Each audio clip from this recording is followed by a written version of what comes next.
Good morning, everybody. I hope you're doing well today. I literally just woke up 20 minutes ago, so apologies for being a bit groggy. But good morning, guys. And I have some yogurt to eat for breakfast, as my stomach is not doing good. I'm cranky, Jay.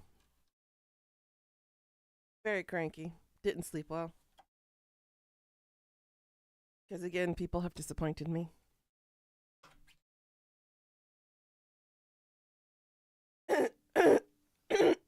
Oh, goodness.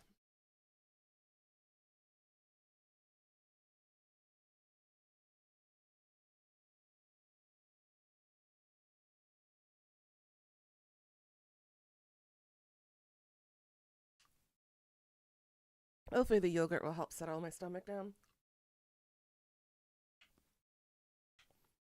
It's never a good idea for me to go to bed angry. But that's how it be sometimes, especially when people keep disappointing me.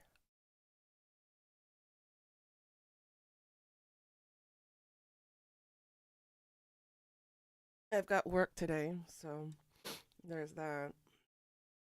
The ear infection is down, but I'm still hardcore PMSing right now.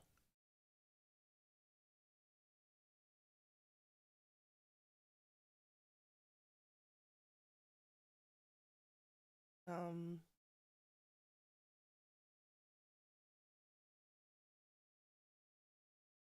as for updates, not much is going on other than the usual chaos and disorder.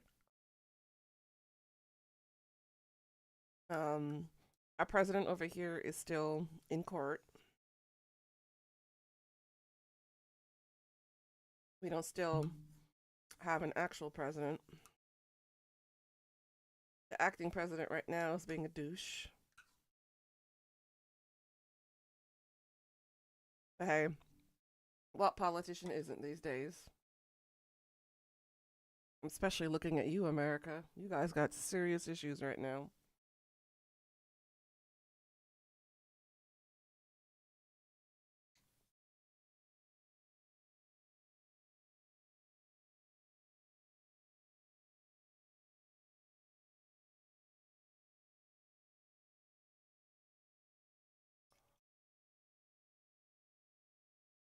Nothing like a good Greek yogurt.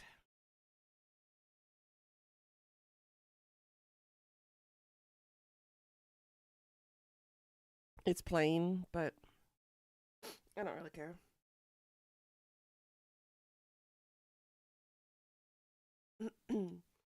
Hopefully, the probiotics will help too. Uh huh. It's nice and creamy.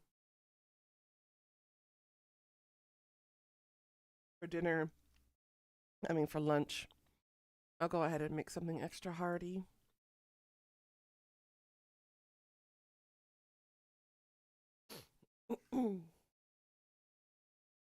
So good to know that the bot is working. Back to normal again.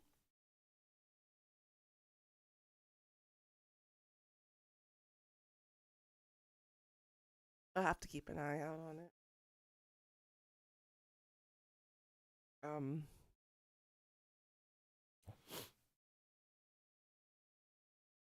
Yesterday, after stream, boss man messaged and said I didn't have to go to work, so I spent most of the day cleaning, organizing some stuff, and then I've polished off Kingdom Hearts Birth by Sleep, and I finished A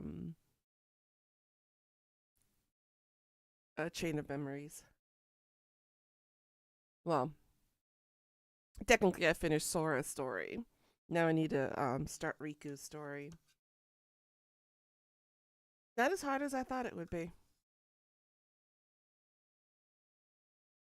Um, I'll probably hop over to some Dream Drop Distance. Um, Finish off all the others before getting to number 3. Now for number 3, I never played the DLC. So I never got the quote unquote true ending for it. before.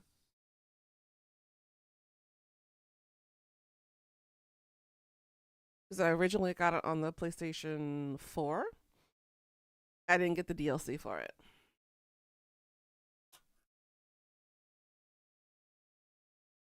This time, when it came as a package onto Steam, I got the DLC now. So I'm kind of excited and looking forward to it. In the meantime, I took a look at some graphics cards yesterday to try to see if I can buy any through Korea here. It's way too damn expensive. I'm basically at a net loss of like $300, $400 if I try to purchase it here. Um, I was looking at the one that I'm going to be picking up in the States, and I was going to try to purchase that one here to see if I could get it early. But they wanted about 1,417,000 won, which equates to about 847 US dollars. That's a lot of money. At that point, I might as well buy a whole new computer. So I'll just have to wait until I travel during the summer, which is still the possibility, and come pick it up. Hopefully, by the time the summer comes around, the prices will be a bit more stagnant and lower, maybe. Those prices hurt. For me, at 1 million won, you're looking at about a paycheck and a half for me. And that hurts. Especially someone like me who lives paycheck by paycheck. That hurts.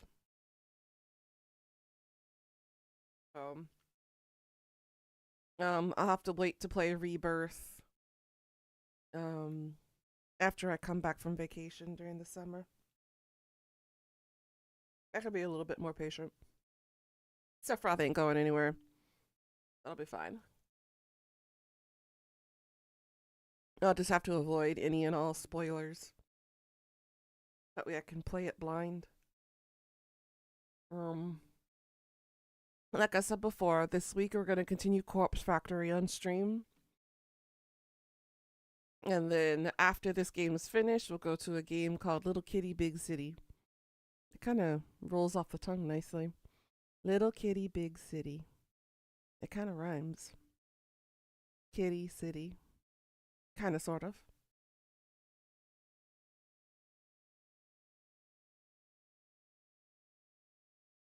It's something cute. Mm, let's see, where did we leave off in Corpse Factory? We found out that we have a copycat on our hands. Somebody murdered our sister before we could, but we were still able to leave our calling card.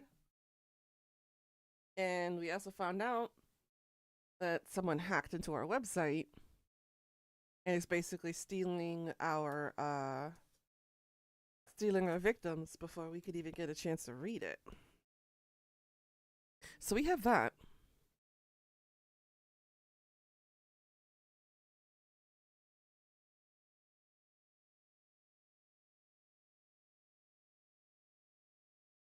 Now, I had an epiphany yesterday. About Koji, that is, but I'm not gonna spill it until the time is right, I think. And we also found out yesterday that we're only still in Act 1. We're like 12 and a half hours into the game, and we're still only in Act 1.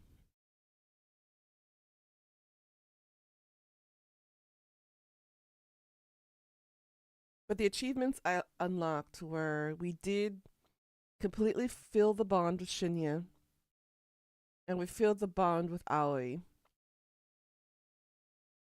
and we completed the prologue. So yeah, um, We're at 3 out of 14 achievements. That's a lot. Enjoy your walk, Jay. We'll see y'all when you get back.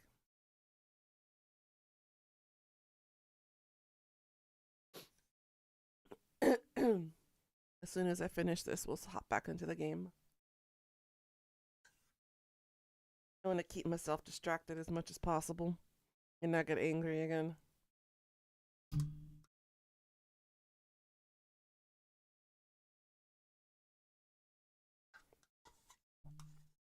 You miss Jay.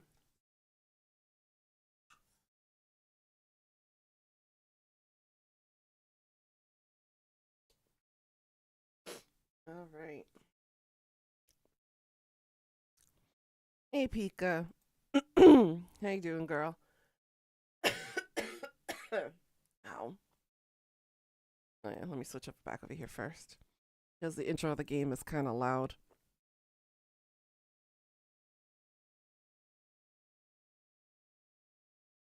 How you doing, babes?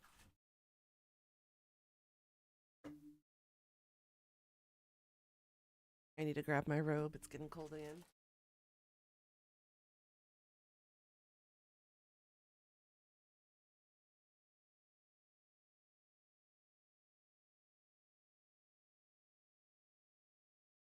There we go.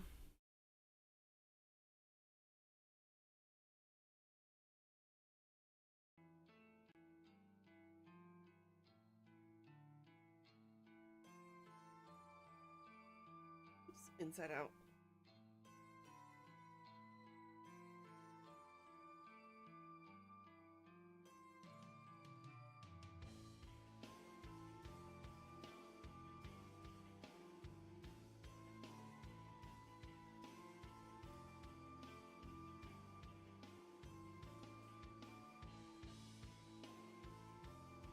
Tired, but you're okay. Eating some pasta with cheese and garlic mayo. Ooh, that sounds good.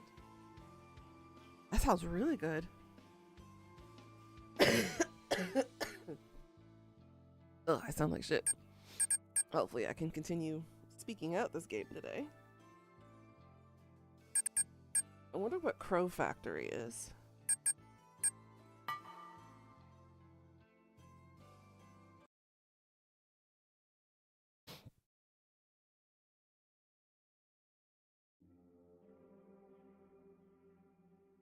Okay. Cheese is all melty. I love it when the cheese is all melty. Alrighty. So, any guesses as to who Noriko is having dinner with? We have Koji, Tomoe, Aoi, Shinya.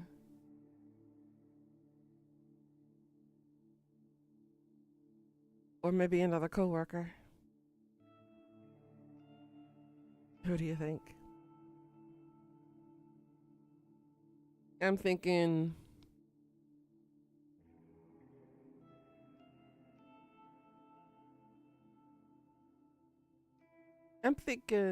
Koji.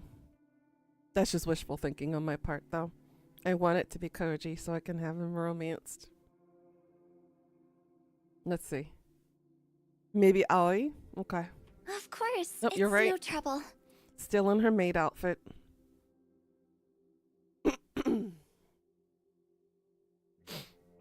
Damn, Pika, you on a roll. It's nice to see you. I feel like we only ever talk on the phone these days. Yeah. Is something troubling you? I'm not sure. I'm not really sure why I asked Aoi to meet me. Part of me wants someone to talk to. I want to vent and unleash my frustrations. But another deeper, darker part of me just wants to throw everything away and hold her in my arms and let her tell me everything will be okay. See, I told you she's not over her yet.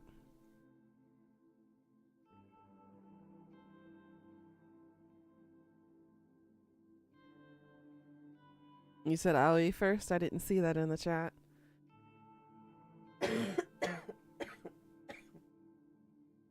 Oh boy. Actually, let's try a cough drop. She probably just left after work and came straight here. Let me check on this cough drop here real quick to hopefully soothe my throat. How the hell am I going to teach today?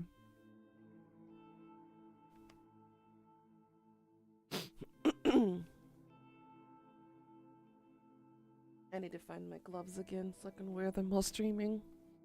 It is currently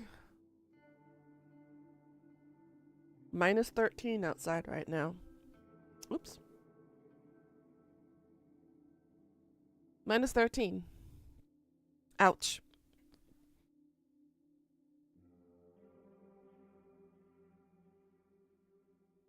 Ooh. We're supposed to get more snow tomorrow.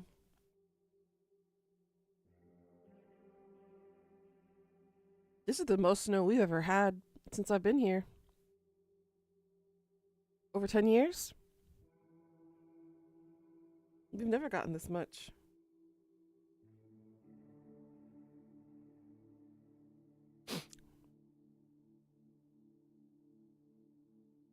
Alright. Noriko, you've got a weird look on your face. Of course she does. This sounds a lot like somebody I know. Oh, I'm over her. Got no feelings for her, yet still talk about her.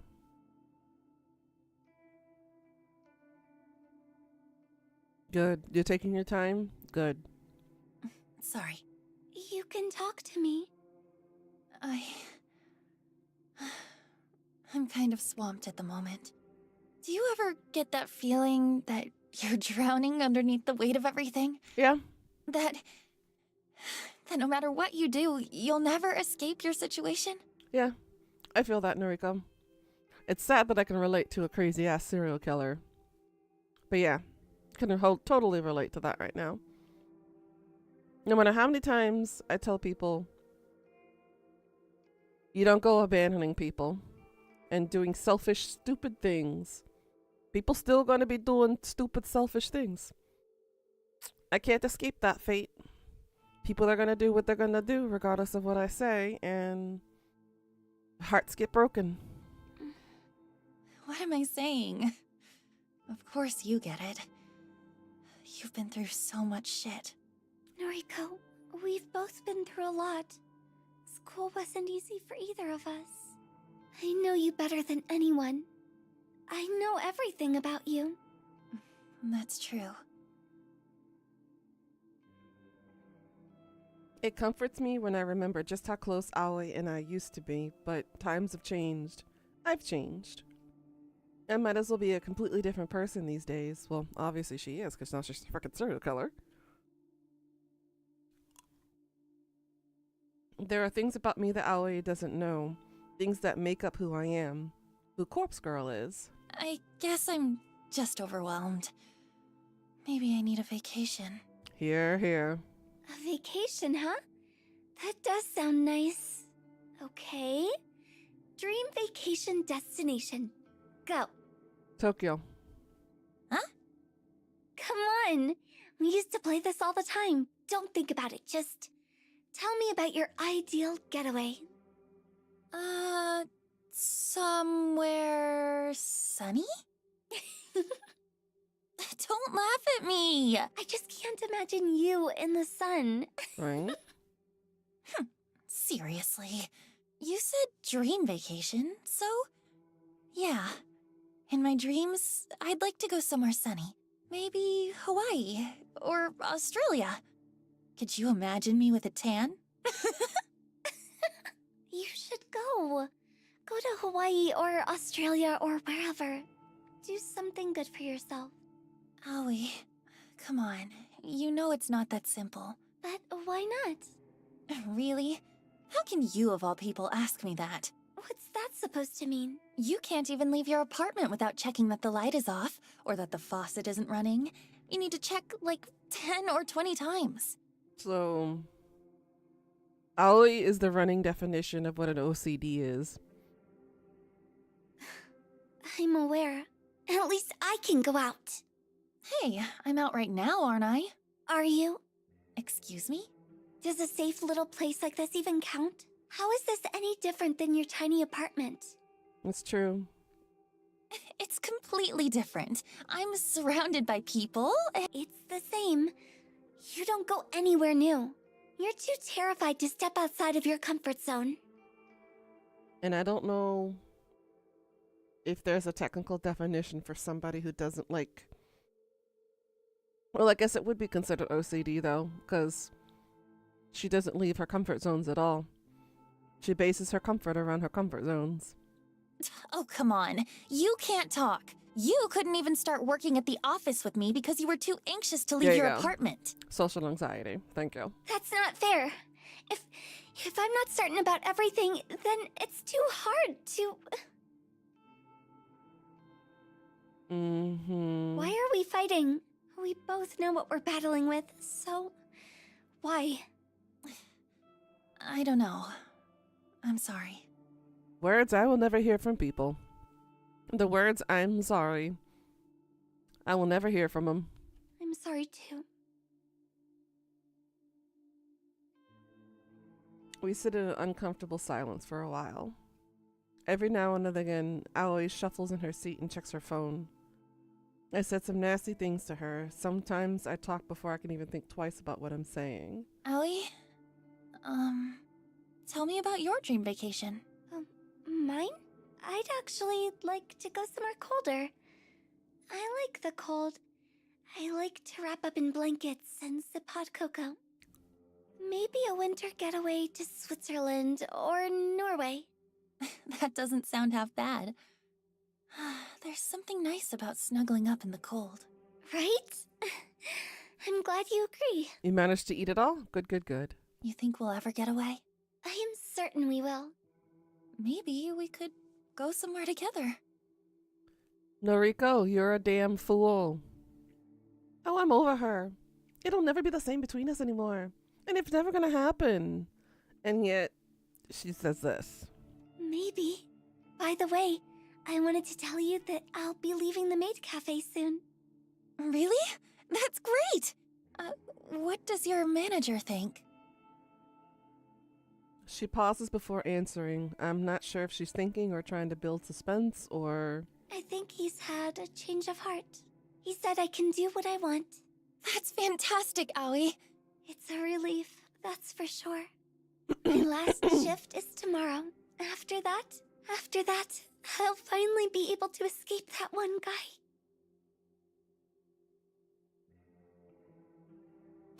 I'm sad that it had to come to Aoi quitting her job in order to escape him, but a solution is a solution. What will you do for work? I'm sure something will come up.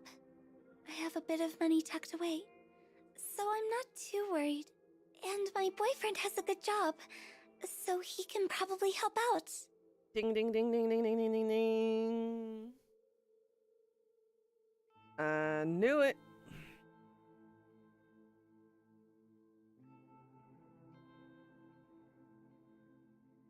This is the first time she has ever mentioned a boyfriend to Noriko. How did I know? Your boyfriend? I'm slightly shocked that Aoi dropped that negative information so casually. Since when has she been seeing somebody? She's never spoken of a boyfriend before? See, told you. A sharp knife carved from jealousy pricks at my heart, and I have to look away from her in order to hide the tears welling in my eyes. We've been together for a little while. His name is Junpei. He's great.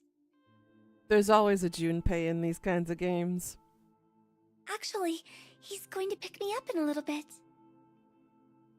Junpei, Junpei, Junpei. I hate him already. I hate the sound of his name, and I hate the stupid-looking face that my imagination cooks up.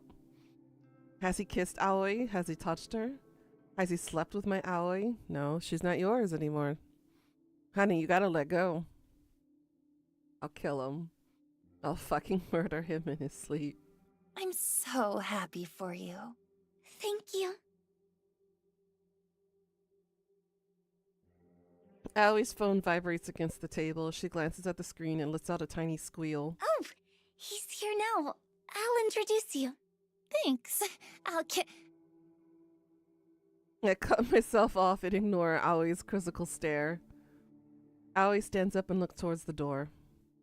She claps her hands in excitement and waves at a broad, bumbling man staggering toward our table. Hey, babe. That's Junpei?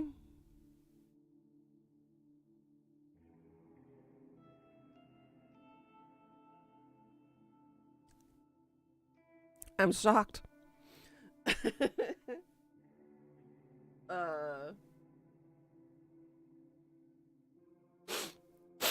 He looks like a total weebo.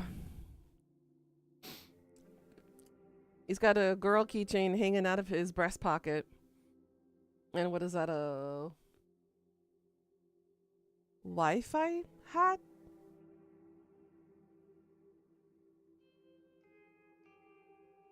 Look at this guy. Look at his lecherous eyes, his drooling mouth, his disheveled clothes.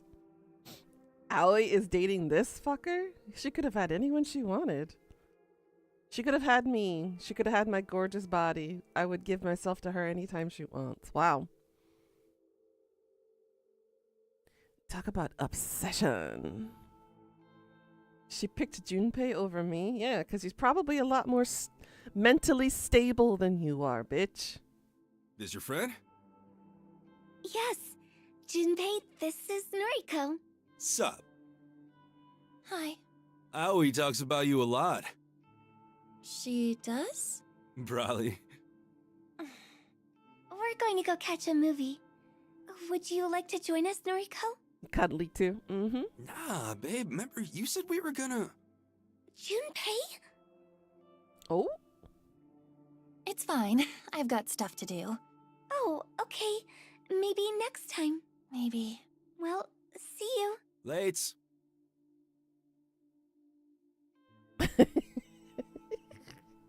Apparently they're gonna go do some horizontal mambo. Gonna bump uglies. Hippy dippies. Bye. Aoi grabs Junpei's arm and the two lumber away.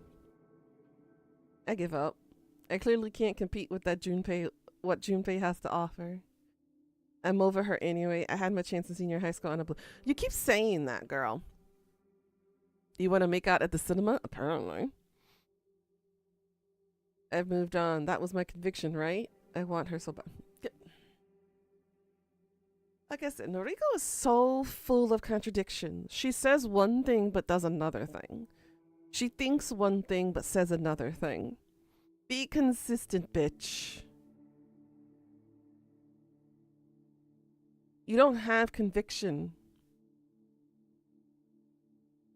Conviction is actually holding to your word and holding to your beliefs. But I'll just keep moving forward. I'll find someone else to fill the void until I can have her. See? She got issues. And hi, Tony. How you doing, hun? I'm over her. I'm over all of this. Junpei isn't even worth killing. I don't have time to waste on him anyway. I have something like 70 requests to work on. I don't have time to be relaxing here. I need to go home and work and fulfill Corpse Girl's ambitions. If I do that, maybe I can get over Aoi. And if Corpse Girl becomes famous enough, maybe Aoi will respect me and love me and we can be together. We can go to Hawaii or Australia. Oh my god. Can I bitch slap her, please? Just got out of work, so got some groceries and heading home. Nice, nice, nice. I'm not going to read all of this out loud. It's just stupidity all over again.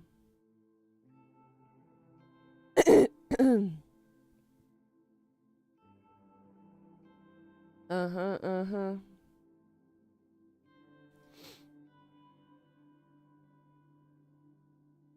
Been in this conversation before, didn't like it, moved on.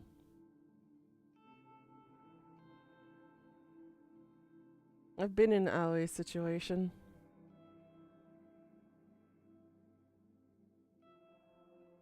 I have work to do. So she says.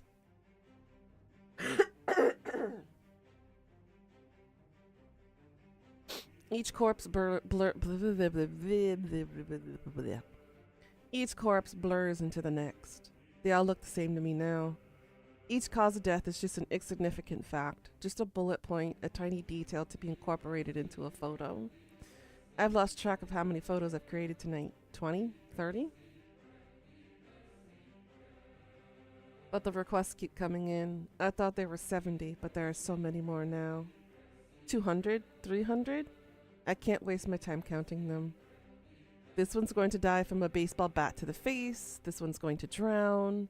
This cute guy is going to sever his own head. And this pretty girl will electrocute herself. They're all going to leave beautiful corpses and beautiful photos. We'll have fun collecting corpses that look like these victims, me, Tomoe, and Kojiro. We'll apply makeup to each corpse and we'll dress them up and we'll zip them in the cute little body bags and put a nice little ribbon on top and deliver them to our victims. And each one will die in turn and leave behind a beautiful corpse. Beautiful corpses all over Tokyo. Beautiful, beautiful, beautiful. You know, her obsession with beauty is stupid. See? She just proved my point. Beautiful just like me, so slim and skeletal and perfect, so real. Each corpse will look a little bit like me, gorgeous. Kojiro called me gorgeous once. Aoi has never called me gorgeous. I don't have enough burner phones to send out all these photos. I'll have to use each phone multiple times. Maybe I can send 10 photos from a phone before I dump it. That's a good idea. It will reduce the amount of work. We also won't have enough room in the van to collect so many corpses from the morgue. We'll have to make a few trips, back and forth from the morgue to the factory to the morgue. I wonder how many bodies we can fit inside each at once. 5, 10, 15 if we stack them on top of each other. I wonder if I could squeeze in between them instead of sitting in the passenger seat. I'm pretty small. I'm pretty skinny. I could probably zip myself up in a body bag and hide amongst the cadavers and pop out and scare Kojiro when he opens up the van to unload them. Boo, haha. Got you, Kojiro. Bet you didn't know I was there and were the corpses. But I look just like them, don't I? God, she's so stupid. Can you unzip a body bag from the inside? I'll have to try it out. I can imagine Kojiro's shocked expression when I pop out, like a naked singer bursting out of a birthday cake. Maybe I could strip down before I get into a body bag. I bet he'd like that.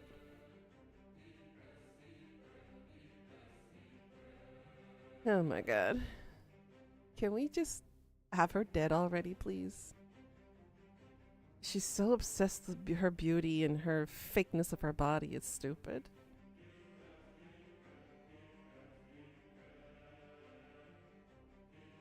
I bet he'd like to see me slide out of a body bag completely bare with my pale skin and bony arms and my scrawny legs. His eyes would pop out of his skull when he looks at my prominent rib cage and my hips and my tiny flat breasts.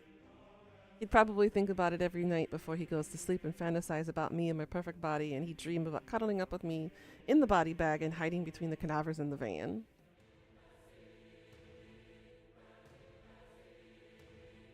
Boo! Got you! Fuck.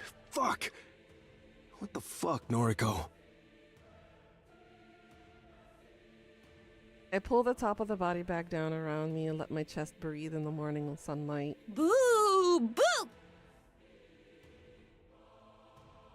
My naked skin tingles from the fresh air. I don't think I've ever exposed this much skin to the sun.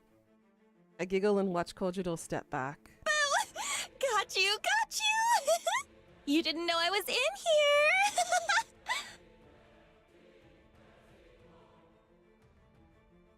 Oh boy. I wrestle my arms free to make an L shape with my hand. I press it against my forehead. Kojiro's a loser! Loser! I was wondering why you wouldn't answer your phone. You're naked. Boo! Climb in here with me! You okay? Climb in!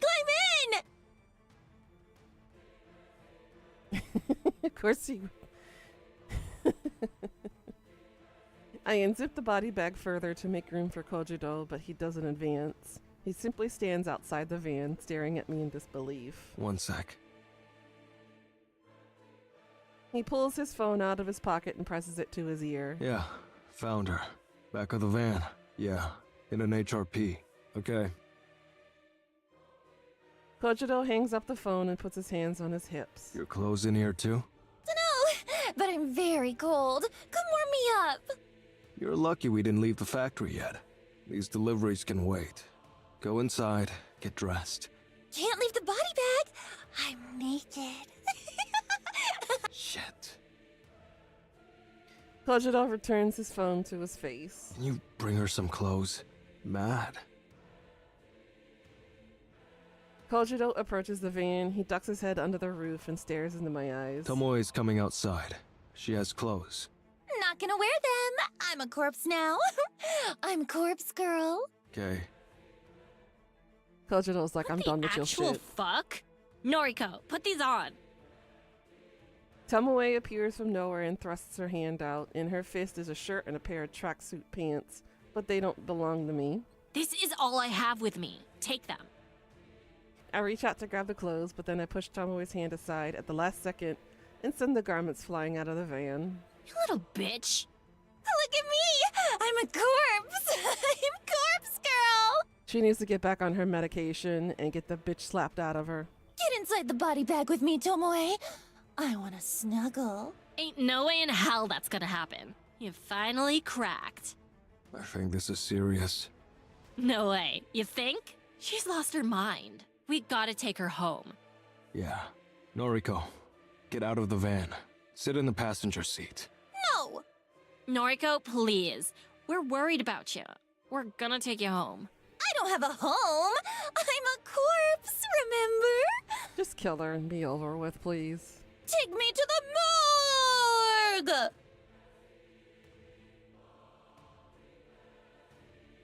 I perform my best corpse impression by sticking in my tongue out of my mouth and rolling my eyes back. When nobody laughs, I decide to laugh for them. Right. Enough. Kojiro climbs into the van and grabs my wrist. Let me go. He forces my arms into the body bag so they're pinned by my sides. I can't fight him off. He's far stronger than I'll ever be. Well, obviously, because you're so tiny and skeletal. Because you're so proud of it.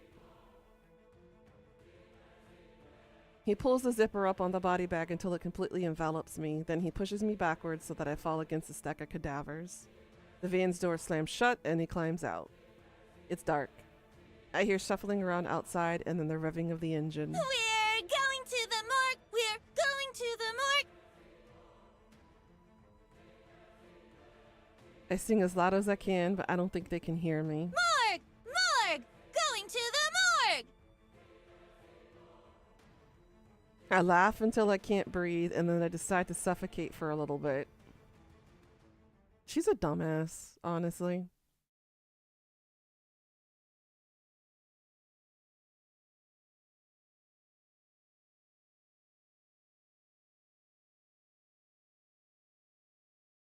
Over Aoi, my fucking ass.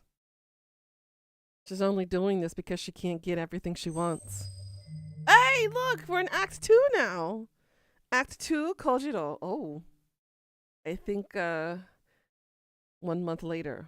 Oh, I think my, oh, shit.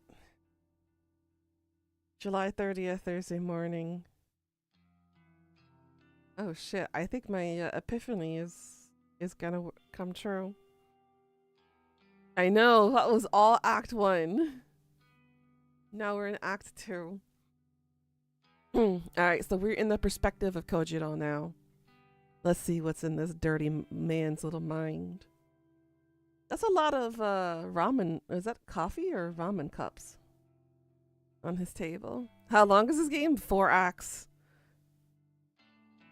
I try to reflect on life every morning. Keeps me grounded, keeps my mind busy. A busy mind is a happy mind. That's true. I like to assess myself like I'm judging my own life.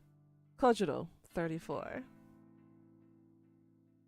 Not much more to me than my name. Done a lot of things. A lot of things I regret. A lot of things I don't. I'm happy overall. In a better place than I was a year ago. Stable job, small group of friends, couple of hobbies. Enough to live a satisfying life. I've got ambitions, desires, passions. I will gladly help him fulfill those passions. It's a pigeon on a chair. Pigeon on a chair, Tony. We will only ever accept pigeon. And fears. Who doesn't? I don't have fears. I have annoyances, I have worries, but no fears. I'm clever, at least in my own opinion. The jury's out for that one, Kojiro. I speak a little French, a lot of Japanese. English, not so much. Dad always told me girls like multilingual guys. I haven't proven that theory yet. Been a while since I was in a relationship, and she never cared for my second language. There's someone new I'm interested in. She's strange, dark, deep. Oh, honey. Don't say it's Noriko, please. Like me. She doesn't get me though, but I get her. I understand everything about her. Maybe she'll come around. Maybe not. That's probably enough self-reflection for today. I get caught up sometimes. Easy to slip far inside my mind. Got things to do today. Deliveries to make. The boss is cracking the whip. I've already eaten breakfast. That's one thing off my to-do list. You forgot the most important thing on your to-do list. Me. It's totally Noriko? Yeah, it's definitely Noriko. She's the only dark, vapid one that we have in this game, other than him. Might need a coffee, though. Should have time to stop by the cafe. I grab my keys, phone, wallet, and a book for the train ride. Later. Habit of mine to say goodbye to empty rooms. Used to be funny in my school days. Not so funny anymore, but it's stuck with me. I find it hard to break habits. I leave the apartment behind. It occurs to me that it might be the last time. Probably not, but a possibility. My mind always thinks of such things, always prepared for the worst. Same.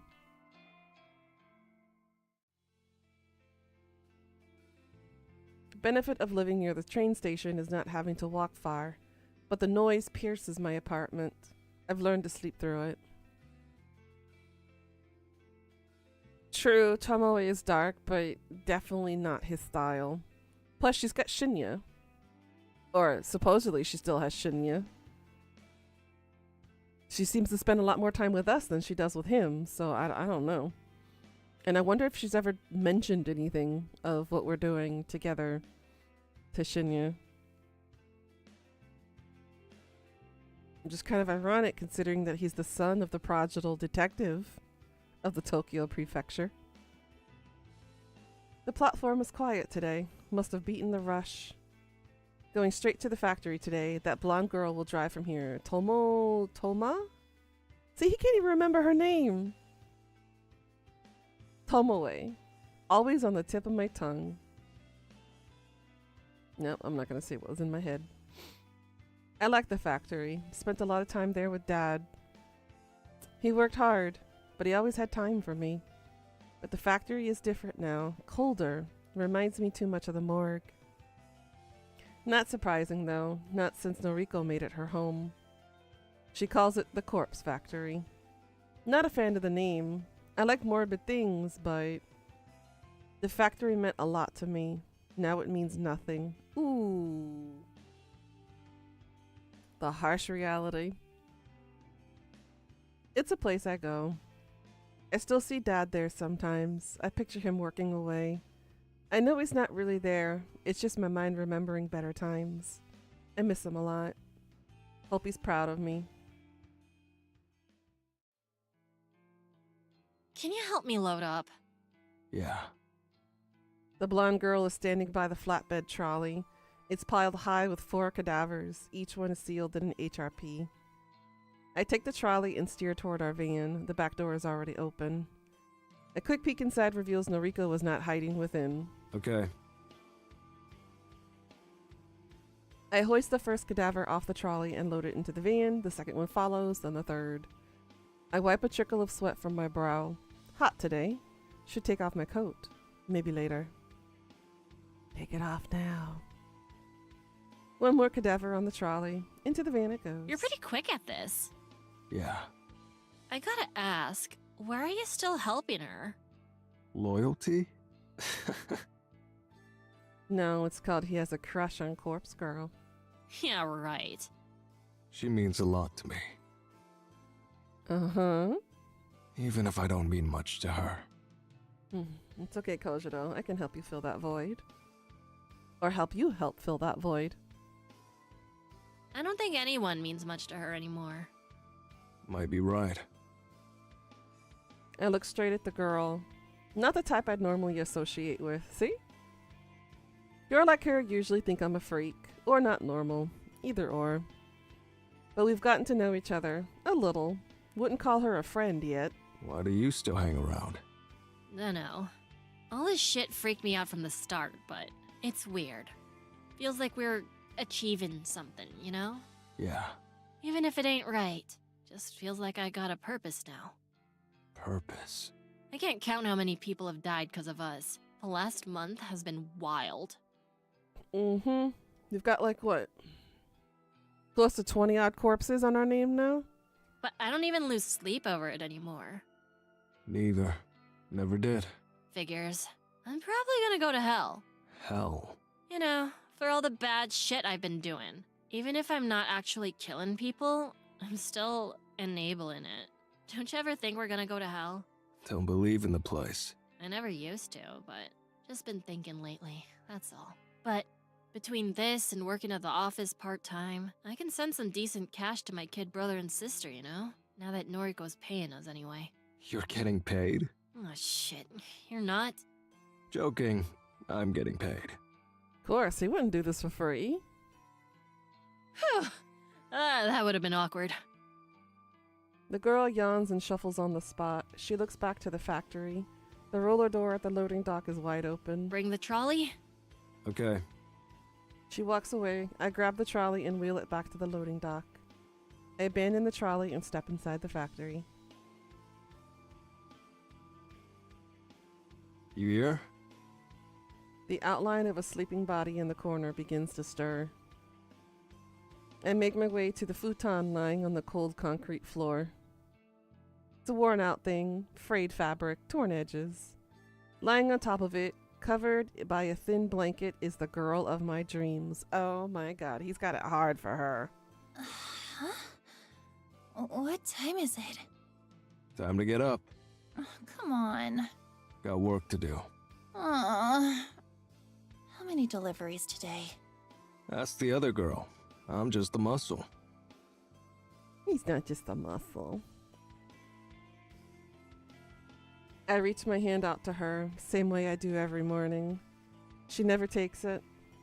Girl, you don't know what you got good in front of you. Instead, she slowly climbs to her feet without assistance. She's still wearing yesterday's clothes, yesterday's makeup, yesterday's sweat. She's gorgeous. Oh my god. When are you going back home? This is my home now. You need a shower. I'll pretend I didn't hear that. My place smells terrible, like rotting flesh. I can't get the odor out. It's been getting worse since I first moved in there. This place smells too. Look at what's around you. I gesture toward the racks of cadavers that fill the factory. We acquired some warehouse racking some time ago. Didn't take us long for us to fill most of the shelves with cadavers. The industrial air conditioner we installed staves off the decay for a little while, but not long enough. We try not to let each cadaver remain here for more than a few days. But sometimes we forget. And it's so cold here, all the time. It's not like Dad's factory at all. The stench could make anyone's eyes water. We just seem to be getting used to it. I like it here. The smell here is different. It's nice. Okay. You probably have requests to work on. I'll leave you be. Noriko doesn't say anything. A thoughtful expression covers her face. I make my way back toward the trolley. We've been overwhelmed with work lately. Seems that Corpse Girl's website has become the next big trend in Japan. Dozens of requests pour in every day. A lot of people are wanted dead. I don't care about the reasons why. I just do the work. It's all for Noriko. Couldn't care less about Corpse Girl's ambitions, or whatever she normally says. I want to prove to her that I'm useful, good, worthy. This is the only way I can think of to earn her love. Oof. Welcome back, Jay. Oh.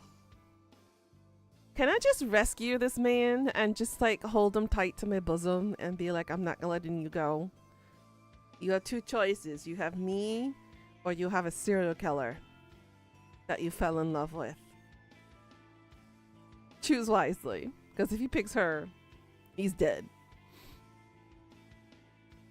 I told her I was doing it for corpses. I wanted to get my hands on some for myself. But that was a lie. All of it. Oh. I mean, I know who I choose. Tomoe. You're going to choose Tomoe, Karma. I'm not rescuing everyone. I'm rescuing Koji. Guess you should come out of the shadows? Well, you could come in the shadows too. No one's gonna stop you, Velveteen. I've been stealing them for years. Just need her to believe that she can motivate me, bargain with me, control. Whoa! Hoo. Didn't I tell you I pegged him as a bottom, Pika?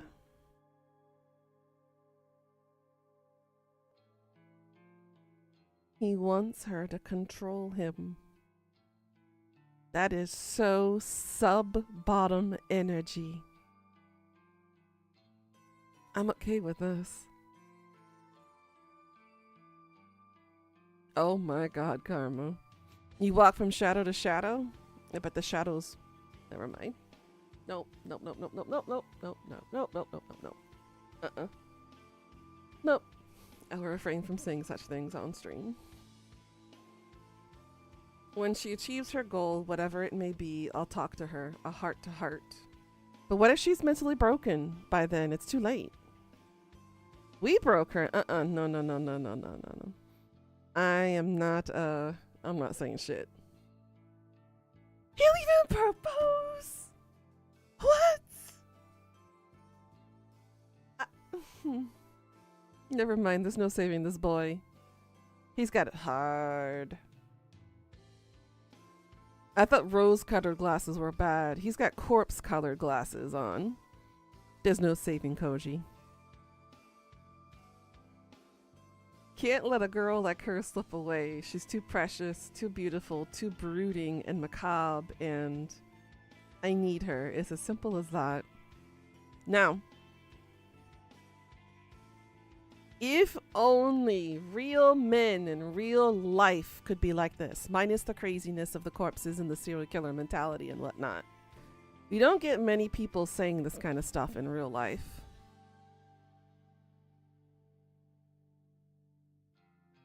It's typical, I want to possess her. I want to own her. She's mine.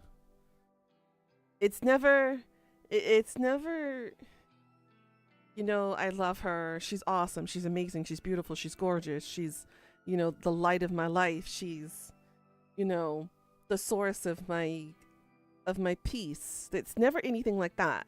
It's always possession. I must have her. She must be mine.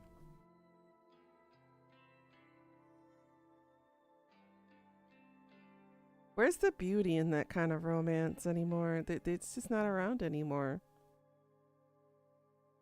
Yeah, maybe I'm just too jaded and I don't see it anymore. Since the first time I laid eyes on her over a year ago, that day she moved into her apartment. Wait a minute. He knew her from before? I've kept close by ever since. Oh, there we go. Here's the possession. I must have her. See? Boom. Wait. He knew? He knew she was Corpse Girl this entire time?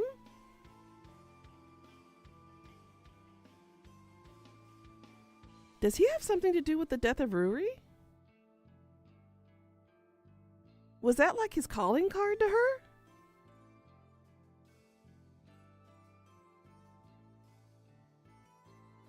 Huh. I will have her. Oh my. Because we know Ruri, when she got her first corpse photo, she didn't die by suicide. She was strung up like a scarecrow with all her innards on the outer. You can't do that to yourself while still remaining alive, at least as far as I know. She was murdered and then strung up. So, I wonder if, the plot thickens.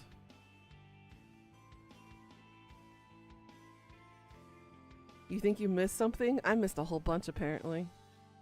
I'll do anything for Noriko.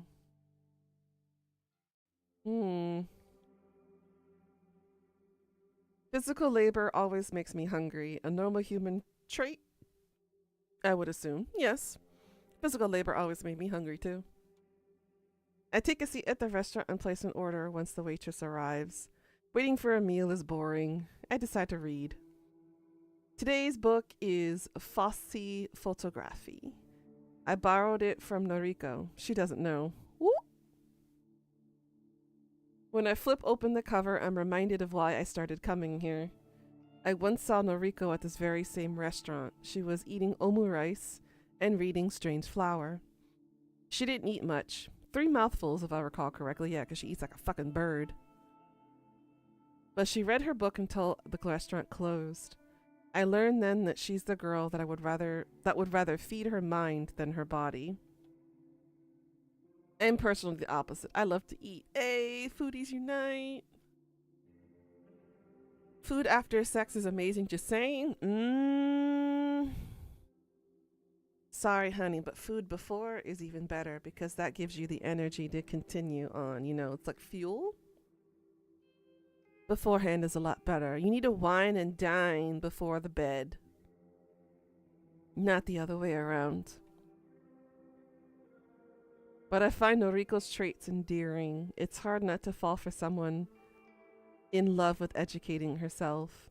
It also touched my heart that she chose to read the book I lent her. Come to think of it, I never did get that back from her. It's probably overdue at the library now. Maybe I shouldn't show my face there again. Add that to the list of places I can't visit anymore. Just pay the overdue fee.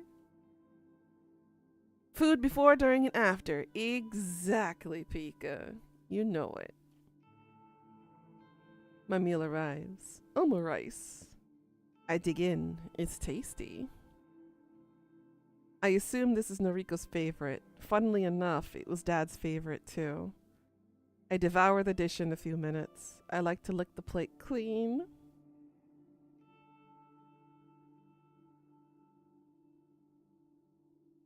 You know?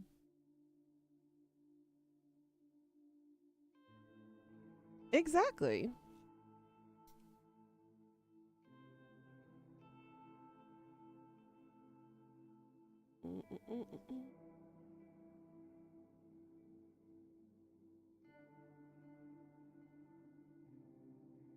Is it? Ah, there it is.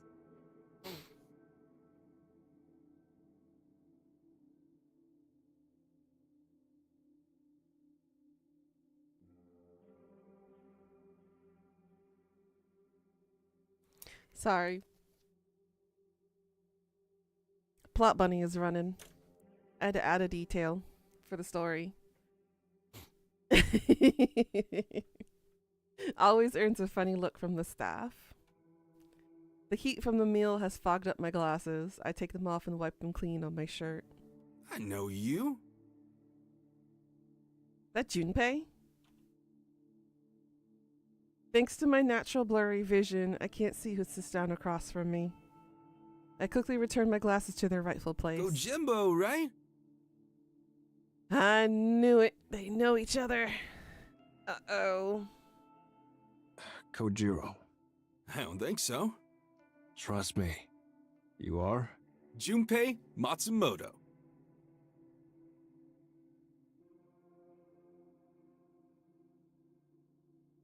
Add eating in yours? I got you, Pika. Sleepy time? Alright, monster. Have a good night. You also have a notebook next to you. You call it the list, but it's not what you think. It's exactly what I think, Karma.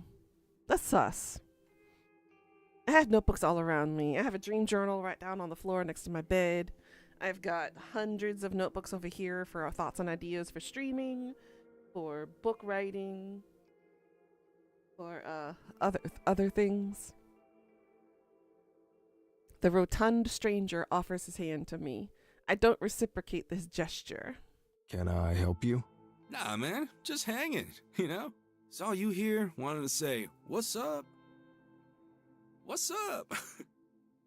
I don't know you. I'll be going. Stay a while. Let's talk about Corpse Girl.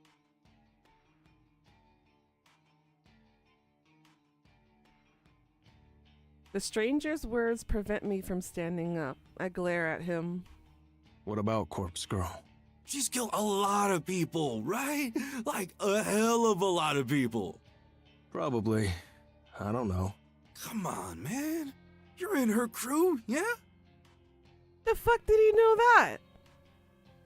I seen you lifting at the morgue. You run that white piece of shit van, am I right? I don't... Careful now. If I can find you, it can't be that hard for the cops to pinch you. What do you want? Like I said, just wanted to say what's up. So Aoi is dating this piece of shit.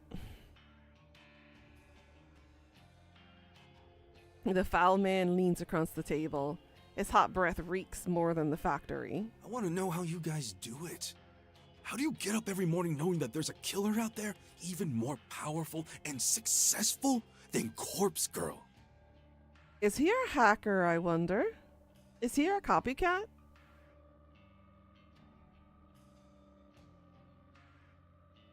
I know exactly what he's referring to. I try not to let my face betray me. It's true that Corpse Girl has got some tough competition. Around the time Noriko targeted her sister, somebody hacked Corpse Girl's website. Ever since then, a new string of deaths have raged across Tokyo like wildfire. Deaths not caused by Corpse Girl. It started off with a copycat killer stealing Noriko's requests. People like that were sentenced to death via Corpse Girl's website were found dead before we could reach them. But that didn't last long. After a while, completely unrelated people were being found dead across the city. People whose deaths had never been requested through the website. Because of that, we stopped worrying about it. Noriko was happy so long as her own victims weren't being poached. She didn't care if someone else was running a similar operation, as long as they kept their hands off her prey. I haven't given it much thought since. And then this guy appears out of nowhere.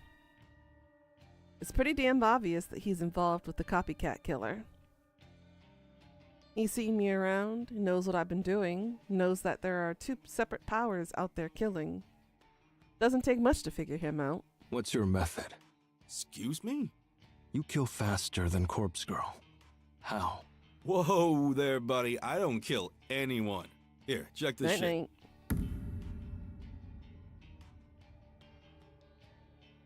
The Human Removal Service. We remove unwanted human beings. Take advantage of our free and efficient removal solutions. Fill in the name and address of a human being you would like removed. I know a few of them right on the top of my head right now. It looks similar to Corpse Girl's website, but it's not the same. I read the name of this site out loud. The Human Removal Service. Nice, huh? What is this? Just read it. I do as I'm told. There's a paragraph of information below the site's title.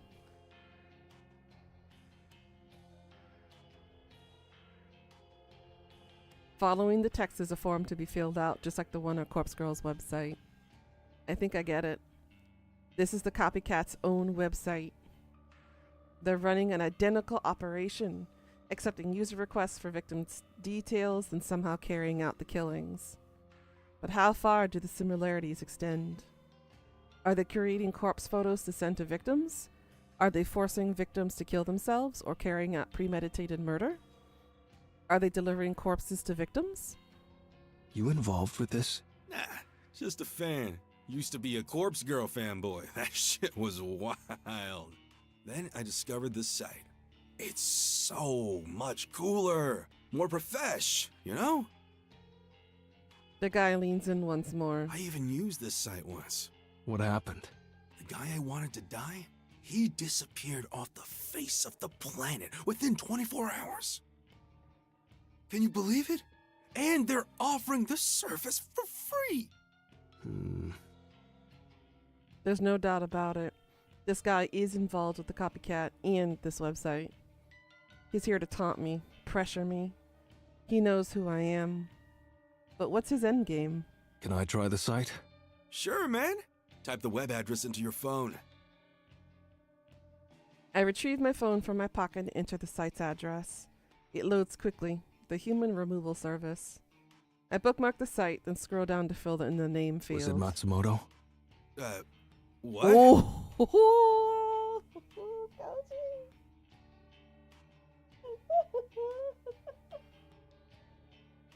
He's gonna write Junpei's name in it.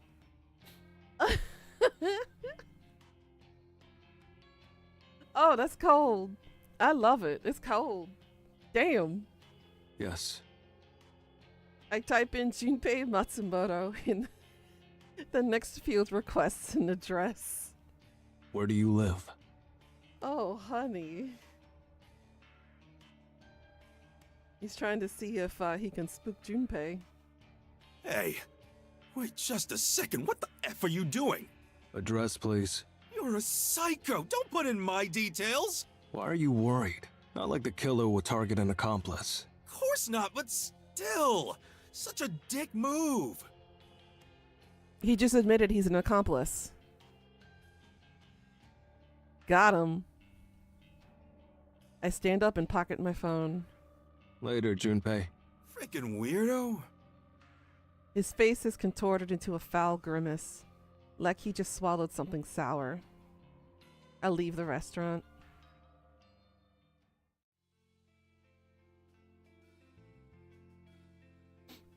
Junpei Matsumoto essentially confessed that he's involved with the human removal service. So I think when we were pontificating earlier, now we know that Aoi is somehow involved. Because her quote-unquote boyfriend is a part of the competition. He agreed that he wouldn't be targeted if I entered his name on the website. He admitted to being an accomplice. Don't know if he figured out what I figured out. Don't care. I need to tell Noriko. He's such a good little lapdog, isn't he? July 31st, Friday morning. She's asleep in the corner as usual. Her laptop is beside her. The power cable is plugged into a portable generator. She's still in the same clothes, still wearing the same old makeup. I wouldn't change a thing about her. How I wish I could lay next to her. Oh my god. Wake up. She stirs. I extend my hand. Kojiro? It's still early. Need to talk. It's important. She rubs her eyes and yawns. What is it? Look. I hold out my phone and show her Copycat's website. Her eyes widen as she slowly reads the text. Her jaw drops ever so slightly and she looks at me in shock. How did you find this? I've been searching for weeks. I've tried so hard to find how the copycat is choosing victims. But there's absolutely nothing about this anywhere. Met a guy yesterday. Someone involved with the site. You're kidding. Serious. Junpei Matsumoto. Big guy. Rude. Unlikable. Knew who I was. Knew about the morgue. Shit. He knows? Don't know how. We need to kill him. How? If he knows our methods, he won't just kill himself when he gets delivered a corpse. He'll just laugh it off. No, I know that. We really kill him. Uh-oh. Noriko is silent. It's the unthinkable. Something we've never done before. I don't know if I can. I can do it.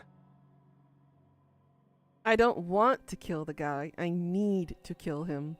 It's for our own safety. That is a freaking mood, especially lately. With him alive, our secrets are compromised. He knows me. He may very well know Noriko. Junpei Matsumoto? Why does that name sound so familiar?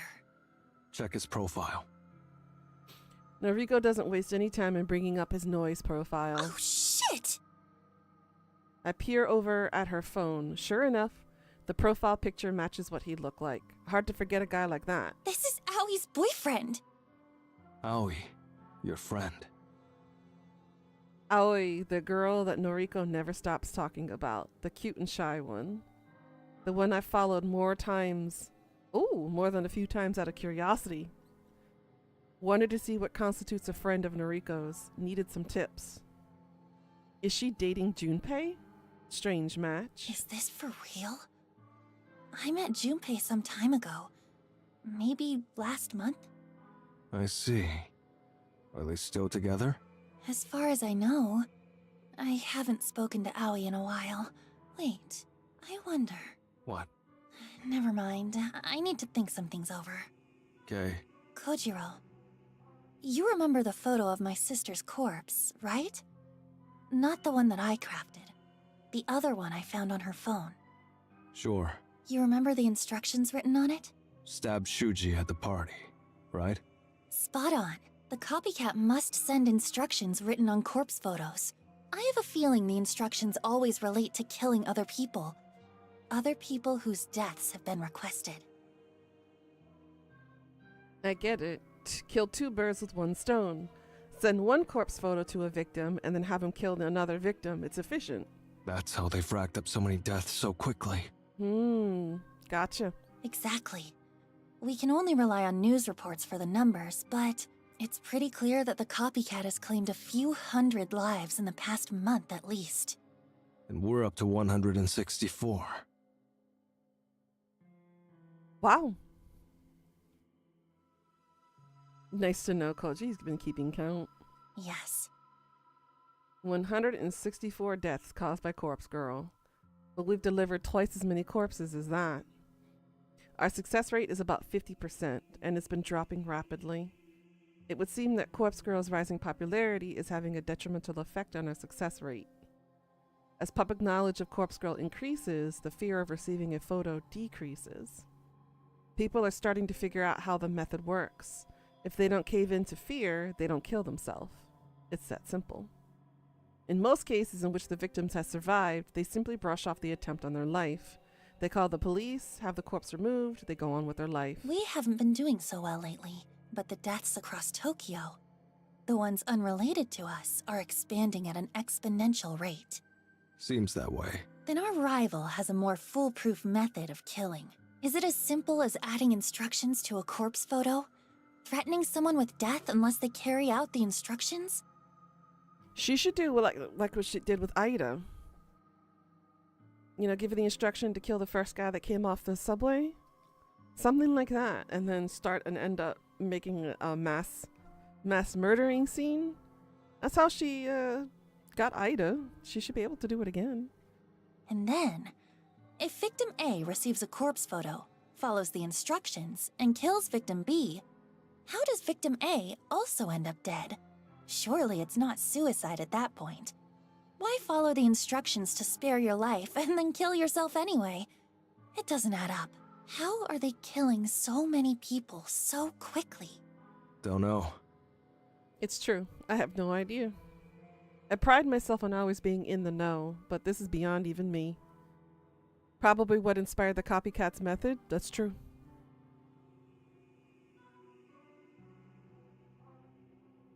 However, I do know how to find out. Maybe I'll pay Junpei a visit. See what information I can extract. We are going to love working with Kojiro, aren't we? I don't like it, but it may be our only chance. Get as much information as you can from him. Then, dispose of him. Her words cause a flare of adrenaline inside me. I won't let her down. She has given me a task, an important task. I'll show her what I can do. On it.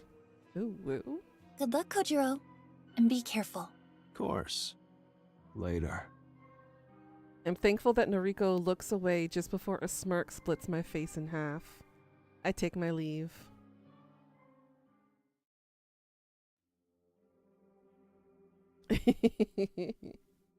Quite a bit of time has passed since he went inside the maid cafe. Can't imagine eating a meal takes this long. Unless there's something shady going on, he should have come out by now.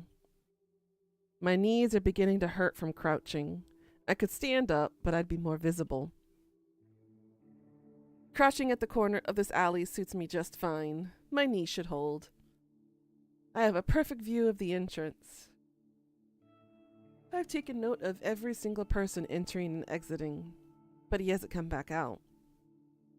His noise post from earlier was right on the money. He said he would visit the maid cafe, and sure enough, I watched him enter. Could be he knows I'm tailing him. Whole thing could be a ruse. He might have an escape route. But I already scoped out the alley behind the cafe. There's no other exit. Front only. Could he have climbed out a window? Not likely. Doubt it. Big guy, not very fit. Even if he attempted such a feat, I surely would have overheard the struggle. I'll keep watch here. Can't be that much longer. According to Noise, he comes here often, his favorite place. Likely where he met Aoi. She still works here, according to Noriko. Wait a minute, didn't Aoi said that she was going to quit the very next day after our conversation with her? Did she just straight up lie to us?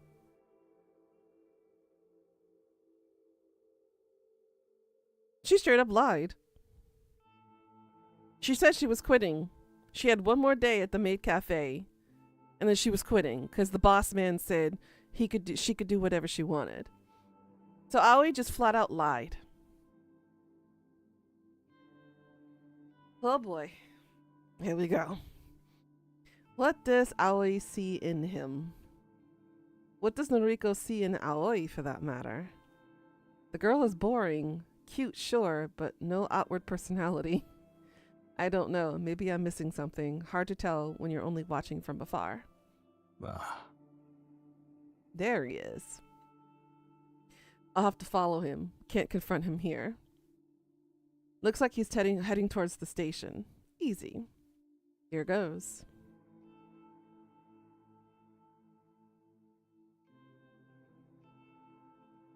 Can't believe this guy traveled to the very end of the train line. Took nearly an hour to get here. If his home is all the way out here, why does he travel so far just to visit a maid cafe? He wandered into this underground parking lot, so I'm guessing his apartment building is above this little tomb. No one else around. Hey, is someone there? Guess I'm not as stealthy as I thought. Huh? Kojimbo? Junpei Matsumoto. The fuck? You follow me home, dude? That's right. Have some questions. Not cool, man. Could've just DM'd me. No. I stride up to him and press my chest against his rotund belly. Standing this close, it's easy to see that he's actually younger than I thought. I'm nearly a full head higher than him. Despite his bulky build, I don't think I'd have any trouble crushing him in a fist fight. Back off, dude. I'm warning you. I don't think I'll do that. Question 1. Hey, I ain't playing your games. Who runs the human removal service? I ain't telling you that. Question 2. How are the victims of the website killed? Fuck you, man. Question 3. Shut up! What is your role? I've listed the questions in order of importance. Please answer. Junpei pulls his head back and spits in my face. The disgusting glob of saliva dribbles down my cheek. I snap 2 of his fingers. Holy fuck! The knuckles within his blubbery digits break inside my fist as I bend them in the wrong direction. I savor the sensation of shattered bone grinding against shattered bone as his knuckles splinter and pierce his skin. Question 1. Who runs the human removal service? Junpei wrenches his hand away from mine. He clenches his other fist. He looks prepared to launch it at my face. The punch connects perfectly against my jaw. I cock my head a little, riding the momentum of the impact. A tooth comes loose in my mouth. I think it's a bottom canine. No! I swallow it. Oh! Ouch. Turning my head back, I lock eyes with Junpei. Question 2. How are the victims of the website killed? Shit! You want another fist in the face? Ah, my freaking fingers! Question 3. What is your role? Junpei tries to lash out with a kick to my shins. He's slow. He's just not cut out for a fight. I step aside and his leg flails limply. Completely off balance, he falls and lands on his rear. I move toward him and stand over his recumbent body. I've listed the questions in order of importance. Please answer. Help me! Someone help me! This psycho is trying to kill me! I can't help but sigh loudly. I run my tongue along my gums, feeling for the gap created by my missing tooth. Definitely a canine that I swallowed. Bit of an inconvenience. Have to get a false tooth now. Wonder if Noriko will think less of me. Question 1. Fuck you! He madly tries to kick at my ankles. His feet slap against mine with no force or pressure. Who runs the human removal service? The guttural, beastly growl that spews from his mouth is the desperation of a cornered dog. I don't much believe in kicking someone when they're down, figuratively nor literally. I kick him in the ribs, and his howl of anguish repeats itself. Sometimes you just have to do things you don't believe in. I kick him again, and again, and again. 1 or 3 of his ribs shatter against the toe of my shoe. It's a crunching sensation, like kicking the ribs of a cadaver. I suppose a comparison isn't really necessary. Stop! Please! The slow, desperate plea is completely different from the urgent howls of frustration just moments ago. Beaten and wounded, the dog is panting heavily, his tongue lolling against the asphalt. Question 2. How are the victims of the website killed? A moment's silence prompts me to prepare my foot for another flurry of kicks. But a meek answer I didn't foresee causes my body to stiffen. Our Herald. He carries out all the killings personally. I frown, and the motion causes a sharp pain to shoot through my bleeding gums. Your herald? The dog spits blood down his shirt and groans. He's a visionary. A prophet. And he's immortal. Alright, so their herald is a male figure counterpart. We don't really know too many male characters as of right now.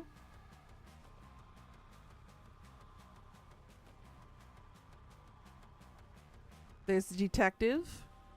There's the father at the apartment with the little girl Momo. He's the security officer.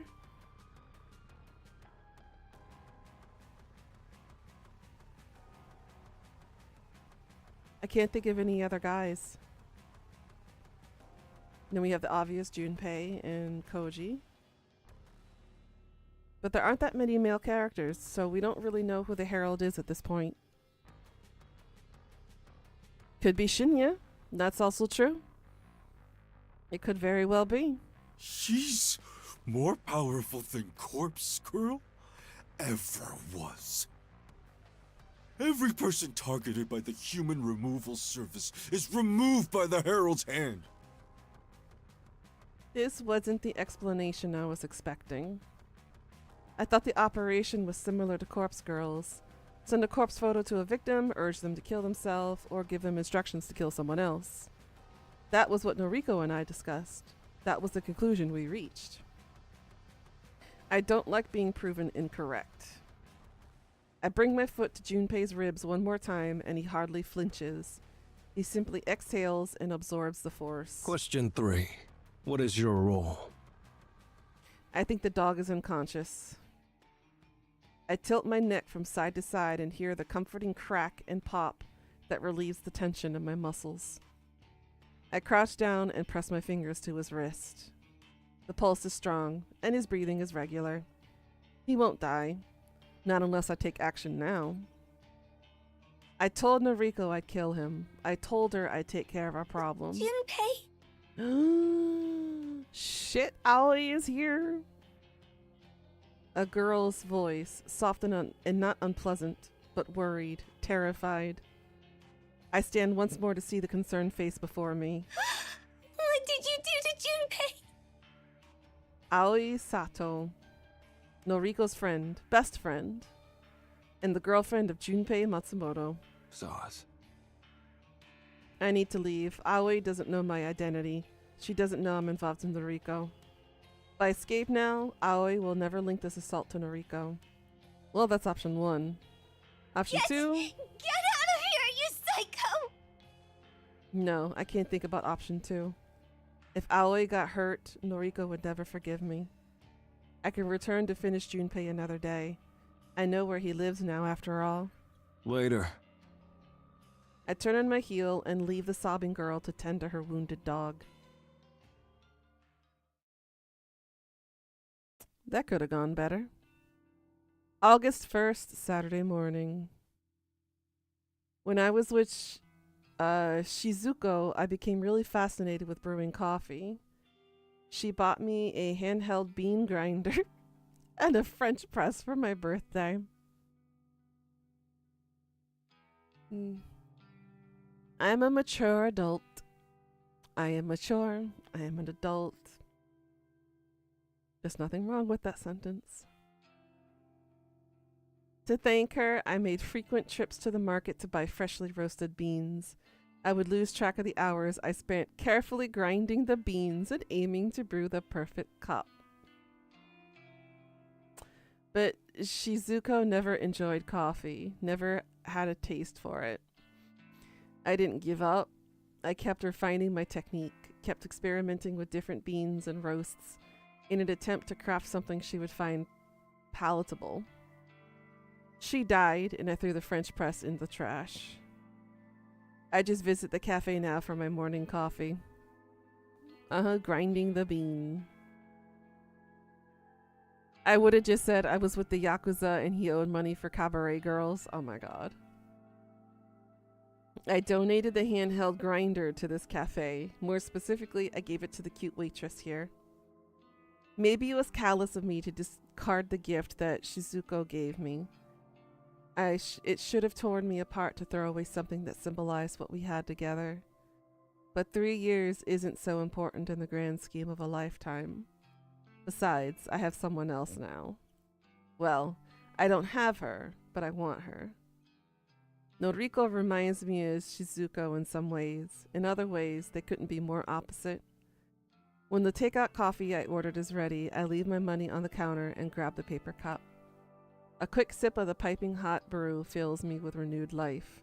The liquid scalds the area where my tooth used to be. Not much for it. I'll go to the dentist some other time.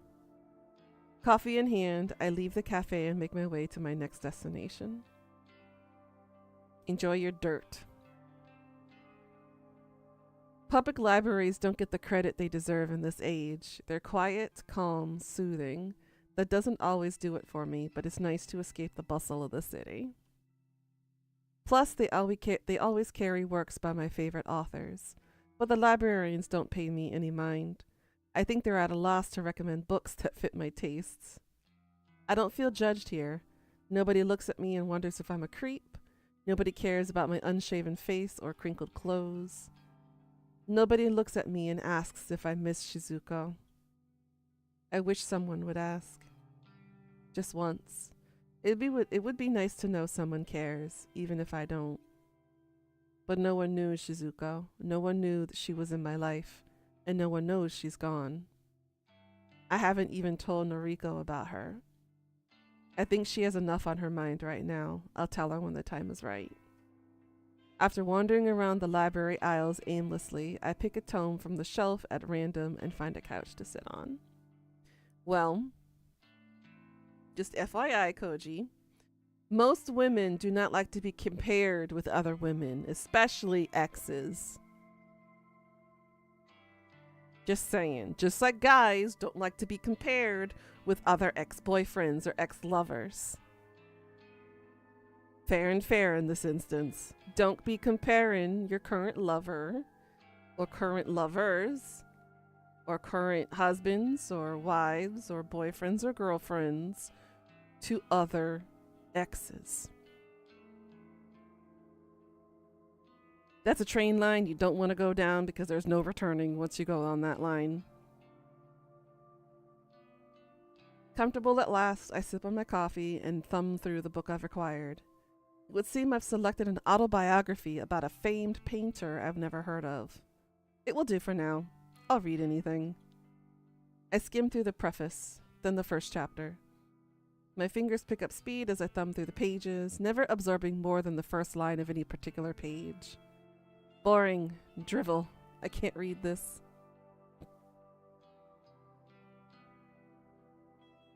I toss the book aside and rest a closed fist underneath my chin. I'm not normally this restless. Usually I'm focused and driven. But it's my birthday. Aww.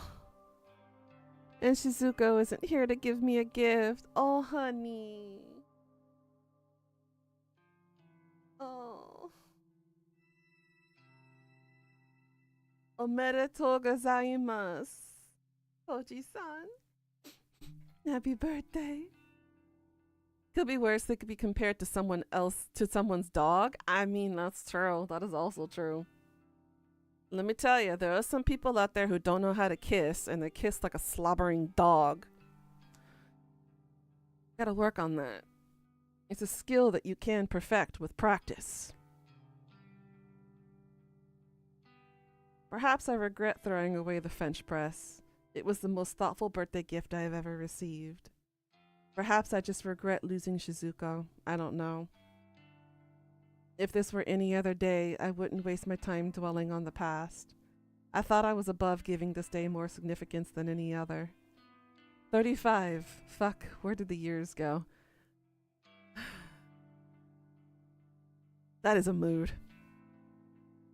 Time really does slip through your fingers. Hell, it's even been more than a year since I met Noriko, technically. I doubt she remembers our first meeting. I peer around the library and find a smile forming on my face. Uh-huh. You were somehow natural at it, but you also have an oral fixation. There's a lot of people out there who have an oral fixation. She probably thinks we met here just a few months ago. I asked her some trivial questions, something about Lovecraft or Cthulhu. Then I introduced myself.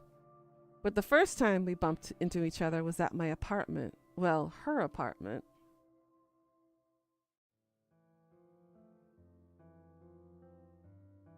It was a fully furnished apartment. Didn't have to take much with me when I left. Ah, that explains the smell that she keeps smelling when she moved into that apartment.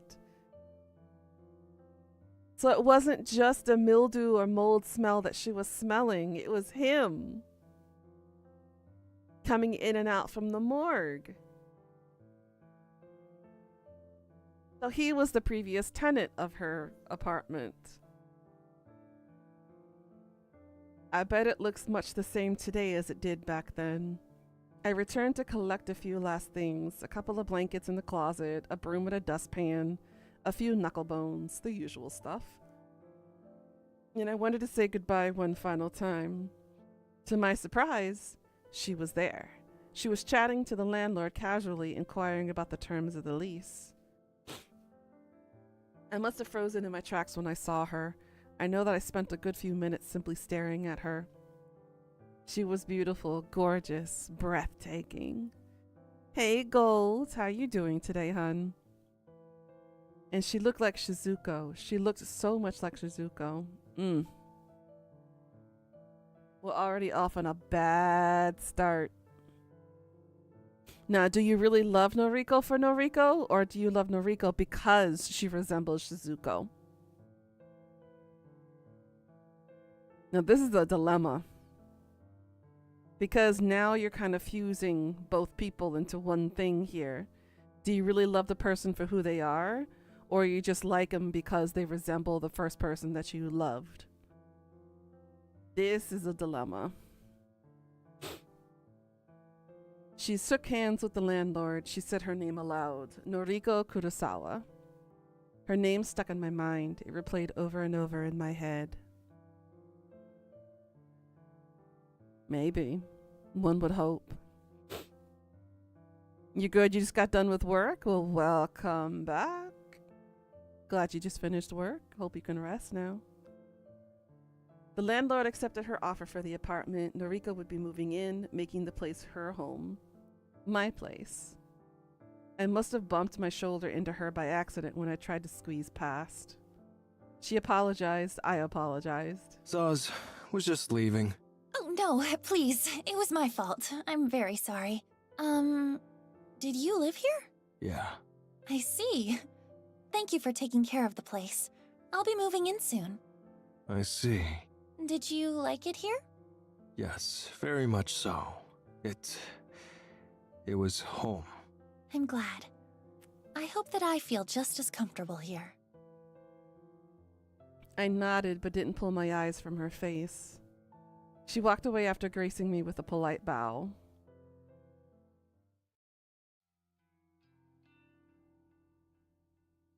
The Noriko from back then was healthier than the girl I know now.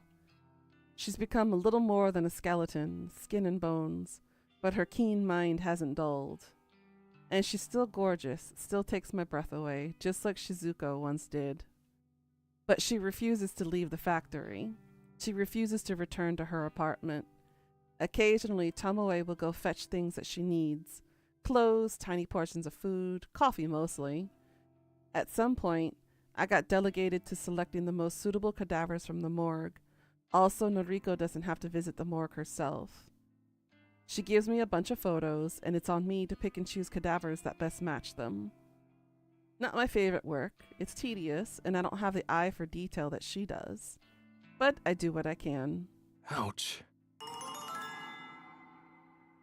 My phone begins vibrating violently in my back pocket. I didn't realize I was sitting on it. Yo, Where the hell are you? library. Don't you have deliveries to make today? I'm just taking the morning off. You didn't ask me about that. I told Tomoe. Well, she didn't mention anything about it to me.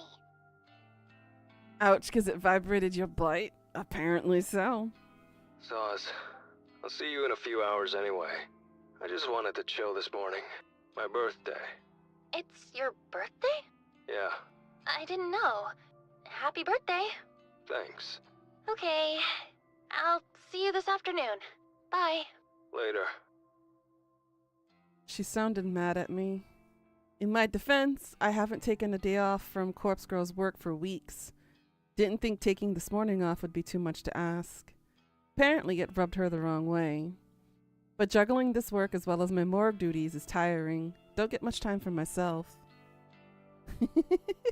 Maybe he has a pimple on his ass. Maybe.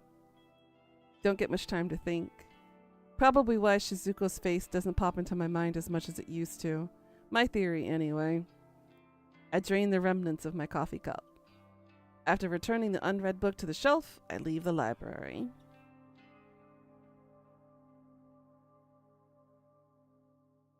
I'm home. I close the front door behind me. My place is always dark. The tiniest sliver of sunlight filters from a gap between the closed curtains. I like it this way. I spend countless nights underneath the unholy lights of the morgue. The fluorescent glow messes with my eyes. It messes with mine too, which is why I hate fluorescent lighting. So I keep my apartment dark. It's comforting.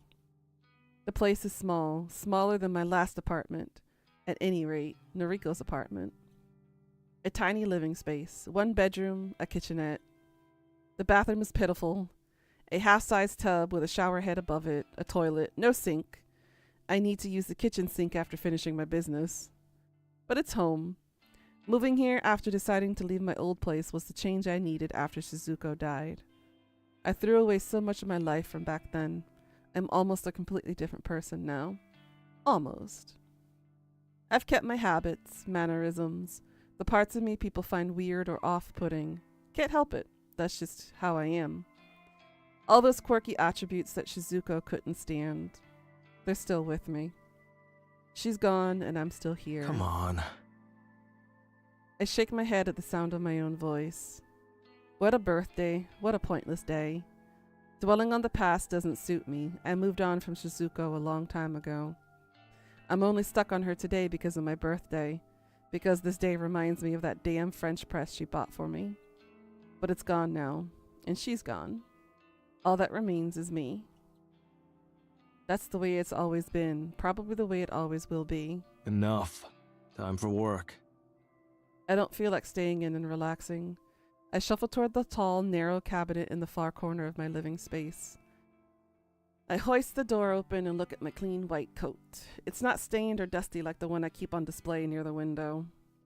It's my good coat, the one I reserve for special days, like my birthday. The white coat is resting comfortably on a white mannequin inside the white cabinet. I hate the color white. It serves no purpose. Despite its useless color, the mannequin holding the coat does serve a purpose. It carries my treasured possessions. Perhaps mannequin isn't the most fitting word for it, but it will do. As I grab my coat, the sleeve catches on the mannequin's fingers. I tug at it gently and manage to release the coat from the mannequin's bony limb. Is it a mannequin or is it a corpse? I wonder if he brought one home. Later. Habit of mine to say goodbye to empty rooms. Used to be funny when rooms were truly empty. Oh, that got dark fast. I think it's a corpse. Or at least a skeletal one. Maybe Shizuko?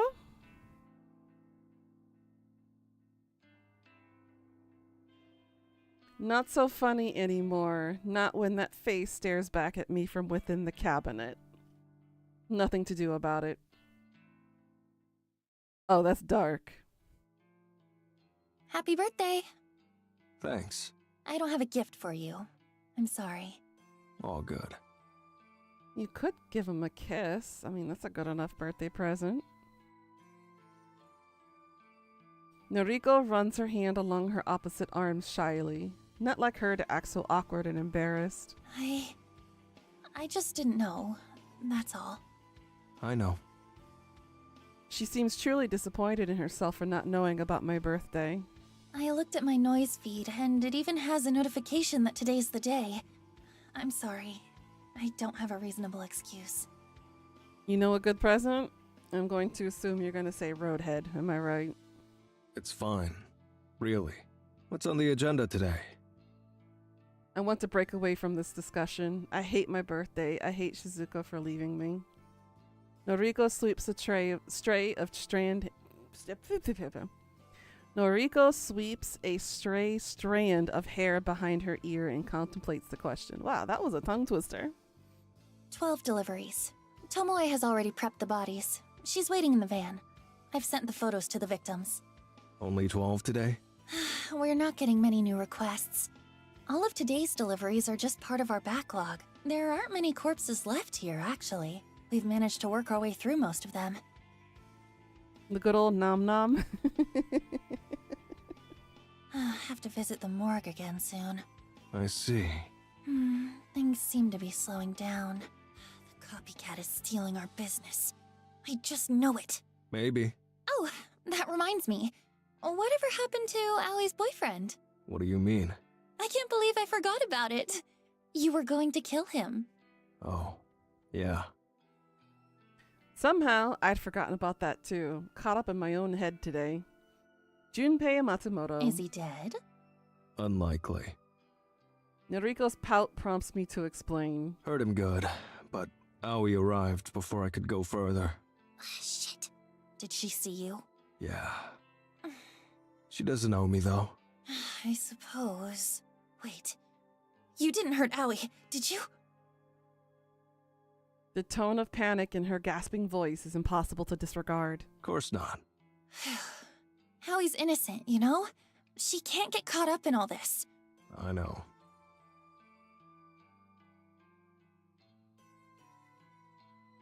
Uh-huh. You stick your dick in crazy, they all seem the same to me. I never hurt a friend of Noriko's. Unless they hurt me first. Self-defense or something. So, what do we do about Junpei? If he's still alive, he knows that you're involved with the morgue and with Corpse Girl. Don't know. Actually, he did say something interesting. What did he say? I quote, "Every person targeted by the human removal service is removed by the Herald's hand." End quote. The Herald? Who the fuck is the Herald? Did you mishear? Was it supposed to be Gerald? Herald. Apparently some prophet. A visionary. Junpei says he's immortal. I know. I don't think Aoi is innocent as she seems either. There's something going up. There's something going on with her.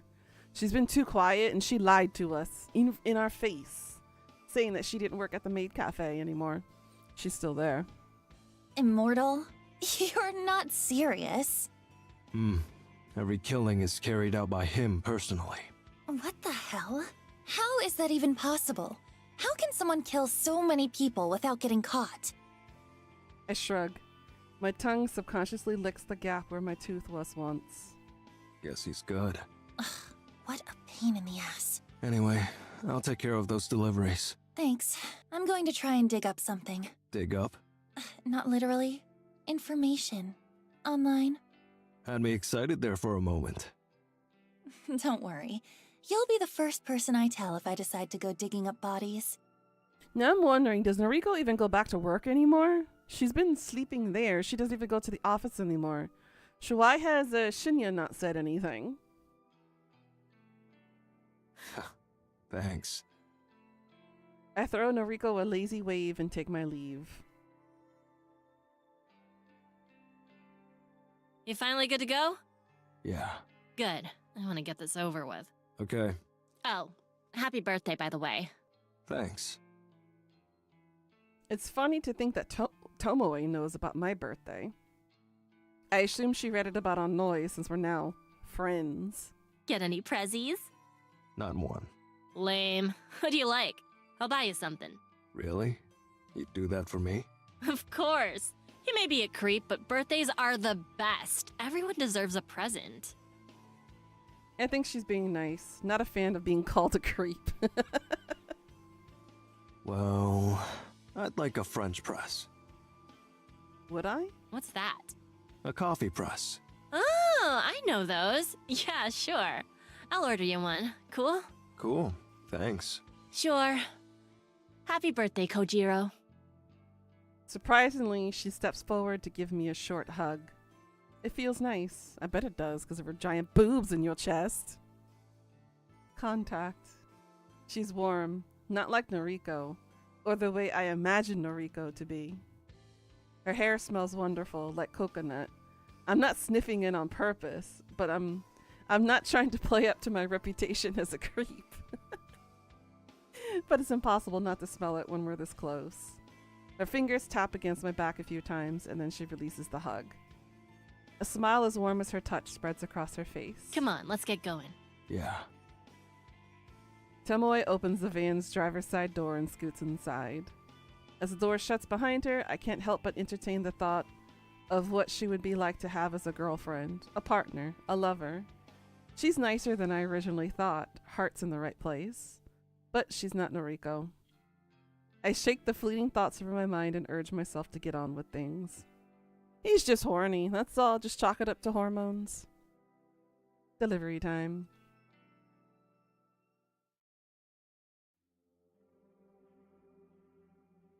August 2nd, Sunday night.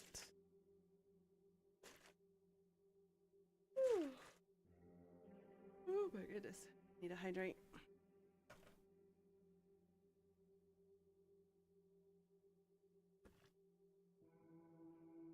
Num num num num. Whew, that's sour. Morgue duties have felt mundane lately. Boring, pointless. Lots of things I'd rather be doing.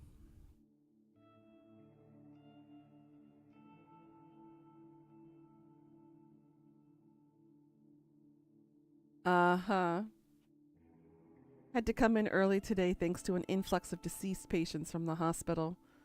Bodies get passed through the hospital halls and land in my lap, unceremoniously. They need tagging, need to be added to inventory, need to be stored.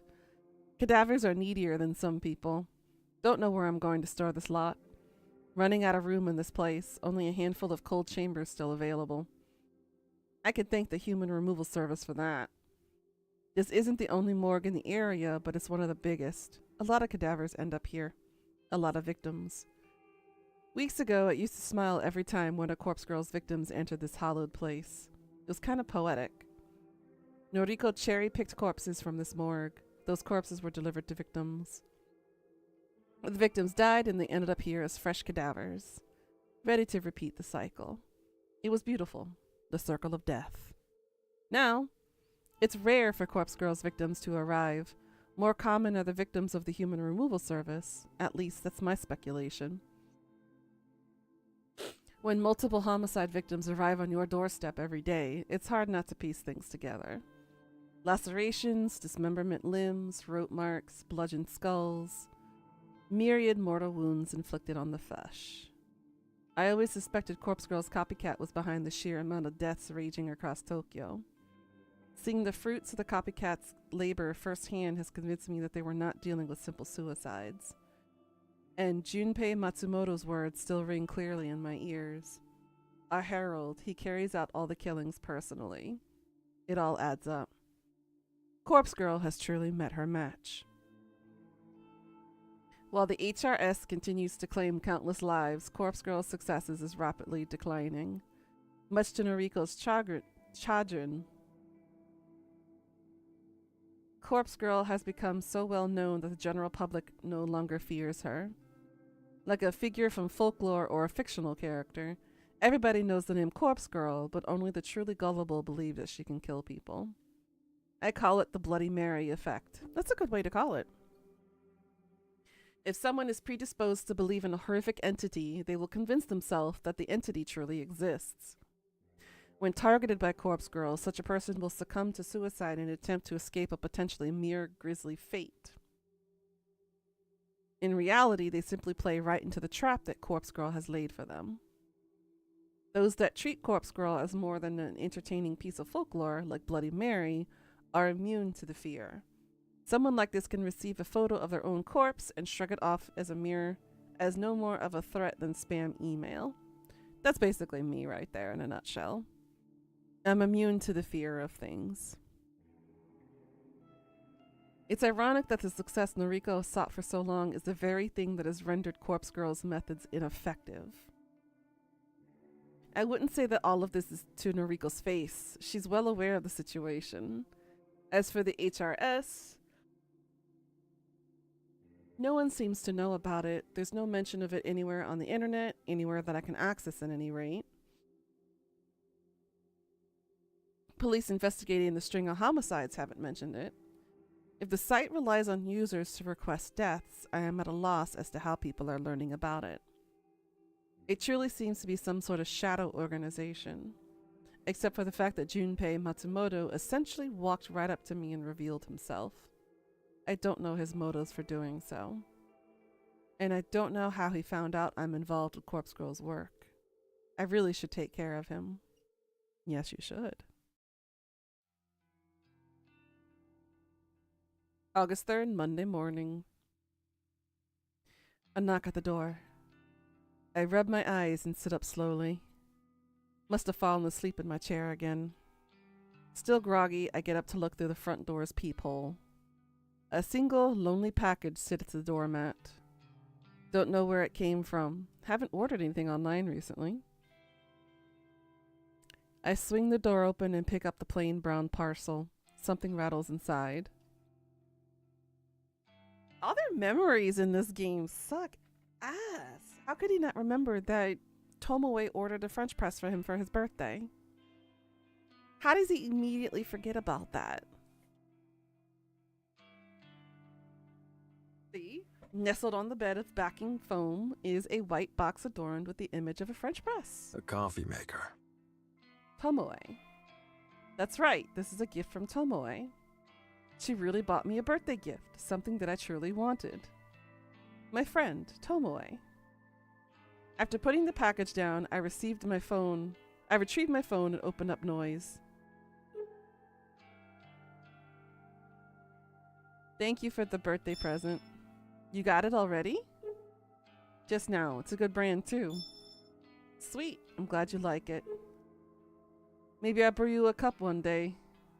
Haha. Yes, please. Extra sugar. You got it. Tomoe doesn't send up a follow message. I take it to mean that the conversation has expired. It feels good that she did such a nice thing for me. Almost forgotten what it's like to have someone care. Pity she has a boyfriend. Never stops going on about him. Regardless, it doesn't matter. I shouldn't misconstrue a kind gesture as affection. She was simply bestowing a birthday gift. Something most people would do for a friend. Something Noriko didn't even attempt. Don't know how to break down Noriko's barriers. Been trying for a long time. She just never seems to warm up. Maybe chasing her is a lost cause. But I'm tired of being lonely. I'm so tired. That is a mood. Noriko, Tomoe, I don't care. If either of them would accept me, I would give them everything I am. I just don't want to be alone anymore. We could be bosom companions.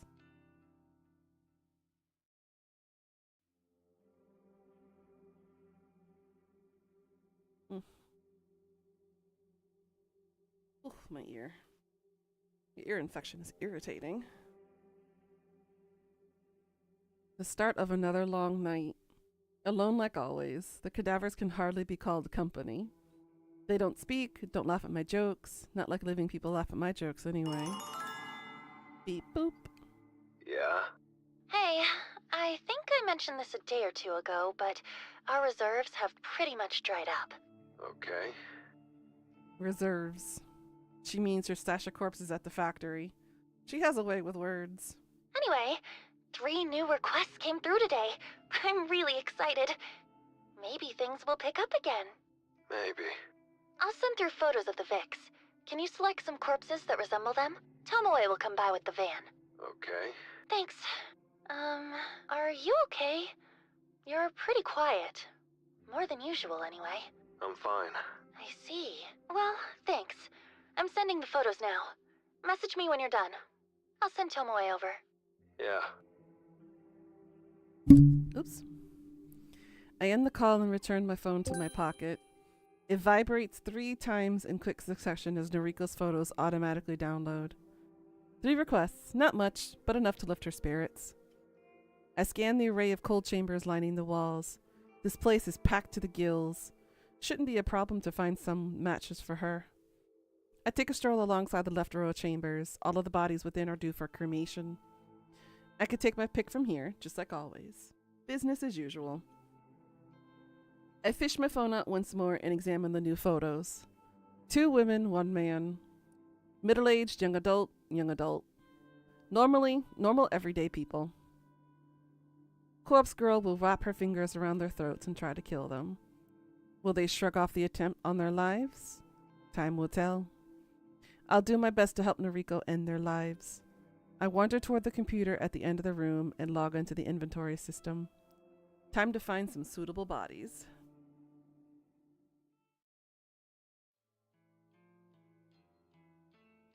August 4th, Tuesday afternoon. The corpses you picked out are good. 2 of them, anyway. What's wrong with the third? He looks a bit too old. Older than the victim, at any rate. I see.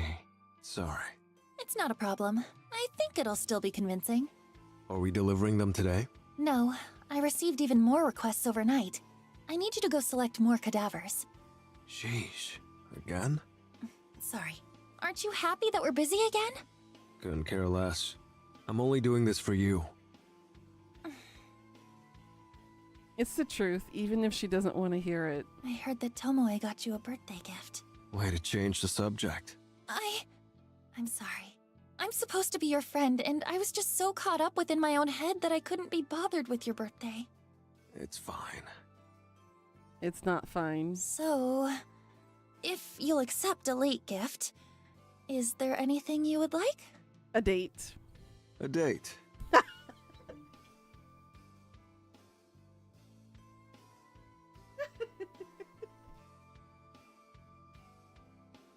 I got it.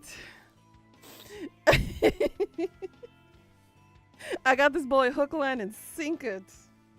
Oh my goodness. Oh my goodness. Word for word, right? I knew this was coming. With you. Anything else? No. You're being awfully forward today. I thought we agreed to just be friends. You agreed to be friends. He didn't agree to that statement. What's gotten into you? Nothing. Forget it. I have to look away from her to prevent her from seeing the snarl on my face. I'll go pick out some cadavers for you. Later. Okay. Bye. I step away and mutter to myself. Stupid.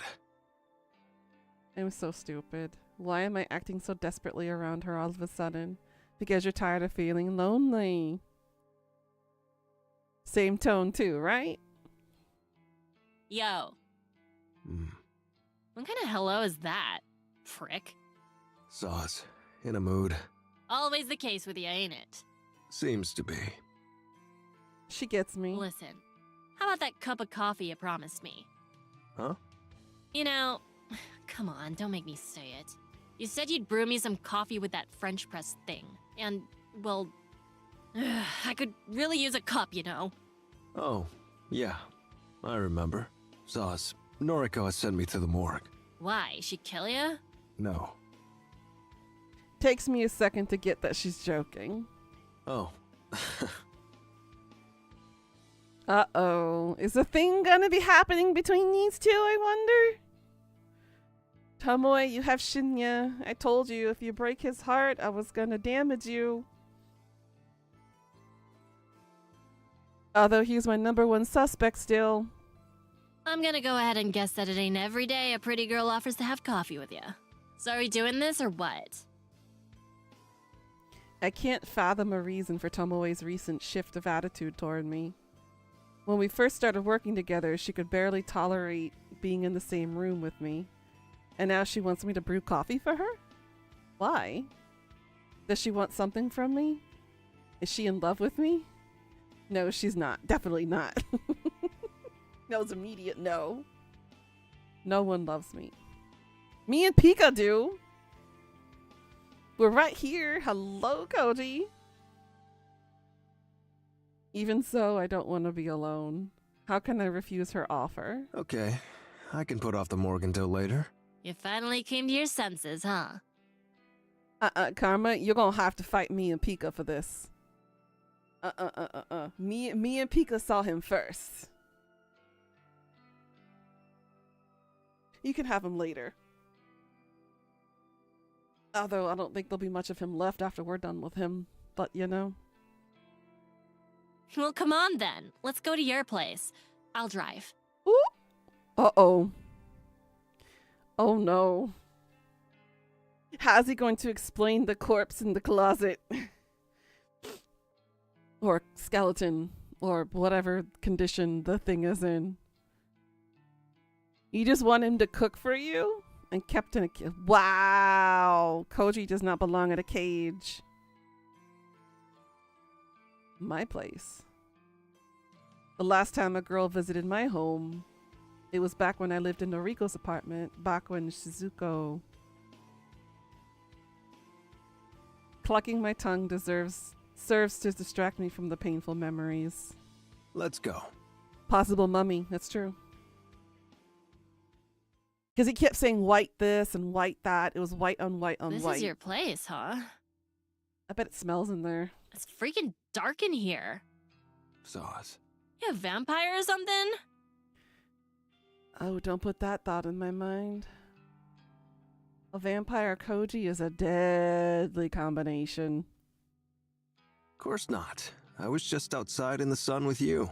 True that. Tomoe looks around the small room and stands uncomfortably by the wall.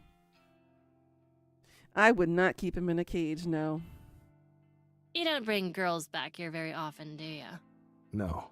Maybe if you made the place look more appealing, then girls just might want to come back here. You're here. Sure, but I'm complaining, ain't I? Pika, stop that sentence now.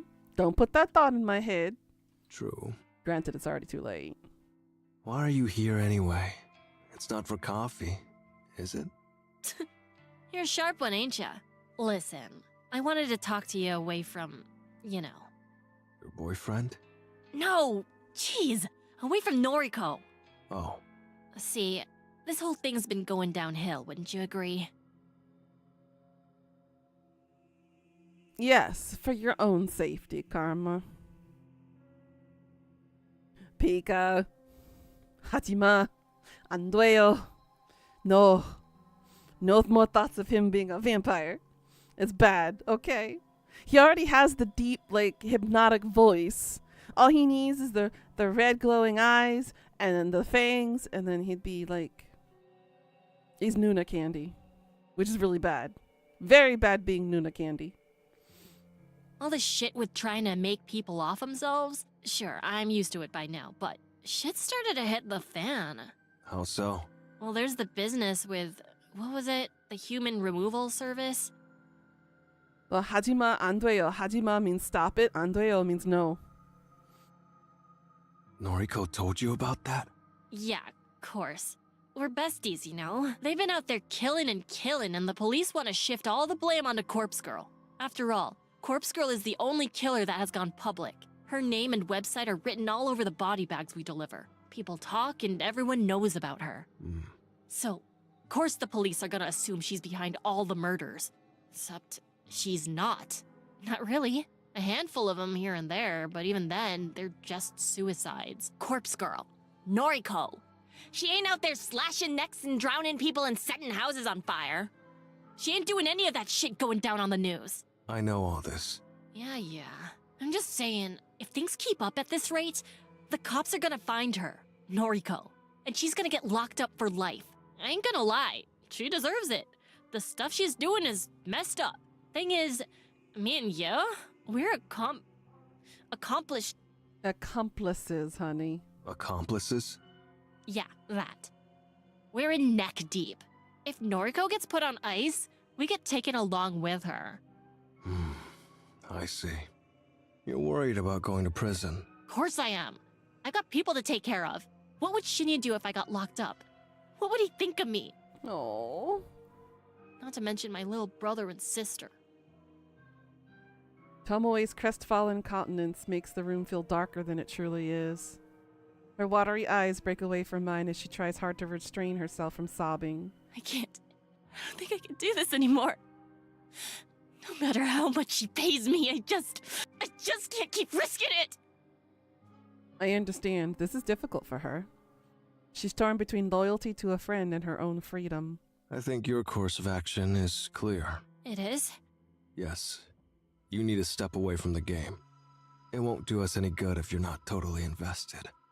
You can make a fatal mistake that has consequences for all of us. If you're not committed, not focused, it's best that you part ways with Noriko. You know, you really are more understanding than you look. I thought you were a total social outcast with no feelings or empathy. Thanks. Culture will have to take that as a compliment. There's no other way around it. Let me finish.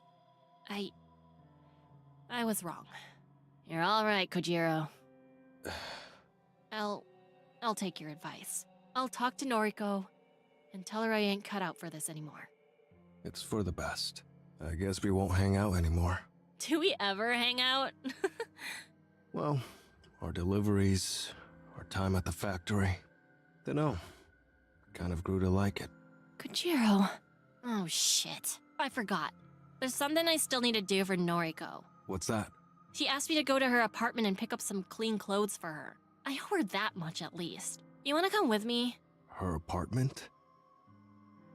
Noriko's apartment, my apartment. Not anymore. I haven't lived there for a while, but it will always feel like mine. I wonder if there are any old memories to find between its walls.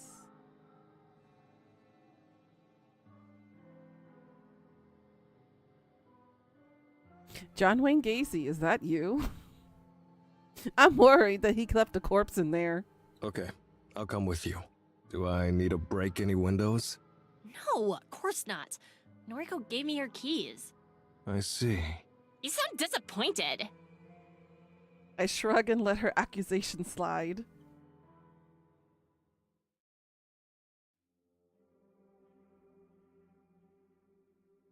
I didn't expect a flood of mundane recollections to drown my mind as soon as I started climbing the staircase. This place has such a hold over me. My past life, my life with Shizuko.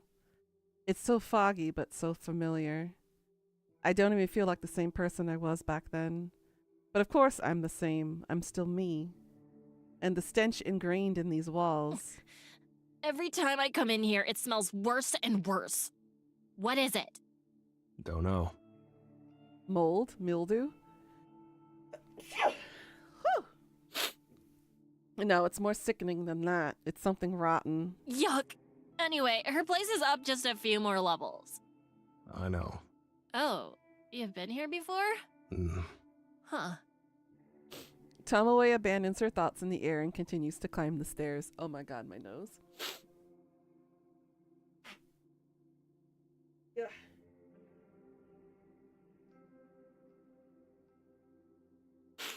Excuse me. When we reach the landing below Noriko's floor, a young girl's voice rings out. Hello? Daddy? It doesn't take long to identify the owner of the voice. I believe that is Momo. That's some good writing if Nuna can smell it. A girl, no older than 7, is knocking repeatedly on the door of an apartment. Oh? She notices our arrival. Who are you? Kojiro. Hello there. My name is Tomoe. What's your name? Momo. Nice to meet you, Momo. Do you live here? Mm-hmm. The door's locked. I can't get inside. I see. Somehow, the girl has locked herself outside her own apartment. Is your mommy or daddy home? I think Daddy is home, but he won't answer the door. Uh-oh. Let me try, okay? The young girl hesitantly nods, nervousness evident in her features. Tomoe slams her fist against the apartment door, unafraid of holding back her strength. Yo, anyone home up in here? Hello? Anyone there? After a good 30 seconds of pounding the door, Tomoe puts her hands on her hips. Are you sure your dad is home right now? I think so. He was here right before I went outside to play. Tomoe grimaces and looks me dead in the eyes. You don't think something happened, do you? Don't know. I crouch down and rest my weight on one knee so I can come face to face with the girl. What's your dad's name? It's Kenji. Kenji, huh? And what was he doing before you went to play? Momo twiddles her fingers uncomfortably. Her expression turns thoughtful as she tries to remember. He was watching TV. I see. Thank you. I stand back up and turn to Tomoe. She raises an eyebrow as if in disbelief of the polite persona I adopted to talk to the girl. If he's got the TV on, it might be too loud for him to hear us. Anyway, I'm sure he'll open the door soon. We should go up to Noriko's. You're unbelievable. I ain't leaving this girl here. What if something bad happened to her dad? Something happened to Dad? Oh, honey. No, honey. I didn't mean it like that. Kojiro, we need to get in there. Tomoe's sentence is cut off as the apartment door suddenly opens. A formidable man, now broad-shouldered and with a smoldering expression, now inhabits the open doorway. That's not her dad. That's Shinya's father. Clear the doorway. He takes one look at Momo and then turns his neck to bark at somebody behind him. The daughter's right here. Bring her with us. Hurry it up. The stern man pushes past as I stumble and try to get out of his way. I don't like being pushed around, but the sight of half a dozen uniformed police officers shuffling out of the apartment behind him encourages me not to retaliate. Daddy? Dragged along behind one of the officers is a handcuffed man in disheveled clothes. Momo! Oh, thank God! Sweetie, Daddy has to go to the police station for a little bit. I'm sorry, sweetie. I'm so sorry. Kenji, what did you do? Before he can squeeze out another word, the police officers yank him away from his daughter. He is accompanied downstairs and disappears from view within moments. Daddy! Come back! Daddy! The final police officer to exit the apartment bends down in front of Momo. He mumbles something to her, then grabs her shoulders in an attempt to steer her toward the staircase. Let go of me! Daddy! What the fuck is going on here? Tomoe takes a step toward the officer, her fingers slowly curling into a fist. Don't. I clutch her fist in my own and force her to lower it. Don't get involved. It's a police matter. I think she understands my vague warning, and she stops struggling against me. Momo.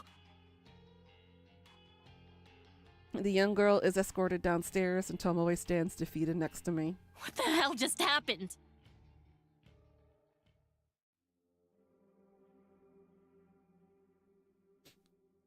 Tomoe is uncharacteristically quiet as she searches Noriko's apartment for clean clothing.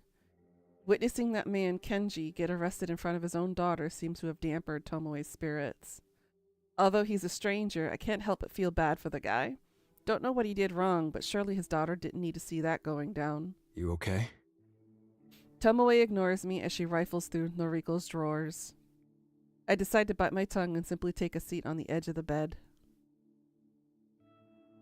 The first man to leave that apartment, the guy with broad shoulders. He looked familiar, very familiar. I think it's a corpse. I think it's a dead body. Or bodies, plural.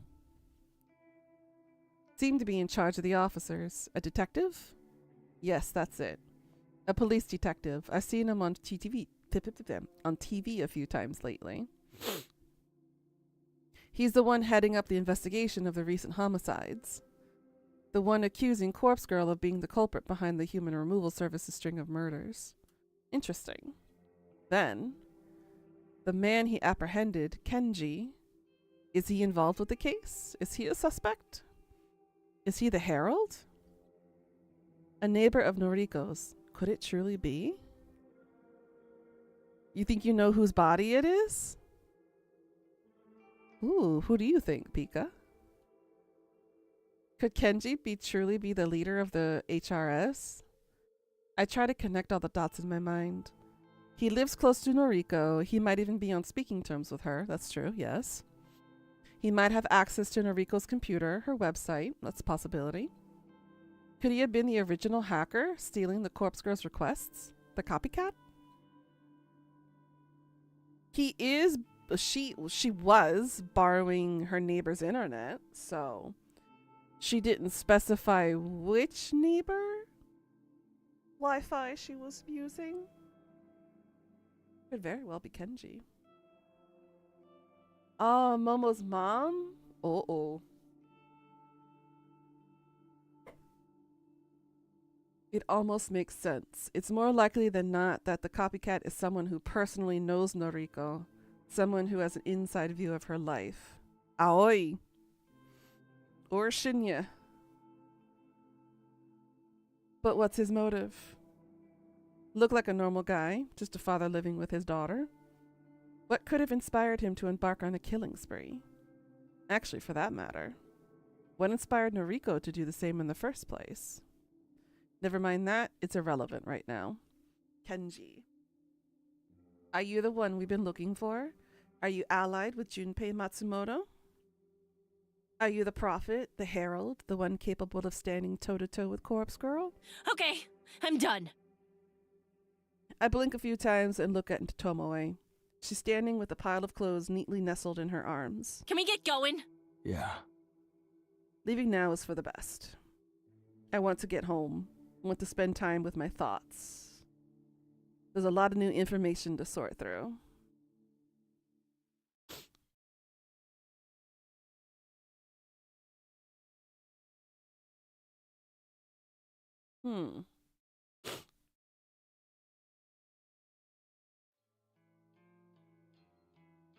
August 5th, Wednesday morning. Not a morning person, never have been. But running with Noriko has forced me to get up early more times than I can count. Doesn't mean I'm getting used to it. Still can't prevent myself from yawning. It doesn't help that last night was a sleepless one. Couldn't convince my overactive mind to take a break. Even distractions didn't help. Couldn't concentrate on reading. Couldn't focus on tidying the apartment. Nothing worked. The same questions kept bouncing around inside of my skull. When the sun came up, I decided to stop torturing myself and just confront Noriko. Perhaps she has some answers.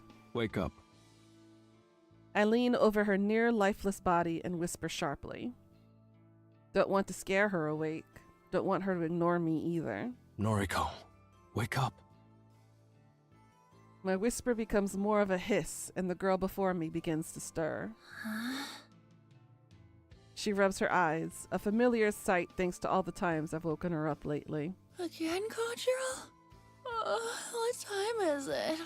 Early. Listen, got some questions for you. Give me a break. She sighs, sits up, and reaches for her handbag lying next to her futon. After rummaging through its contents for a few seconds, she curses under her breath. No coffee. Here. I toss her a silver can of coffee I picked up from a vending machine on the way over. I know the drill by now. Know Noriko well. The can slips through her fingers and comes to rest safely in her lap. Oh, thanks. She cracks open the tab and takes a long sip, effectively draining half the contents in one swig. This is nice. She thoughtfully examines the front of the can, running her fingers on the embossed logo. Glad you like it. Now, questions. Fine, go. Do you know a guy named Kenji? With a daughter, Momo? Noriko cocks her head to the side as if this was the last question she expected to hear from me. Yeah, I know them. They're my neighbors. Kind of. They live on the floor below me. That's right. You on speaking terms? More or less. Her eyes dart away from mine and she takes a moment to think. Almost sweet. A nice girl. Kenji... We used to talk, but then, well, I think he's lost respect for me. Let's leave it at that. I see. This is weird. How do you know those two? Suppose it can't hurt to tell her. Tomoe will probably will if I don't. Went to your apartment yesterday with Tomoe. You did? Had to collect clothes for you. Going upstairs, we saw Kenji get arrested by the police. Lots of cops. And the detective from TV. Detective? Wait, Kenji got arrested? Why? Don't know. They took him away in cuffs. Took Momo too. No, the detective. You're not talking about the one heading up the murder investigations, are you? It's him. Big guy. Fujikawa. Huh? Fujikawa? Yeah. Interesting. Didn't know his name before. Detective Fujikawa, not exactly the type I want to cross. Noriko's shoulders slump. Poor Kenji. I wonder why he got arrested. A flicker of realization flashes across her face. Within a split second, Noriko's defeated expression gives way to a hideous, wicked smile. Her eyes narrow and a shrill laugh pierces my ears. Oh, that's fantastic! Don't know if she's lost the plot or if she's figured something out. All those precautions I took, all that preparation, it finally paid off! Spill it. What are you talking about? Okay. Right. Listen carefully. When this all started, when Corpse Girl first told me to start killing, Huh? Huh? Huh? Is she talking in third person again, or is she literally talking about a different person? She claimed she was Corpse Girl. Now she's saying she's not Corpse Girl? The hell is going on? My brain just went... I think my brain just imploded. Implosion upon an implosion. I thought she was Corpse Girl. That's what she always refers to herself as. I knew that running the website from my apartment was a risk. Her alter ego? Yeah, her separate personality? She's talking in third person perspective? I knew accessing the database of the deceased could be tracked by anyone watching me. I took certain measures to protect myself. To protect Corpse Girl's work. What did you do? I pinned everything on Kenji Ogawa. I used his internet service, his Wi-Fi. I used his address for registering my website. I used his name for every service I signed up to. Everything I did created a trail of breadcrumbs that would point to Kenji in the event that the authorities ever came looking for Corpse Girl. Devious. Cunning. Noriko planned everything from the start with a great amount of forethought. More concerning is the fact that she wasn't afraid to throw her neighbor to the wolves in order to save her own skin. Still, if I take Noriko at her word, this rules Kenji out as the mastermind behind the HRS. He couldn't be the herald that Junpei Matsumoto spoke of. He was just a scapegoat. Wrong place, wrong time. Clever. I'm impressed. Thank you. It finally paid off. The police will either treat Kenji as the culprit, or release him once they figure out he's not who they're looking for. Either way, they'll be back to square one. And I'm off the hook. Sure, if you say so. Hmm?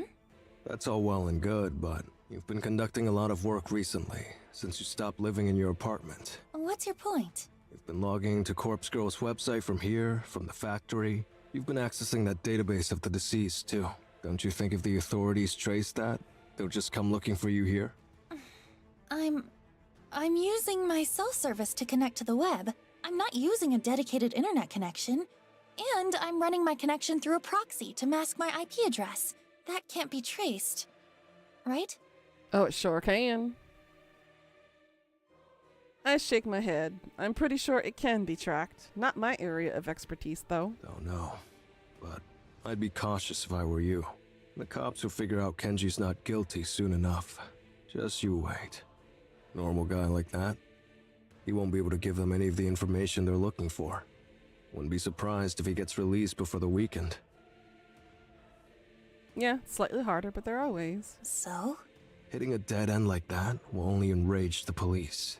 Especially that detective, Fujikawa. Don't you think they'll redouble their efforts after that? They'll surely do whatever it takes to catch the true culprit. Yeah, sure, I hear you, but Corpse Girl really isn't the one they're looking for. The human removal service is behind most of the recent deaths. They don't know that. They only have eyes for Corpse Girl. You made her famous. Made her known in every household across Tokyo. She's as much at fault as the human removal service. And you know it. If they catch you, let's just say you won't be let off the hook so easily. Noriko folds her arms across her chest angrily. Not my fault she doesn't want to hear the truth. Yup, exactly. This whole conversation has given me a headache. All my assumptions on the identity of the Herald has led me to a brick wall. But I did glean one interesting piece of information from Noriko's words. A phrase that loops within my mind, verbatim. When Corpse Girl first told me to start killing, I rubbed my chin and thought. So it seems like she potentially does have multiple personality disorder, although we can't call that anymore. It's dissociative identity disorder.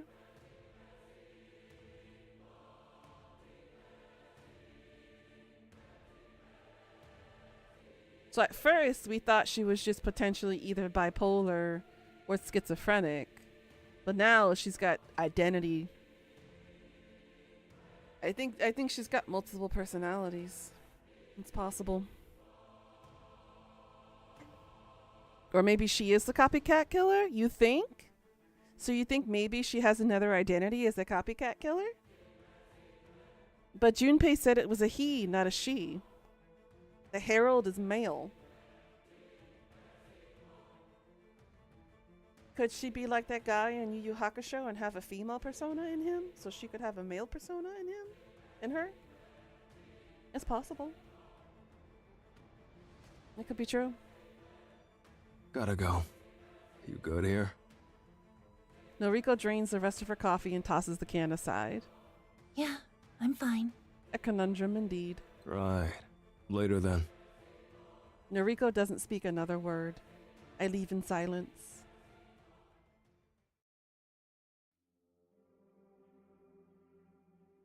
Got a few hours before I need to be at the morgue. Usual night shift. Not a good combination with an early morning. At least there are no deliveries to make today. For Noriko or for Corpse Girl. For the best. If Tomoe is quitting the business, we won't have a driver. Didn't really think that through when I encouraged her to go with her gut. Oh well. That's on Noriko. She's the brain behind the operation. I'm simply the muscle, just like I always tell her. Corpse Girl told Noriko to kill people. That's what she said. That's what Noriko, what Corpse Girl.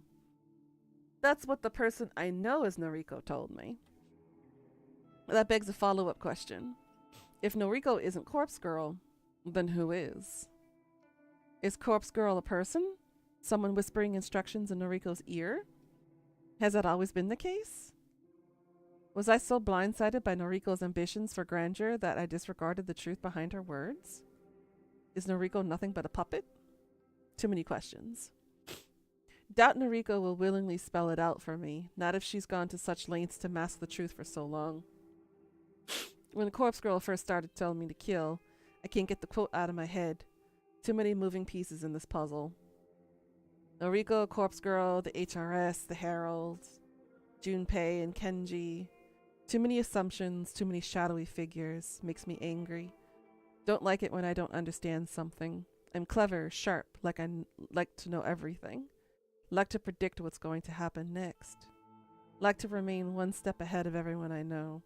Right now, I feel 3 steps behind. Behind Noriko, behind whatever Corpse Girl is. Maybe Tomoe has the right idea. Maybe getting out of this situation is for the best. Though, could I really make a clean break? Could I really just walk away? Noriko isn't afraid to play dirty. That has become increasingly more evident, especially with the Kenji situation. If I walked, would I have to be on guard for the rest of my life? Would I have to be cautious of every shadow that flits in the darkness? Would Corpse Girl come to claim me as her own? That begs the question. If Tomoe quits now, will Noriko try to buy her silence with blood? She'll do anything to ensure her name isn't dragged through the dirt. Tomoe knows too much as me. She could compromise Noriko's entire operation if she lets the wrong words slip out in front of the wrong people. Because of that, I have to believe that Noriko won't stand for it. Tomoe's life will be in danger if she quits now. I don't know how. I don't know by what measure Noriko will strike from the shadows. The girl is weak of body, though strong of mind. And her ambitions are steeled by some otherworldly force of will. Noriko won't let Tomoe walk away from this. Mm-hmm. Speaking the words aloud and hearing the echo throughout my apartment helps reaffirm the truth. I have to warn Tomoe. I don't know if it's too late. I don't know if she's told Noriko that she'll be quitting.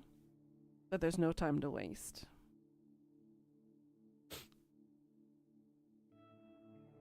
Can I help you? Tomoe in? She's, are you a friend of hers? Yeah. This is an emergency. Really? Hang on. I'll go get her. I wait patiently as the guy, I assume Tomoe's boyfriend, goes to fetch her. It's fairly late now, the sun is setting. I might miss the start of my shift at the morgue. This is more urgent. Kojiro? What the fuck are you doing here? Need a word. How'd you get my address? You know what? I'd rather not know. Tomoe, Who is this guy? Why does he smell like... Long story. Is he bothering you? Should I, Shinra, sweetie. You're like a chihuahua going up against like a mastiff. It ain't gonna work, honey. should I take care of him? Oh my god. You're adorable. Down, boy. My nostrils flare a little as I choke back a laugh. The guy is pretty scrawny. I'm no martial arts champion, but I find it hard to believe he'd pose a threat to me. Nah, it's all good. He's harmless. Mostly. I see. He flashes me an untrusting glare. Need to talk. It's important. Fine, come in, come in. Him. I point a finger at the boyfriend. He needs to go. Seriously? Yes, come on. What do you think I'm here to talk about? Ugh. Yeah, fair point. Shinya, can you, like, clear off for a bit? Tomoe, I want to know what's going on here. Just who is this guy? Is he an ex-boyfriend of yours? Because I'll fight him. You just watch me. No need for that. Not here to steal your girl. Just listen to him, Shinya. You've no need to worry. Fine then. I can tell when I'm not wanted. If anyone needs me, I'll be outside. The boyfriend storms up like an upset toddler, and I finally allow myself to crack a smile. What a catch. Shut up. You don't know him like I do. Okay. Tomoe shuts the front door, leaving us alone in her So apartment. what the fuck is this all about? I need to know. Have you told Noriko you're quitting? Nah, not yet. Surely you could have asked me that over noise. Probs. Thought you might be in danger already. Danger? Why? Have a theory. Reckon Noriko will cut us up if we leave our merry band. Nah. Noriko and I are besties. She wouldn't hurt me. I know, bless his little heart, right, Pika?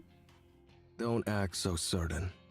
Noriko will do anything to protect herself. That neighbor of hers, the guy that got arrested, she set him up from the very start. Made him take the fall so she wouldn't become a suspect. You're shitting me. Dead serious. And I take a moment to consider the best way to announce my next theory. don't think Noriko's working alone. Tomoe simply frowns at what I consider to be a startling revelation. Well, of course she's not. We're working with her. Guess I didn't explain it well enough. Not what I meant. Noriko may not be the ringleader here like we assumed. She said, and I quote, "When Corpse Girl first told me to start killing," end quote. Tomoe's silent contemplation convinces me that I'm onto something. Something that neither of us had stumbled upon previously. Well, shit. I thought Noriko was Corpse Girl. She always calls herself that. In fact, she even admitted it to me once. Yeah, I remember it. I kinda suspected it and I asked her about it, and she confirmed it. Sure about that? Well, pretty sure, yeah. Interesting. Now I'm starting to doubt myself. Don't sweat it. Noriko does refer to herself as Corpse Girl. I'm sure of it. Right? I thought so. But I'm still uneasy about it. Someone convinced her to start killing. And she seems to think it was Corpse Girl. Ugh. I don't get it. Neither do I. But I'll get to the bottom of it. Right. For now, for your own safety, don't tell Noriko you're quitting. Seriously? I don't know how she'll react. What a drag. I really don't want to do this anymore. Be patient. Give me a bit of time. You sure you can sort this out? Yeah.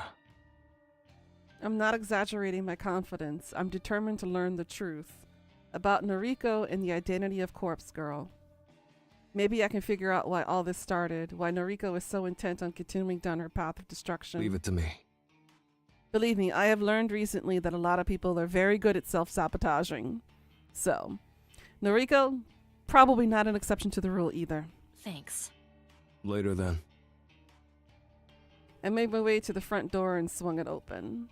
I'm slightly startled when a heavy form stumbles into me. Oh, With his ear pressed up against the door, Tomoe's boyfriend couldn't avoid falling forward as the door opened. I looked down at him sprawled on the floor, groaning. You okay? He'll be fine. Get up, Shinya. He clambers to his feet and dusts off his trousers. I was, just, Gotta go. Bye. Don't have time for this. I push past him and make my way out of the apartment complex.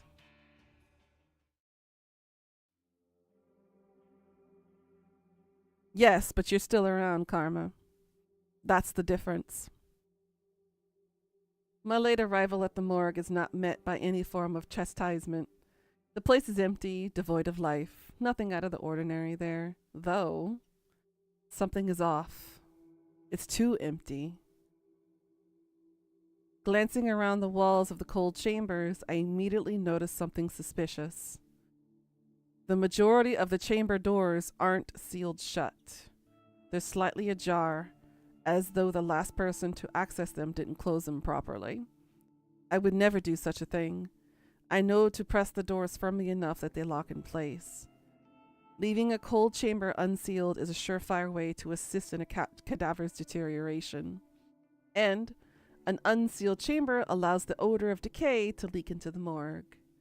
Right now, I don't smell anything out of the ordinary, meaning the cold chambers are empty. Someone has removed the cadavers that were stored inside. The place was full to the brim just a day ago. There wasn't a single empty cold chamber.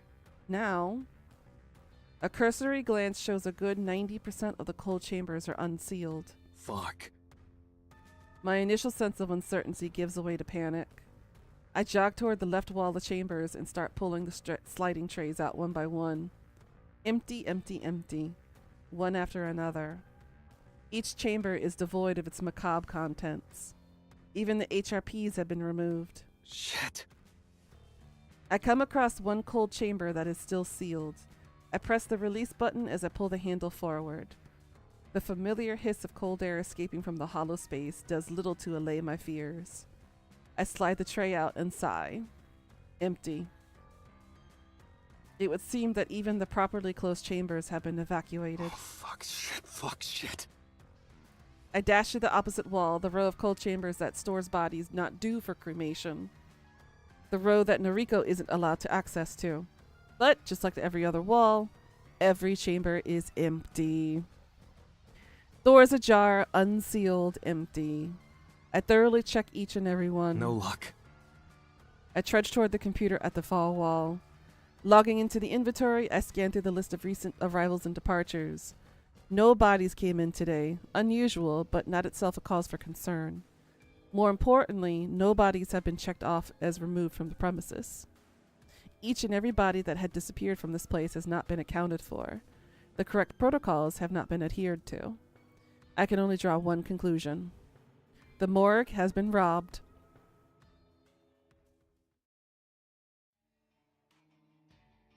Sorry to rock up so late. It's fine. I was awake. Okay. Bad news. Hit me. Morgue's been plundered. Plundered? What, are you a pirate now? Wait, your tone. You're not joking. No. Explain. All the cadavers have been stolen. Cold chambers are completely empty. Fuck! Yeah, my thoughts exactly. How could you let this happen? Me? I'm no security guard. Don't put this on me. How am I supposed to acquire corpses now? How the fuck am I supposed to appease Corpse Girl? Despite the fact that she's having a Noriko moment, I don't miss the fear in her voice. Appease Corpse Girl. Not something you'd say if referring to yourself. She's clearly referring to someone else, some other being. Time to put her on the spot. Sick of always being 3 steps behind. Who's Corpse Girl? What? Who is she? Don't act dense. I'm Corpse Girl. If you're trying to be funny, it isn't working. Now isn't the time. We've lost everything, Kojiro. I've got a couple of bodies here at the factory, but they're allocated to victims already. If Corpse Girl gets any new requests, we won't be able to fulfill them. There, you did it again. You referred to Corpse Girl as another person. Can you stop messing around? Don't you see how serious this is? I do.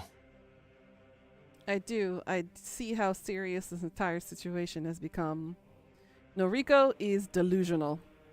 No shit, Sherlock. She refers to Corpse Girl both as herself and as another person. She pays no heed to the difference in her words, even when called out on it. She doesn't seem to be aware that she's doing it.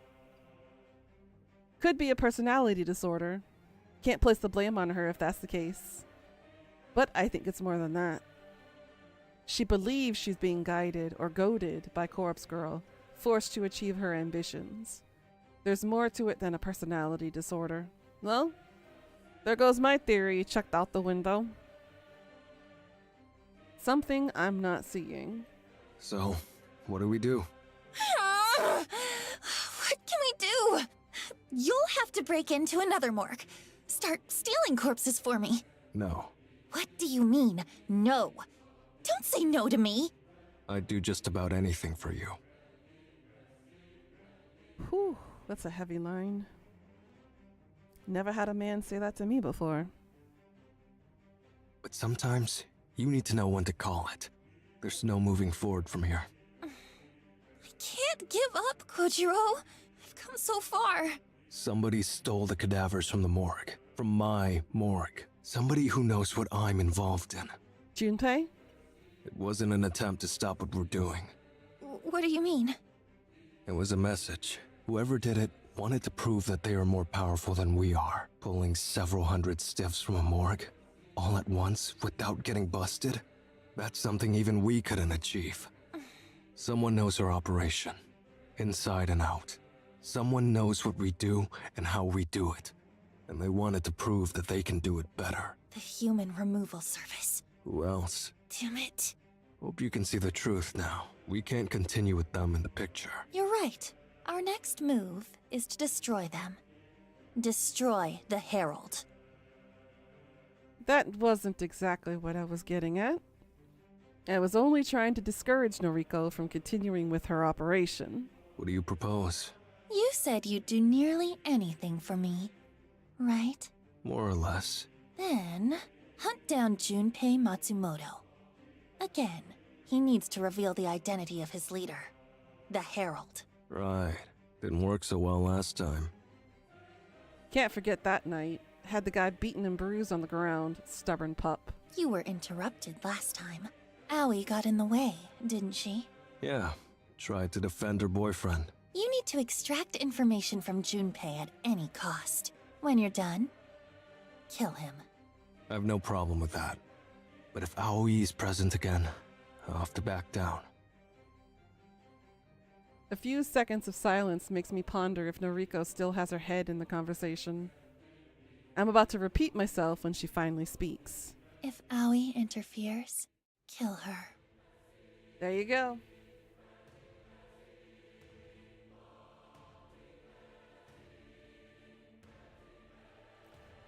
This is not the normal Noriko that we know of. She would do anything to protect Aoi. And I mean anything. She simps harder for her than Markiplier simps for those waifus.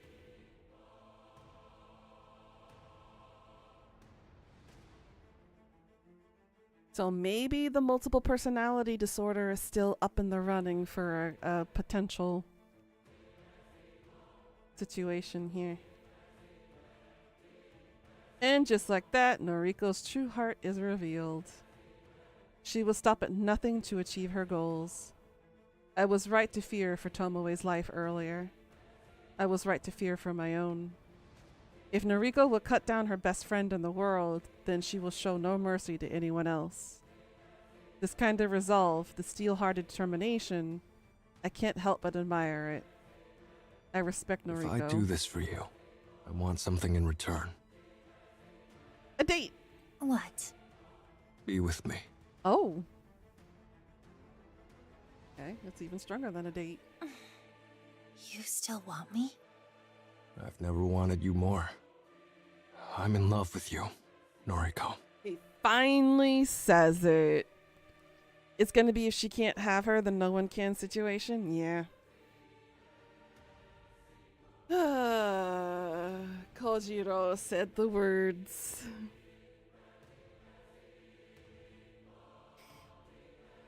Oh boy. This just got complicated. In case that wasn't clear before. Okay. Take care of this issue for me, and you can call me yours. I'll be your girlfriend, or your wife, or your mistress. Whatever you want. My heart will be yours. She doesn't have a heart. That's all I wanted to hear. All I needed to hear. I don't want to be alone anymore. I don't want to feel lonely. Noriko, Shizuko, even Tomoe, it doesn't matter. I just want somebody to love me, to hold me. Okay, I'm on it. Leave it to me. Thank you, Kojiro. I'm putting my faith in you. I step back, turn around, look up, stare at the stars, the pollution-clouded sky. When we get together, perhaps we can live at Noriko's apartment. My old place. It will be just like coming home after a long absence.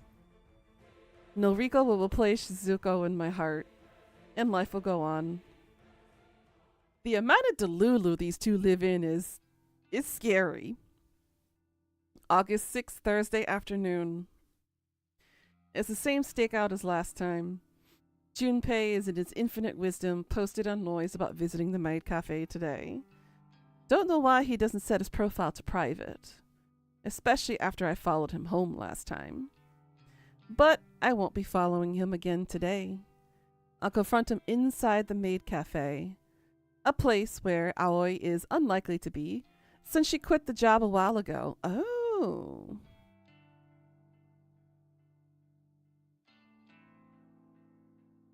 Although, did she really quit? No, she didn't.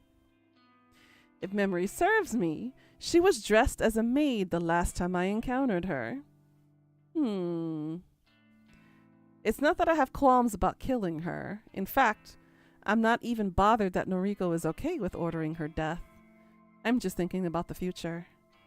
When Noriko and I marry, we'll want friends and family to attend the wedding. Oh my god, he is Delulu! Woo! I thought he was crazier than the Sesong fans here in Korea. He's crazier than they are. He thinks they can have a normal wedding with friends and family to attend? Noriko doesn't have any family.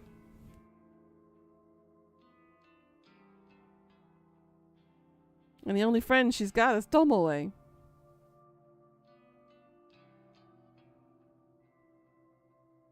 Noriko will need bridesmaids, a maid of honor? Aoi would be perfect for one of those roles. Delulu is not the Salulu.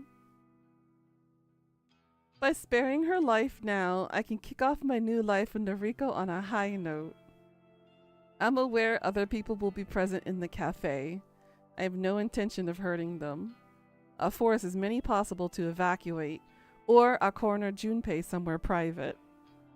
Yeah, he doesn't have family either. The dog himself arrives as I'm playing through possible scenarios in my head. He waltzes through the front door, completely oblivious to my presence across the street. I'll give him some time. Let him get comfortable, lower his guard.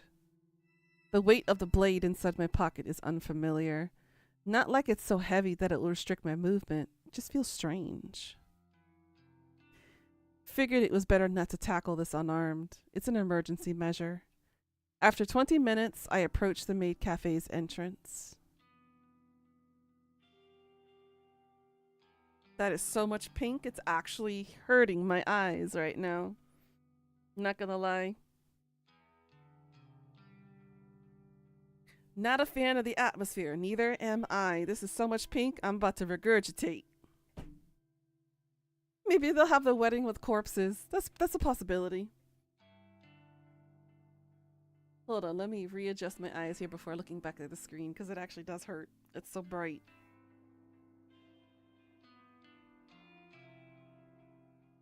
Okay, I think I can look now. I think.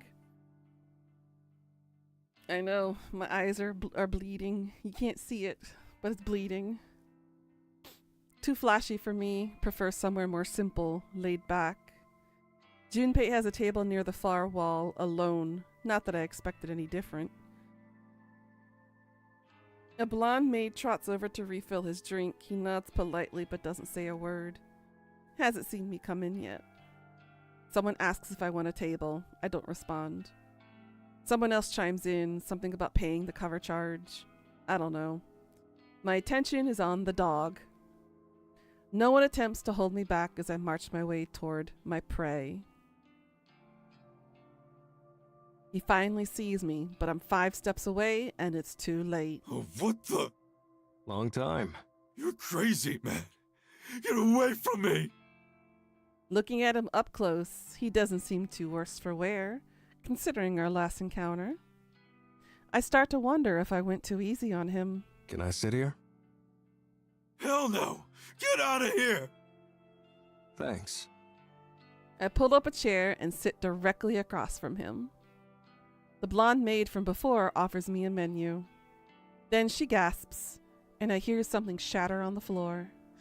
It's you! Strange. Aoi didn't quit her job after all. So I think she also lied about a relative of hers assaulting her at the cafe. I think it's Junpei this entire time.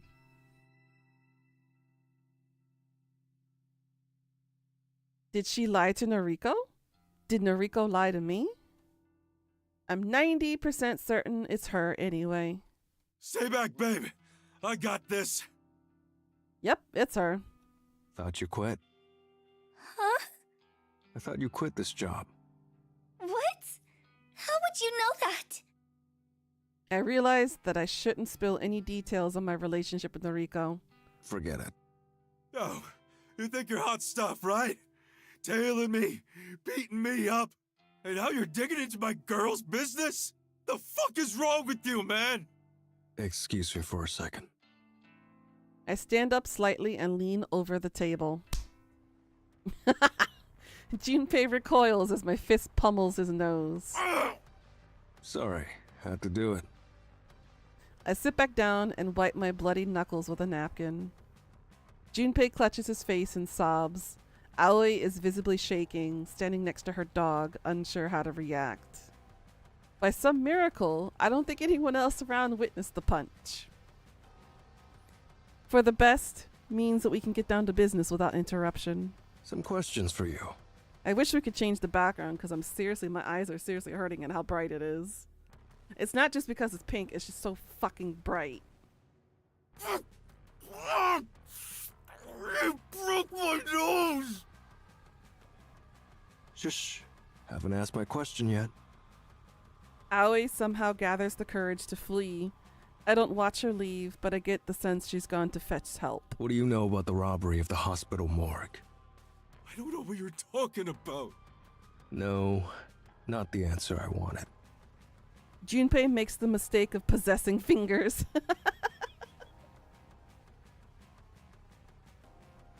Oh, I love this line. For some reason, it tickles. It tickles me. Junpei makes the mistake of possessing fingers. There's something special about this sentence. I don't know what it is, but I love it. I jam a steel fork into the back of his left thumb and pin it to the wooden table. Ooh! You're going to give me the answers I want. Am I clear? You're a nutcase. You're psycho. Junpei, you're a fucking moron and not giving him the answers that he wants. He's going to kill you. No. For my next question, how did you find out about my involvement with Corpse Girl? It seems that Junpei is carefully weighing his response for the first time. Instead of outright defiance, he wisely chooses to grant me a satisfactory answer. It wasn't hard, man. You're not the most stealthy dude around, you know? Explain. You and that blonde gal girl, Tomoe Watanabe, you're not cautious enough. So, he knows Tomoe's identity and her involvement. This hound is truly a liability. It's not hard to tell you when you drive that hunk of shit van around town, dropping dead bodies off to Corpse Girl's targets. He knows a lot. Way too much. How far does his knowledge extend? I see. My next question then. Do you know Corpse Girl's identity? I think the real question is, do you? I consider his words. Do I know Corpse Girl's identity? Beginning to doubt that. Had he asked me a week ago, or two, I would have thought Noriko immediately. Now, the way that Noriko has been referring to Corpse Girl, I'm not so certain. But I won't let this wounded mutt have the upper hand. I won't let him pry open gaps in my defense. Wrong answer. The only other piece of cutlery in hand is a metal spoon. There are so many fun things you can do with a metal spoon. I drive the slightly pointed rear end of it into the pointer finger on Junpei's already injured hand. Corpse Girl's identity? Fine. Noriko Kurosawa. Interesting. I see. A hesitant tap on my shoulder from behind causes me to turn. Leave him alone. Aoi has somehow gathered herself a half-dozen other bystanders. They're all glaring at me, fists clenched and ready to try to forcibly remove me from the premises.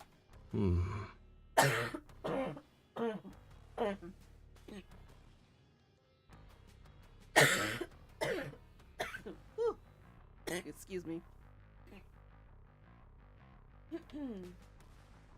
Water, not orange juice.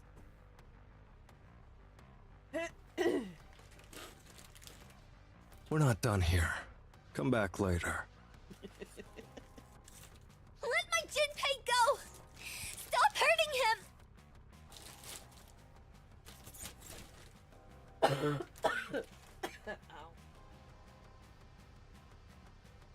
For an outwardly meek girl, Aoi has more courage than I expected. I stand up and stretch my neck. I'm not looking for a fight with a bunch of cafe patrons. Heaving a sigh, I dip my hand into my pocket and withdraw the knife. Flashing it in front of the mob says more than my words ever could. They all back off, a few letting out snivels of despair. Aoi, either out of bravery or fear, holds her ground. A single watery tear welling in her left eye discloses her true feelings. Leave. Everyone. Now. It doesn't take more than this animalistic, primitive command to convince the crowd to disperse and rush for the door. Aoi is amongst the fleeting throng, and she mouths the word sorry as she catches Junpei's eye. Satisfied that we will not be interrupted further, I return my attention to Junpei. He sobs vocally. Don't kill me, man. I'll do whatever you want, you know? Please, I'm begging you. I've got my whole life ahead of me. Relax. Only one more question for you. What? What is it? Who runs the human removal service? Who is the Herald? I'm being completely honest with you, man. I don't know who he is. He wears this creepy-ass mask and never speaks. Can't quite tell if the dog is being sincere or lying through his teeth. I need more than that. Who would know his identity? Shit. Look, man. The Human Removal Service. It's only the two of us. Me and the Herald. He recruited me online, you know? He makes me do his legwork. So, if I don't know who he is, no one does. Except him, of course. Not good enough. Not the answer I'm looking for. I lean over the table once more, keeping my knife clearly within the dog's vision. Not happy with that answer. Pick a finger. Shit, no, dude, seriously. Ask me a different question. Please, please. Kojiro. A voice I didn't expect to hear rings out from behind me. Noriko, Enough. why are you here? I overheard everything. It's enough information to use. Is it? Noriko strides forward. It's a little unnerving seeing her in the real world, away from the factory. She's been cooped up there for so long. Her pale skin looks almost otherworldly beneath the cafe's gaudy lights. For whatever reason, she's wearing her best clothes. They're almost clean, as though she recently did her own laundry. She walks with purpose, one foot in front of the other, but her gait is unsteady and she is visibly trembling.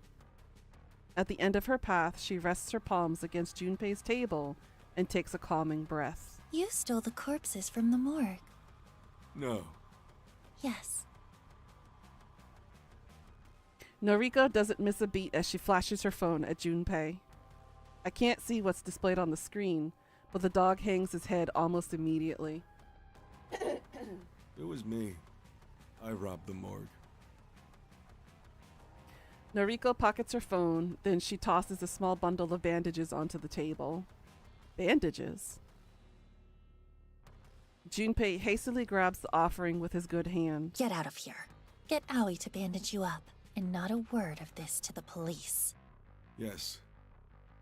With a great deal of effort and grimace, Junpei plucks the cutlery from his pierced hand and yelps. Not daring to remain in my presence any longer, he bolts toward the door. We're just letting him go? Yes. Don't understand. You don't need to. Don't like that. Don't feel comfortable not knowing what's going on. What did you show him on your phone? Leave it, Kojiro. Put the knife away. We're leaving. I obey her orders, returning the knife to my pocket. I follow her unsteady lead as we exit the empty maid cafe.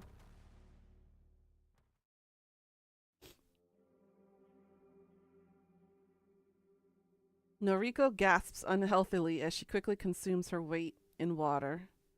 With a loud swallow, she brings her sleeve up to her lips and wipes her mouth dry. The empty water bottle clatters against the concrete and Noriko's gaze turns to me. That's a bit better. The visit to the maid cafe got the better of her. She spent too much energy intervening in the confrontation. But her motives for doing so remain unclear. Fill me in. There's no need to kill Junpei. Why? He knows everything. Knows me, knows Tomoe. He knows... you. Noriko hesitates, but she doesn't flinch at the revelation. Something tells me she already knew this much. Junpei Matsumoto will be dead by sunrise. I made a request, Kojiro. A request? The first thought that jumps out to me is that she requested for Corpse Girl to kill Junpei. But that's a ridiculous notion, isn't it? I see. I don't think Corpse Girl can take care of him. He knows her whole operation. Noriko's raised eyebrow conveys her confusion. What? No, I didn't make a request through Corpse Girl's website. What would be the point of that? I shrug because I truly don't know what else she could have meant. I used the other website, the Human Removal Service. I made a request for the death of Junpei Matsumoto. Oh. But again, what good would that do? Junpei is an accomplice. If his colleague, the venerable, supposedly immortal Herald, receives a request to kill him, it will simply be ignored.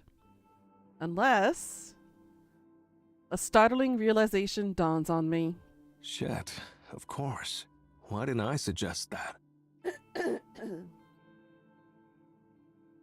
A haunting smirk is inscribed across Noriko's features. She knows that I have finally drawn the same conclusion. The Herald is ambitious. His convictions are strong. Absolute. Just like mine. Like Corpse Girl's. Corpse Girl's convictions, huh?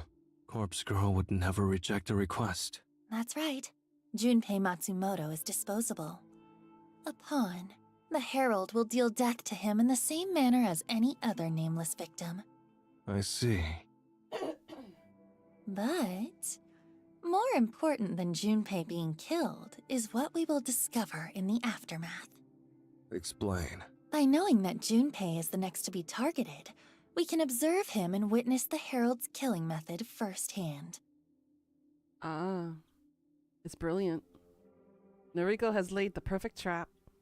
By sparing Junpei's life today, we have set him up to be slaughtered by his own compatriot. And then we can use his death as a means to uncover exactly how the Herald brings low his victims. That sentence hurt. Have to add it to you. This is a pretty fantastic plan. I know. A few things. You have doubts? Not doubts, exactly. Firstly, how do we know exactly when Junpei will be killed? Noriko sweeps her hair behind her ear and scoffs, as though the answer should be as clear to me as it is to her. I specifically requested the time of death. You can do that? The human removal service demands it. Interesting. Second topic. What if you're wrong? What? What if the Herald isn't willing to kill his own ally?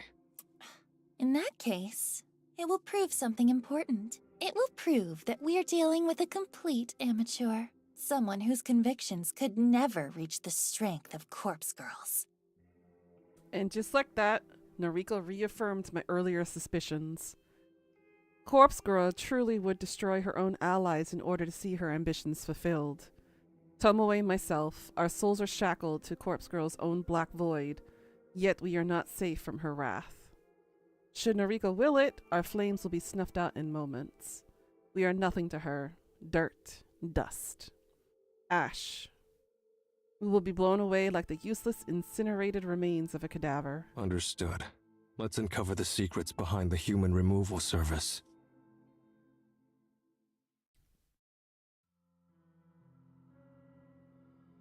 August 7th, Friday morning. Save it here real quickly. Been a hot minute since we saved.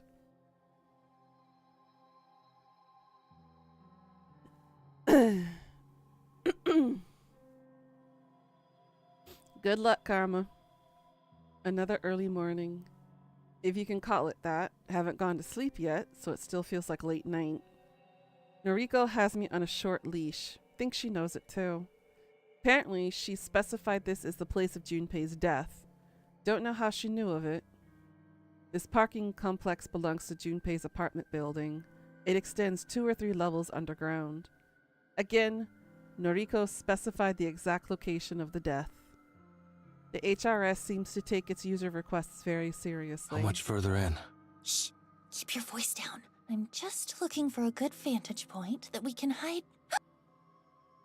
Her words are severed by a violent gasp. Unable to speak another word, she simply points. My eyes obediently follow the direction of her slender finger.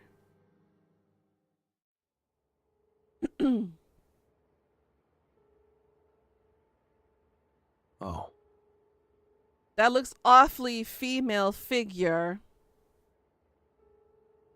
I don't think the Herald is male. Disappointing. Missed the main event. Junpei is already dead. He's floating in a sea of his own lifeblood. Vicious stab wounds practically glow red along his back. After examining his remains, I turn my attention to the less interesting figure standing motionless beside him. You! The masked stranger looks like a villain from a B-rated slasher film. He's covered from head to toe in dark clothing, a zipped-up jacket with a long extra sleeves, a hood, a skirt. The cut of the figure's clothes combined with his physique gives me the impression that he may in fact be female. Is this the Herald we've been searching for? The bloody corpse at her feet would suggest it's so. That mask! That mask? It's simple, white, probably porcelain. It's reminiscent of something, some fictional character or maybe some film villain after all. The Herald still hasn't moved. She's as still as a statue, gaze vacant, her eyes impossible to discern behind the mask. Are you the Herald? For the first time, the figure moves. Its startling, jerky motion, like a mannequin or a puppet being pulled by its strings. Her head cocks to the side and she seems to notice our presence for the first time. I think it's Aoi.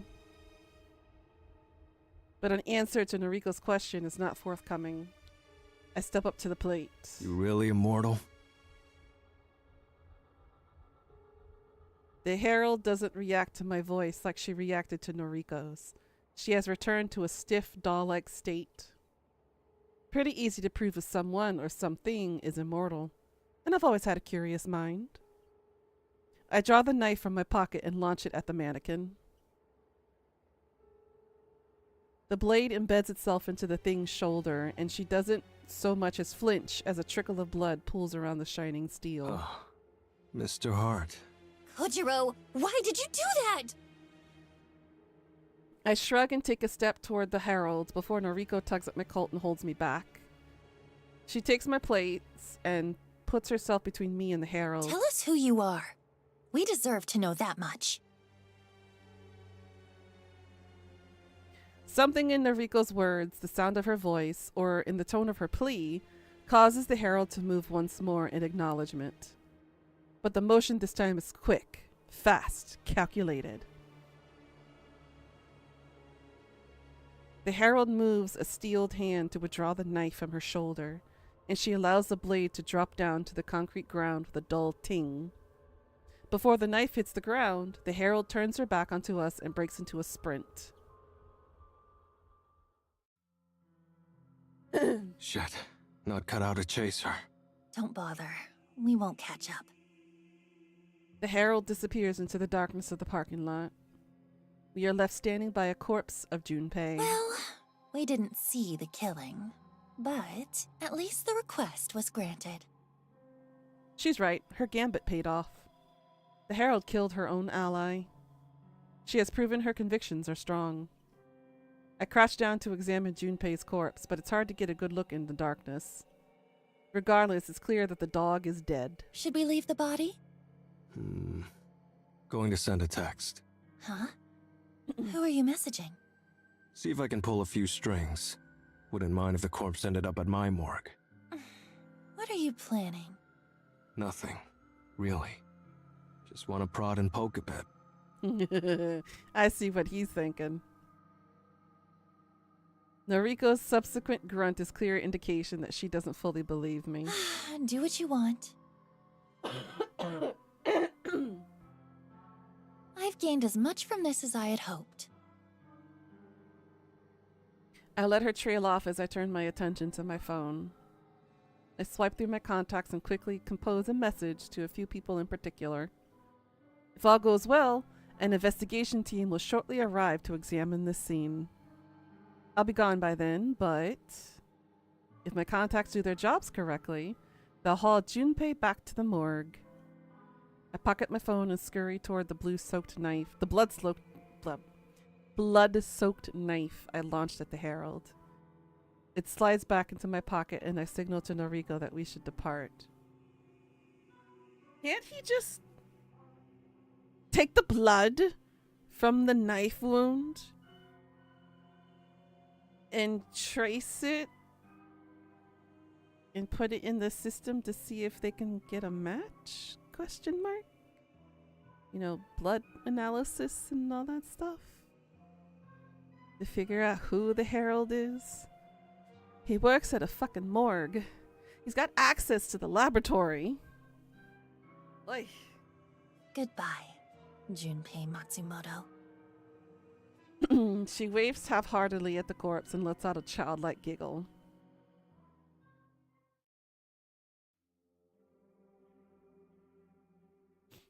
A scant few hours' sleep didn't offer much in the way of refreshment. Have to be at the morgue and again in an hour.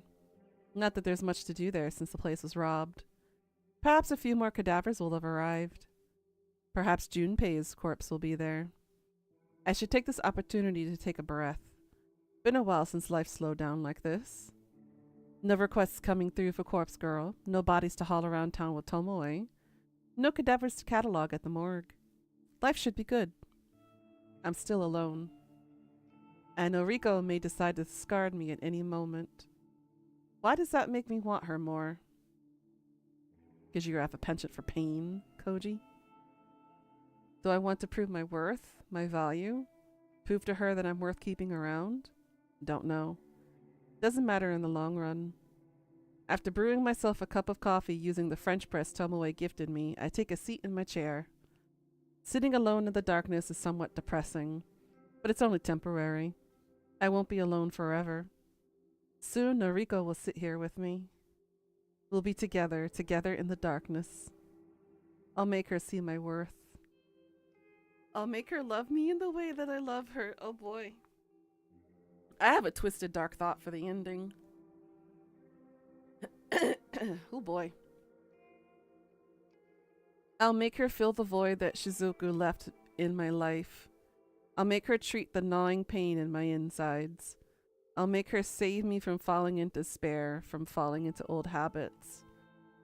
Noriko will save me from myself, just like Shizuku once did. I take a sip of my coffee.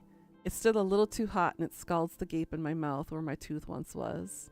It hurts, but I'll be okay soon. The way he says that makes me think school day's ending. Uh-huh.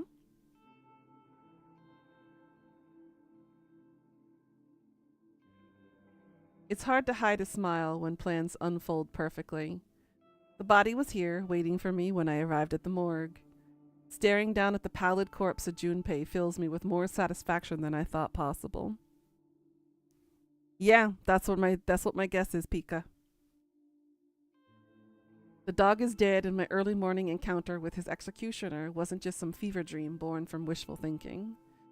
His body is riddled with stab wounds, deep, clean, piercing cuts. But these injuries were not inflicted by a knife. I'm no forensic pathologist, but the wounds are too thin and too deep. Each intrusion is about the width of a chopstick. Doubt he was killed by chopsticks, though. You can never rule out anything. My gaze deadpans down his body. My gaze pans down his body, looking for anything of interest. The rest of his form looks ordinary, nothing to note. I'll zip up the bag for now and return him to his allocated cold chamber. Might take him out once in a while to have a laugh. As I raise the zipper covering his legs and groin, I have to shift his arms to fit them within the HRP. And then I flinch. My hands instinctively retract from the cadaver. I'm used to the ice-cold touch of a body fresh from its containment chamber, the sensation of lifeless preserved flesh. Thus, it wasn't the sensation of touch that caused me to startle. It was the sight of something out of the ordinary, something I'd somehow missed during my initial observation. Junpei's fingers. 5 thick, meaty digits on each hand. 10 perfectly intact but dead but otherwise healthy fingers. It was only days ago that I pierced 2 of his fingers, his thumb and his pointer finger, using cheap metal cutlery. I can't forget the distinct feeling of plunging those implements through flesh and bone, pinning his fingers to the table. The corpse before me shows no evidence of ever being injured in such a matter. Nobody can heal wounds like that without medical attention. Even then, stitches and scars will remain. But Junpei's digits are 100% intact and puncture-free. Interesting. Come to think of it, didn't I snap another few fingers in half the time I confronted him outside his apartment? I'm sure I did. Crushed the bones within my own fist. But this corpse's hands don't show signs of that either. Normal to the touch, no visible bruising. On a whim, I pulled out my phone and opened Noise. I navigate to Junpei's profile. Load a few profile images, swipe through them one by one. I put my phone right next to Junpei's head, comparing the similarities between Junpei's photos and his dead body. Everything becomes clear immediately. Certain elements of Junpei's features don't match. His nose is broader in photos, his lips are thinner, more taut. The corpse in front of me is not Junpei Matsumoto. It's a copy. A clone. Junpei's death was faked for our entertainment. The body lying on the ground in front of the Herald was planted there before we arrived, planted to convince us that Junpei had met his maker. The Herald did not kill Junpei. The Herald simply used one of Corpse Girl's tricks and produced a carbon copy body. All in order to fool myself and Noriko. As this revelation settles in my mind, I come to another conclusion. The morgue being robbed was no coincidence. I can almost guarantee that the cadaver used to replicate Junpei's death was stolen from this very place. A weapon of deception, stolen and turned against us. And the morgue was targeted before Noriko even requested Junpei's death. Almost as if the HRS predicted Noriko's movements in advance. Is that even possible? All I know for sure is that the dog is still out there, still skulking around working for his master. This is starting to get interesting.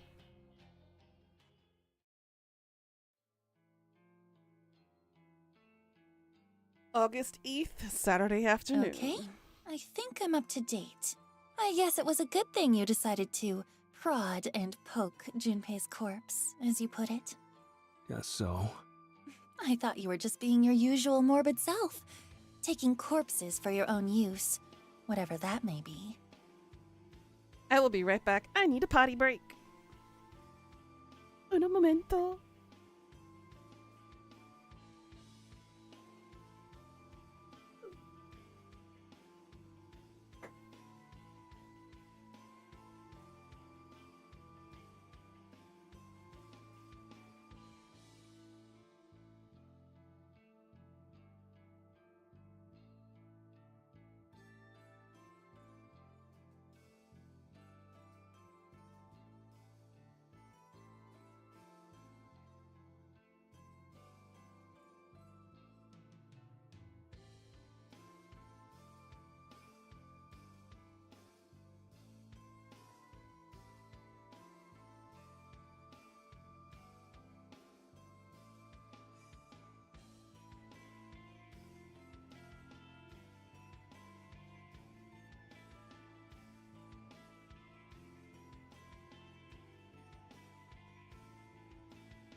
Okay.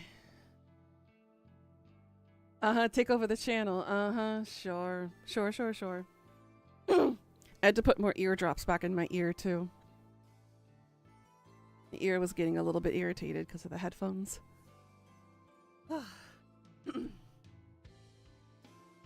It's a little bit better now, though. It's not as inflamed as it was a couple of days ago, so the ear infection is kind of taking its course.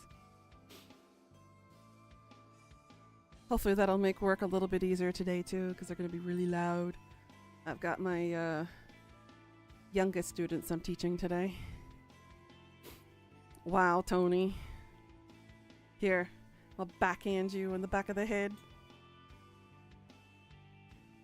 Don't know what to tell you. Well, I'm glad you acted. Faking Junpei's death. What's their end goal? What did they really accomplish by pulling such a stunt? There's a million possible answers to that question. Can't know the real truth, not yet. Obvious answer would be that they wanted to deceive us, make us think we have the upper hand. I came to the same conclusion. They think they've fooled us, but we know better. Can we use that to our advantage? Don't know. Sometimes you're helpful, and other times you're just... What? Never mind. Okay. It irritates her when I withhold my thoughts. Sometimes I act like this just to elicit a reaction from her. She's cute when she's pissed off. I don't know what we should do next. He's got it hard for her. We're kind of at a dead end, right? Kind of. Corpse Girl's website has gone silent. No one is requesting deaths anymore. But if I'm to believe the news, there are still dozens of people being killed all around the city, which means the human removal service is still as active as ever. Don't beat yourself up. Don't have any cadavers at the morgue anyway. Can't exactly fulfill any requests. True.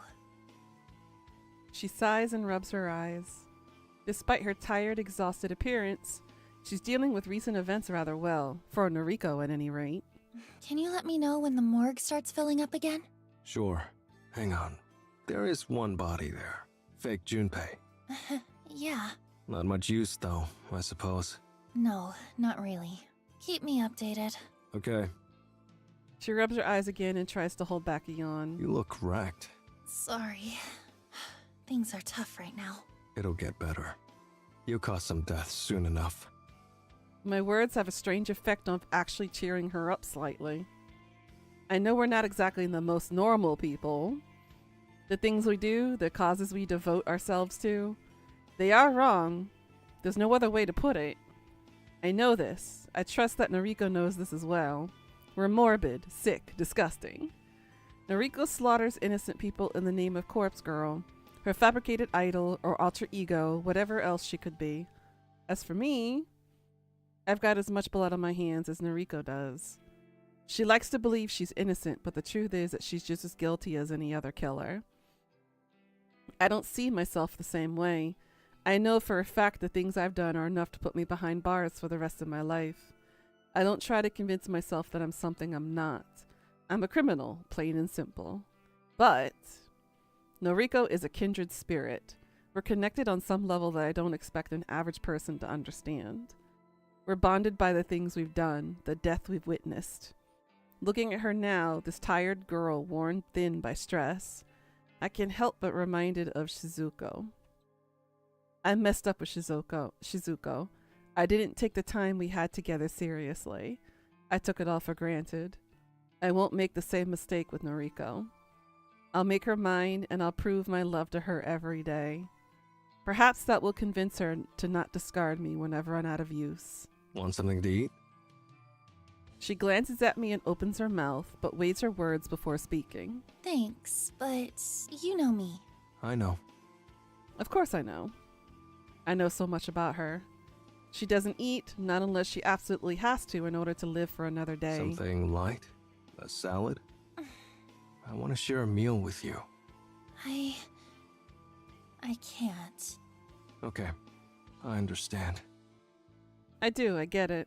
It's Noriko. Her convictions are what I admire most about her. What would it say of her character if I could break her convictions with a simple invitation? We should get married. Goshito! Jesus! Huh? A few days ago, you said you'd be mine. I told you something like that, yeah. But that had a condition. You had to kill Junpei. She's right. I didn't manage to kill him. Does that mean I don't deserve her? Maybe there's something else I could do? Let me prove that I'm a man you can love. I'll think about it. Okay. I'll take that. It's better than an outright no. Maybe you should get going for now. I need to sleep. Okay, I'll leave her be. Should get some sleep myself. later. Bye, Kojiro. Something about the way she says my name sends a chill down my spine. It's not a pleasant sensation. It's not a feeling of elation or excitement. It's an uncomfortable, disconcerting. I shrug it off and leave the factory.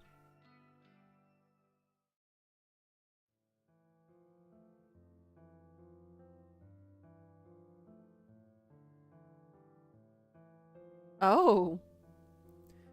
I have an uncannily vivid recollection of dragging Shizuko's corpse through the streets on the night she was killed. I had witnessed the collision. I watched, speechless, as the asshole who ran her down drove away like a coward.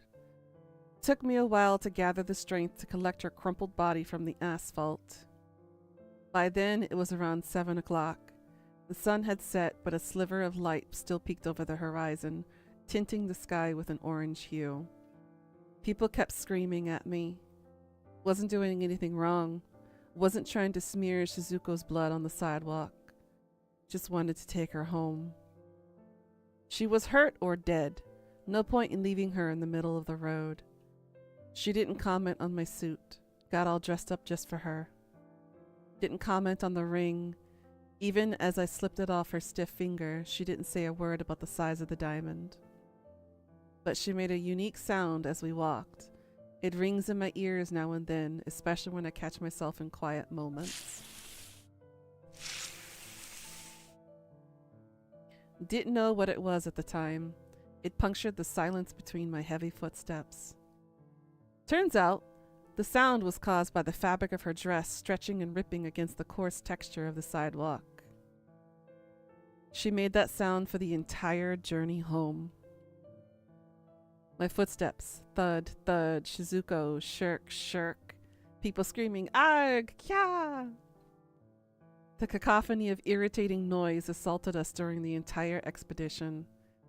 Silence didn't rear its head until we arrived at our destination.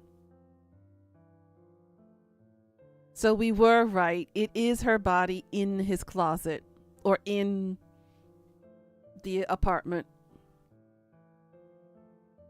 Wasn't easy getting her up the stairs to my apartment.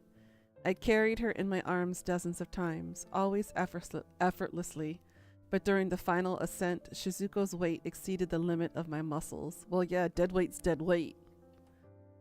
Had no choice but to drag her slowly up, a single step at a time. It wasn't my fault her head cracked against every step. Once we were inside, I finally had the opportunity to examine the damage.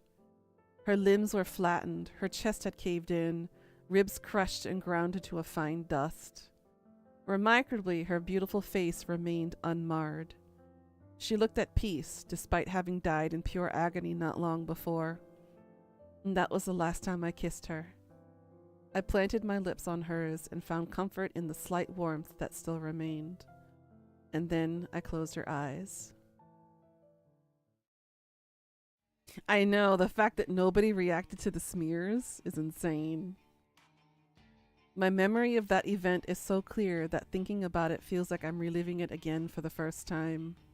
The pain hasn't dulled, but I'm glad I don't live in that apartment anymore. Climbing those steps every day would only serve to remind me of dragging Shizuko behind me. I cut myself free from the chains that shackled me to her, but I can never destroy the memories. I think they'll haunt me to the end of my days. Perhaps that's why I'm so desperate to fill the void she left in my life. I'm desperate to distract myself with love from another. And yet, at that time, I didn't want to let her go. I wanted to hold her cold, lifeless corpse to my body and simply waste away so I could join her in the afterlife. I think it's in his closet in his apartment. I think he brought her with him to this new apartment. In fact, I was so attached to her corpse that I did something I'd never done before. Not once in all my history of toying with dead bodies. I decided to keep her.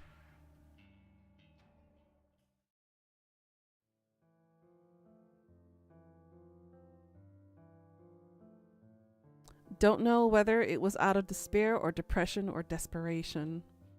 Don't truly know why I decided to do such an odd thing. Possessed by a single disturbing idea, I emptied out the small storage closet in that old apartment, discarded everything within.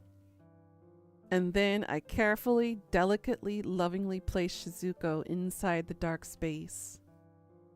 She stood up against the wall, almost casually, almost like she was alive. I held her in place with a few rope fastened to the wall, a loop around her neck and a few bindings around her waist. She sagged a little, but it wasn't overly noticeable. There, Shizuko stood before me. Though her gaze was lowered, I could almost fool myself to thinking she wanted to greet me. Or she simply wanted to say goodbye. Goodbye. Something I'd never considered saying to her. But I knew it was time. Time to say goodbye to her, and to say goodbye to myself. The me that shared a life with her. The me that lived in shame of the things I'd done. Into that small storage room I piled the evidence of my guilt. All the macabre and sickening paraphernalia I had collected over the years found a new home within that dark space. Photos of corpses, tomes written about embalming and mummification, countless books by Noble Sinclair, that the author I held so dearly to my heart. Everything and everyone that made up Kojiro found itself inside that room. And with one last look at the girl, I slammed the door and locked it tight. The ceremonial act of locking away everything I once loved had a cathartic effect. But the moments after that aren't as clear in my mind. I know that I sealed up the room and concealed the door, but I don't recall the effort that went into doing so. I know that I decided to leave the apartment behind, but I don't recall talking to the landlord. So it's in Noriko's current apartment. She's still there. I know that I tried to move on from being the person I once was, but I don't know how much I truly changed.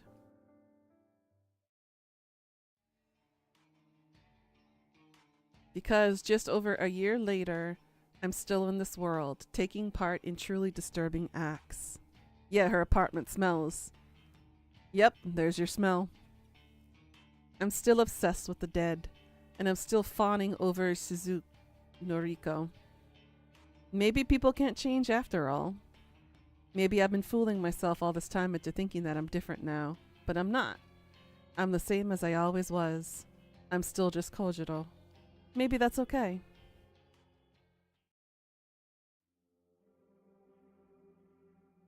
August 9th, Sunday night. Some good news for you. Really? What is it? A few new cadavers were in the morgue when I arrived tonight. Ah, Also, I was thinking Yep, the smell of decomp. what about? something funny. We went to such lengths to make sure we didn't get caught stealing cadavers from here. And? Well, it's amusing that the entire place was ransacked by the human removal service, but no one ever investigated. No one here seemed to really care. We tried so hard to cover our tracks, being careful about every single corpse we lifted. Then those assholes just waltzed in and stole everything without any repercussions. Mm-hmm. Yeah, It makes me sick. I want to bring them down. yeah. Anyway, how many bodies came in today? 4. Not a great deal, but a start. Give it a week or two, and this place should be packed once more. Okay, good. Thanks for letting me know. Of course. See you. Later. Since I've already cataloged the new arrivals, I figured I can relax for my next shift. I plant myself on the uncomfortable steel chair parked near the morgue's entryway. A few moments later, I'm lost within the flashing lights from my phone screen. Don't know how I zoned out for, but when I came to, Noriko's name is emblazoned across my screen. Strange for her to call me now, since we just spoke before. Yo, You're not going to believe this. try me. Somebody requested a death! Ah, that explains the excitement in her voice. Congrats. It's been a while. It's been far too long. I thought we were done for. I thought Corpse Girl's website had fallen into obscurity. Happy for you. Kojiro, We can't let this slip through our fingers. We need a victory here. This new request has to be fulfilled immediately. I want this victim to die with a bang. I want his death to propel Corpse Girl's name back into the limelight. Roger. Awaiting your orders. I'm sending you the Vic's photo. Get me a corpse that matches his appearance, just like usual. Only got a handful of bodies here, remember? Going to be a long shot. Do whatever the fuck you have to do. Her icy cold command leaves no room to be misinterpreted. Copy that.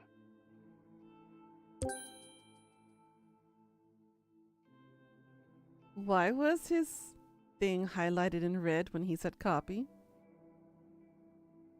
The call ends and I immediately receive a message from Noriko.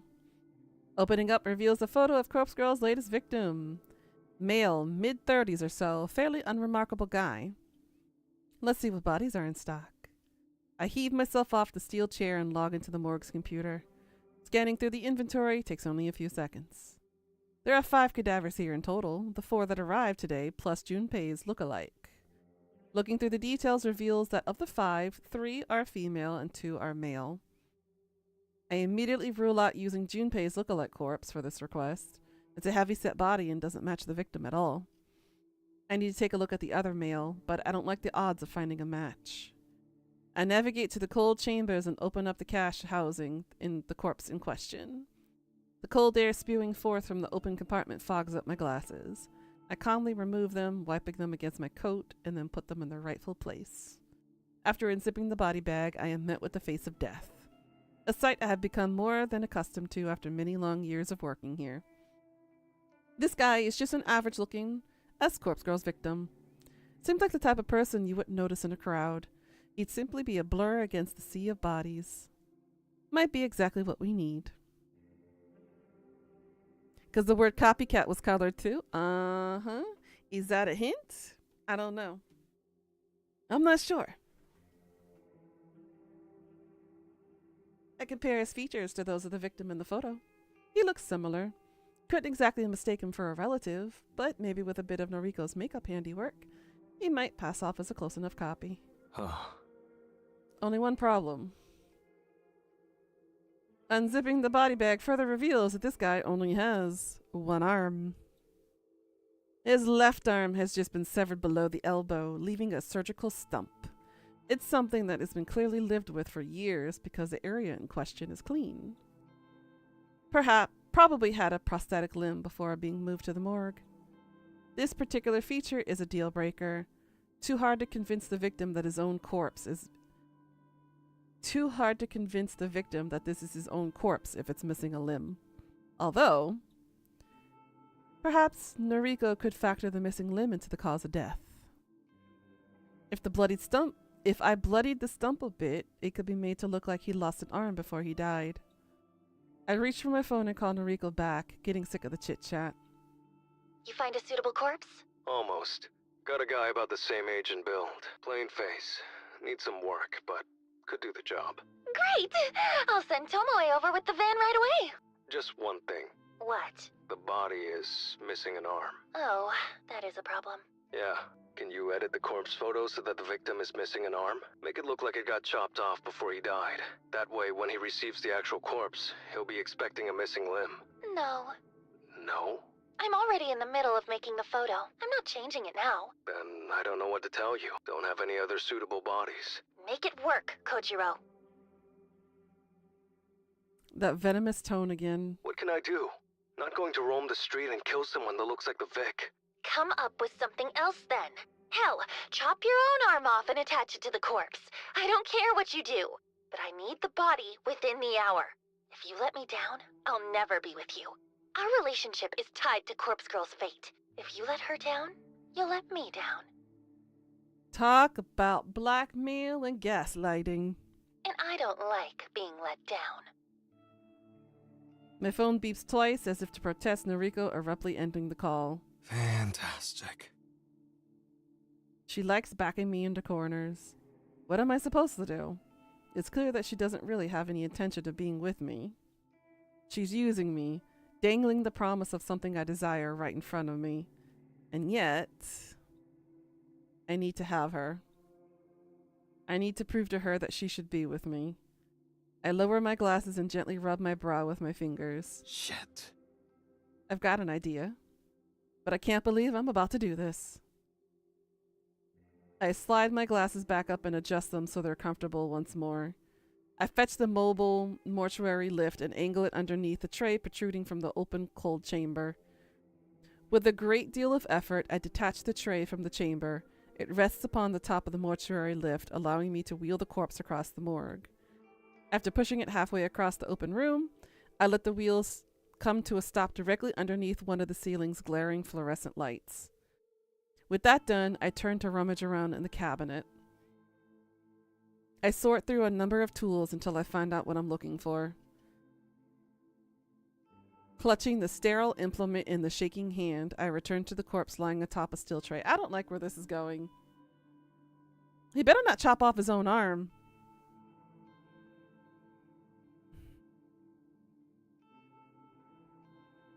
Son of a bitch. He could use the arm of Junpei's cadaver and attach it to the damn body. Why does he have to use his own? I rolled up the sleeves of my coat. For Noriko. There's no saving Koji. Here goes.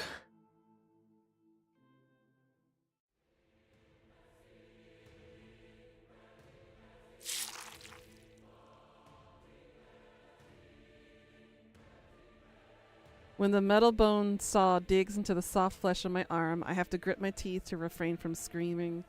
I angle the blade so that it cuts away from my elbow. Need to leave that intact. The cutting process is pure agony. To prevent myself from passing out, I keep my breathing steady as I try to focus on something simple. Something my brain can handle while aflame with pain. I begin to count. 1, 2, 3. I count the seconds that it takes for the jagged metal saw to reach bone. 15, 16. Still just flesh and muscle and bone spurting down my coat. Or blood spurting down my coat. 20, 21. I think I reached sinew after 24 seconds, but it's so hard to tell because there's a terrible numbness that is somehow worse than the original searing agony. My fingers clutching the saw begin to slip due to perspiration. It's getting harder to even hold the tool. After some 32 odd seconds, the saw hits bone. I slide it back and forth, cutting into the dense matter with as much strength as my failing body can muster. Vomit and drool have soaked the front of my coat and begin to smear together with the blood. It's forming a shallow pool at my feet, and the stench of mixing liquids threatens to overwhelm my senses. Counting the seconds has become infinitely more difficult. 43, 44, 30. Was it 21 seconds so far?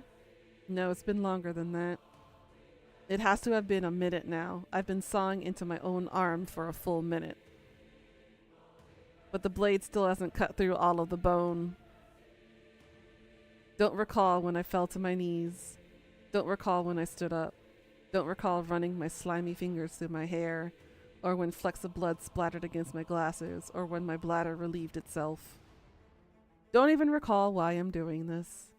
Is it for Shizuko? Is it because I love her? No.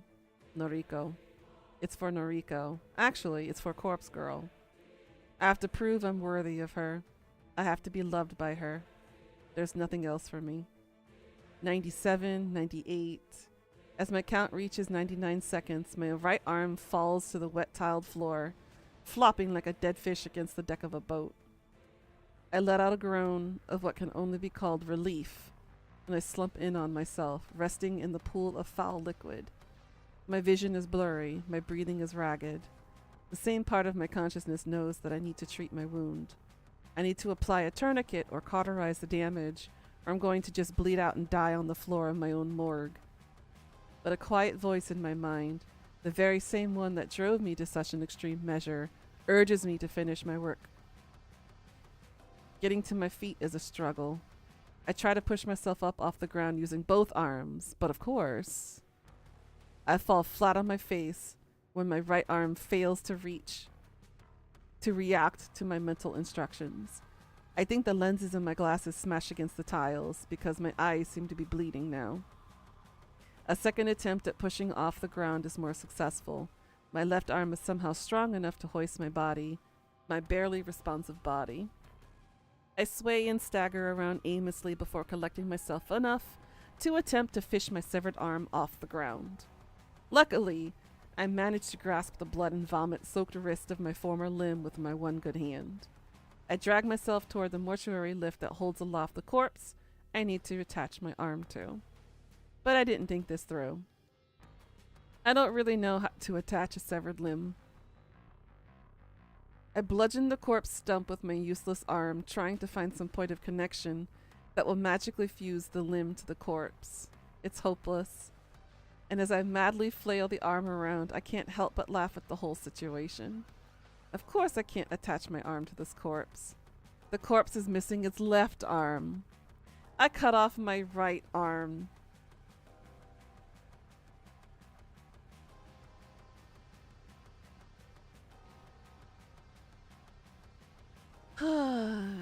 Whatever happened to being smart, cold, and calculated, Kojiro?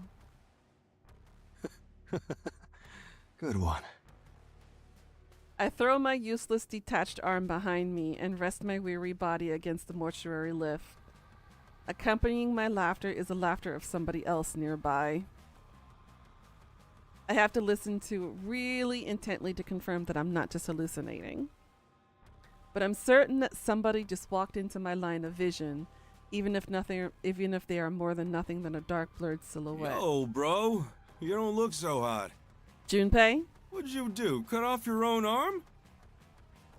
I know the voice, but I can't place it right now. It's not my voice, and it's not Noriko's voice. Want me to take the pain away? Yes, please. I give anything to remove the pain. I can't voice my consent. My mouth is dry, my jaw locked in place. Here. Nothing a little fire can't fix. The figure comes closer. He smells foul, like a dog that is bathed in gasoline.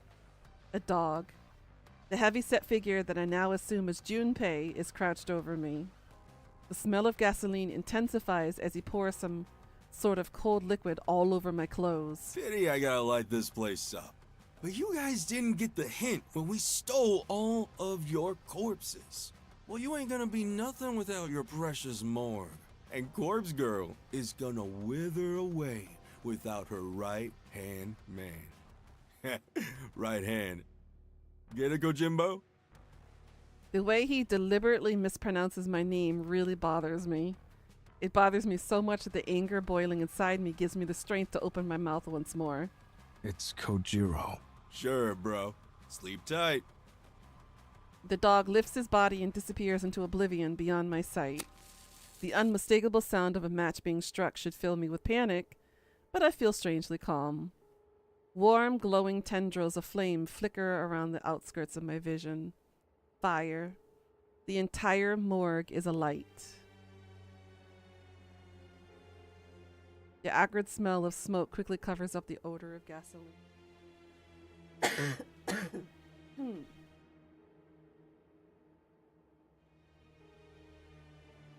Fire.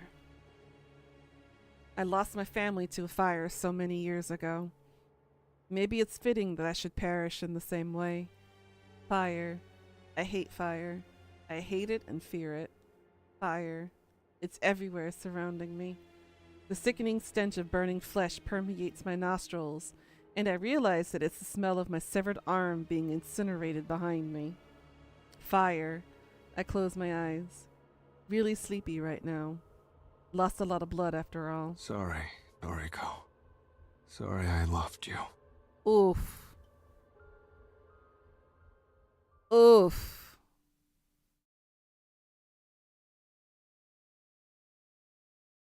Our Koji is really dead, isn't he?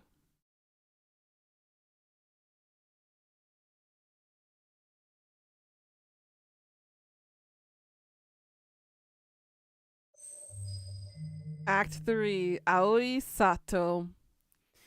No, no more Koji. 1 month later. God, the bright color again. September 20th, Sunday evening. Oh boy. Oh, that's one down. Now we don't have anybody protecting Tomoe.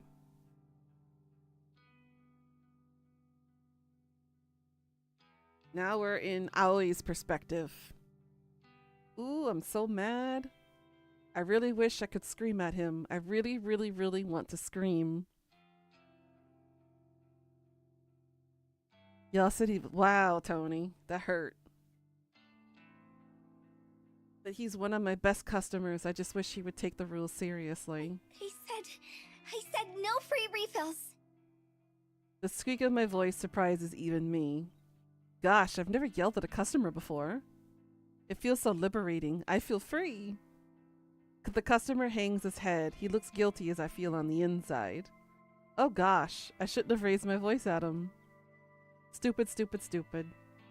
I'm going to get fired for this, I just know it. Sorry, Miss Aoi. I'll never ask again, I promise. Shinya? Make sure you don't. That's it. Don't let him see you back down. That sounds like Shinya's voice. Be firm, girl. Stand up for yourself. The customer scurries away and I nearly faint from the adrenaline pounding through me. What a rush. I can't believe I didn't back down. Deep breaths. Deep breaths. But he knows Aoi, so that must have not been him. Probably just recycled voice acting. When I feel like I've calmed down, I fetch a cloth and begin to wipe down some tables. The place hasn't been too busy lately. I still shake when I think about the incident last month that drove away a lot of our customers. That man, that tall, scary man with the glasses and an evil face.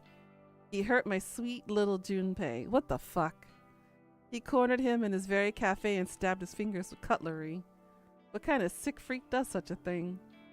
I know there's something between those two. I can't ever forget the time that man left Junpei all bruised and broken on the ground outside his apartment. Grr. I hate that man. Who does he think he is, bullying my sweetheart? A pleasant little chime rings out from my pocket and I recognize it as the notification I set to let me know when the cafe is closing. Phew. Guess I better get going. Luckily for me, I'm not closing duty tonight. My coworkers will take care of all of that. All I need to do is sign out of the employees app on my phone and my full shift will automatically be recorded. Then I'll get paid on time, just like usual. Bye, everyone. I wave farewell to the other girls and duck out the front door.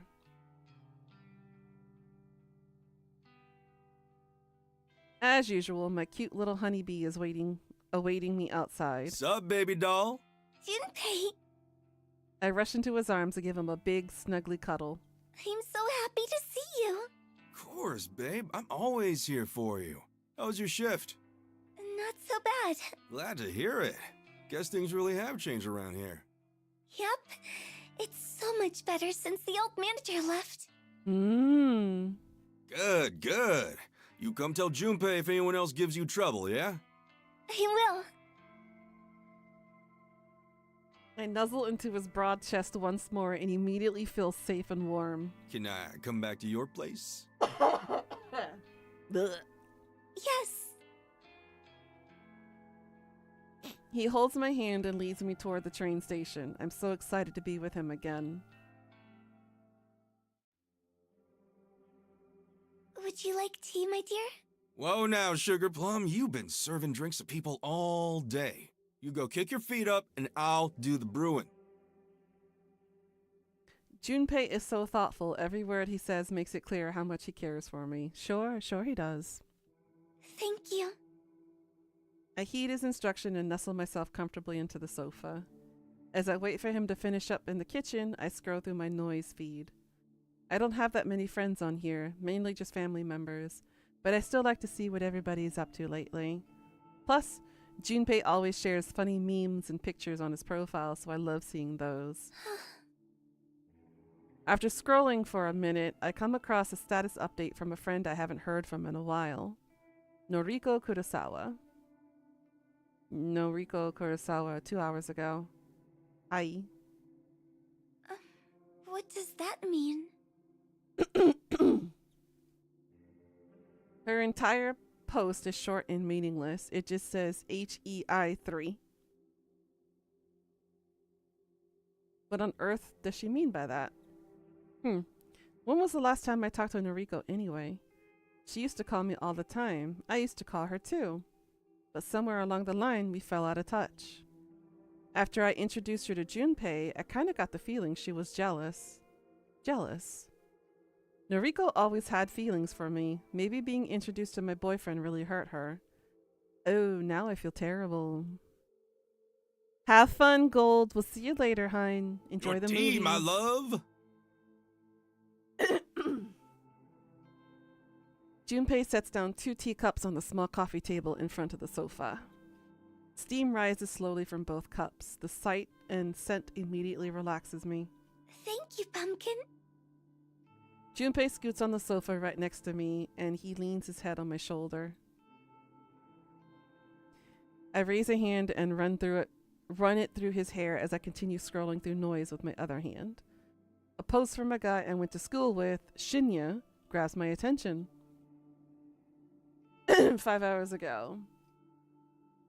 One step closer to solving the mystery of the deaths around Tokyo. Helping my father collect evidence from the crime scenes. It's like a dream come true. Thank you, Father. Interesting. I think Shinya always wanted to be a detective.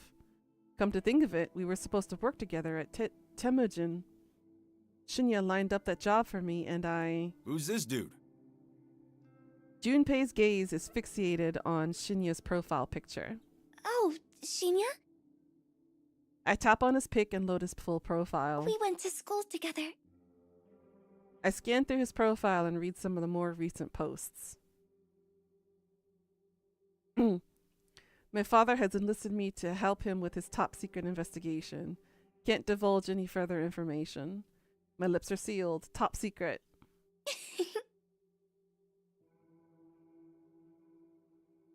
So happy that I managed to get a lead on this case. I submitted some information to the detective in charge of the serial murders around Tokyo. Senior Detective Fujikawa, who just happens to be also my father, and he said I can join the investigation team as a probationary member. This guy has a real father complex, doesn't he? Maybe. No one tells you what to expect when you experience heartbreak. No one tells you how hollow and empty you will feel. It's important to throw yourself into your work. I will do uh-oh. Did he and Tomoe break up? Heartbreak? Something about this dude tells me he's never had a girlfriend in his life. Huh. I wonder...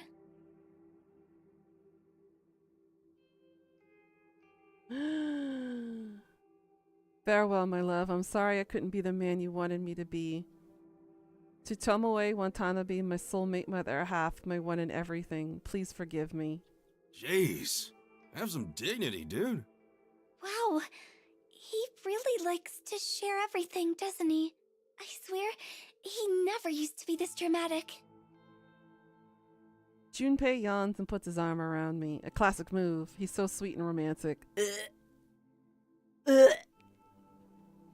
This game is really weird. Death, you should have seen what was happening earlier. Kojiro is dead. I'm sad. Oh, you saw quite a bit of it. You were lurking. I see. Ah, you were eating your foods. Yum, yum, yum, yum, yum. I put my phone down and snuggle into his body. He's like a big soft teddy bear. I should get going once I finish this cup of tea. Really? Do you have to go? Yeah, sorry, babe. I gotta check in on Mom tonight. Week old pizza, huh? Aw. Oh, okay. You'll be okay, right? The thought of being alone forms a pit in my stomach. Don't worry. I'll help you out before I leave. Uh-huh, what, huh? Thank you. Junpei takes one last sip of his tea and gets to his feet. I'll check the usual stuff. Yes, please. Oh, that's what he's referring to. Okay. Okay. My mind totally went somewhere else.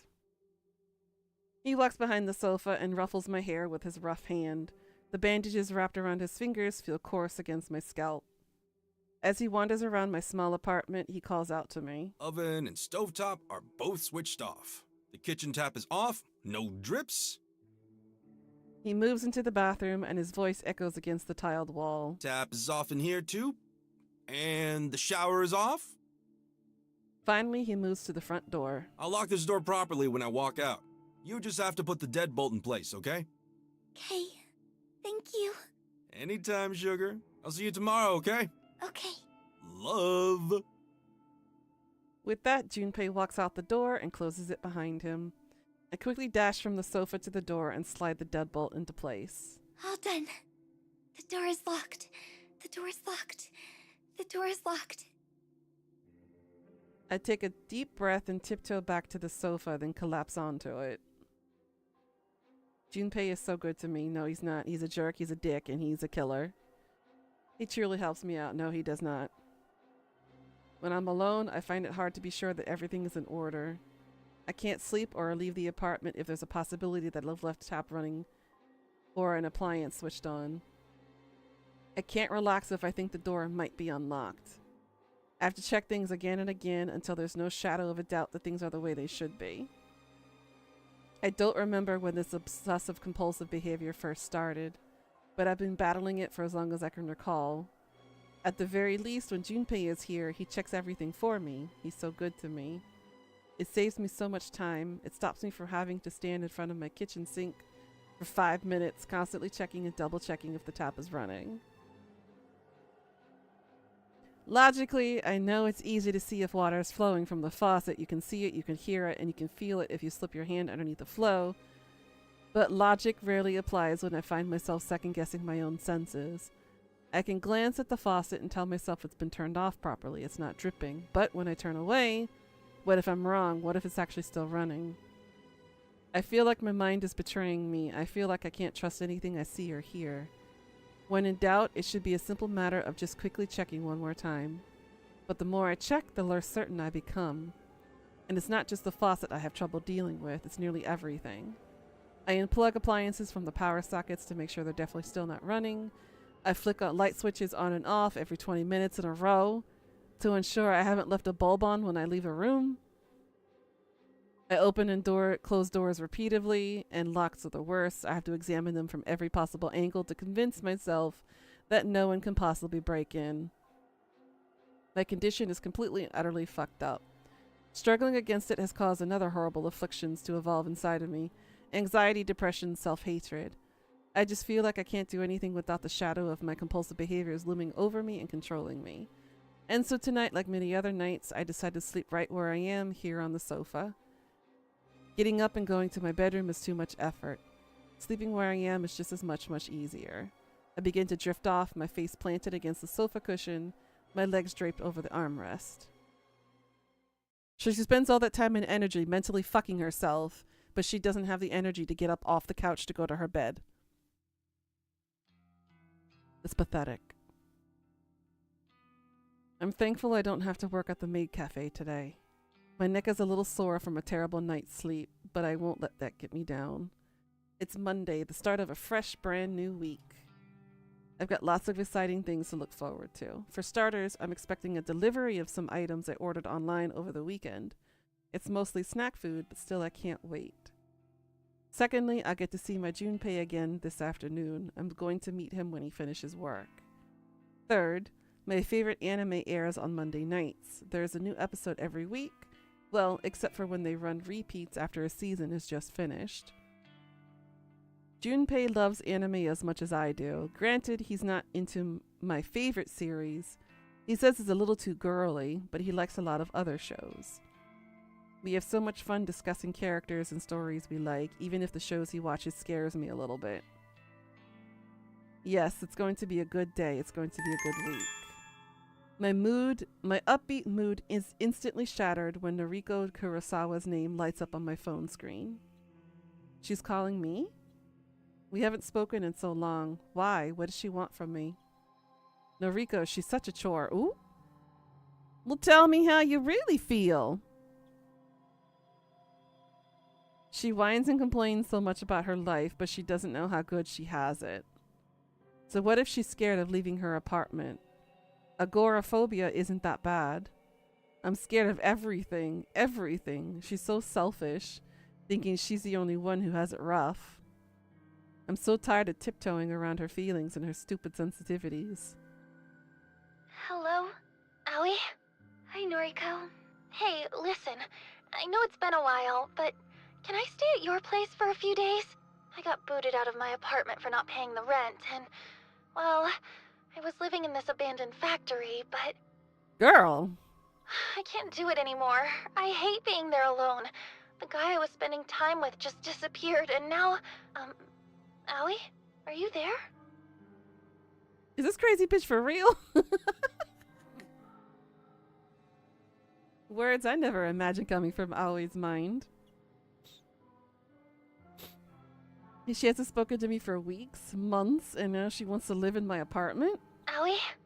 Sorry, Noriko. You can't stay here.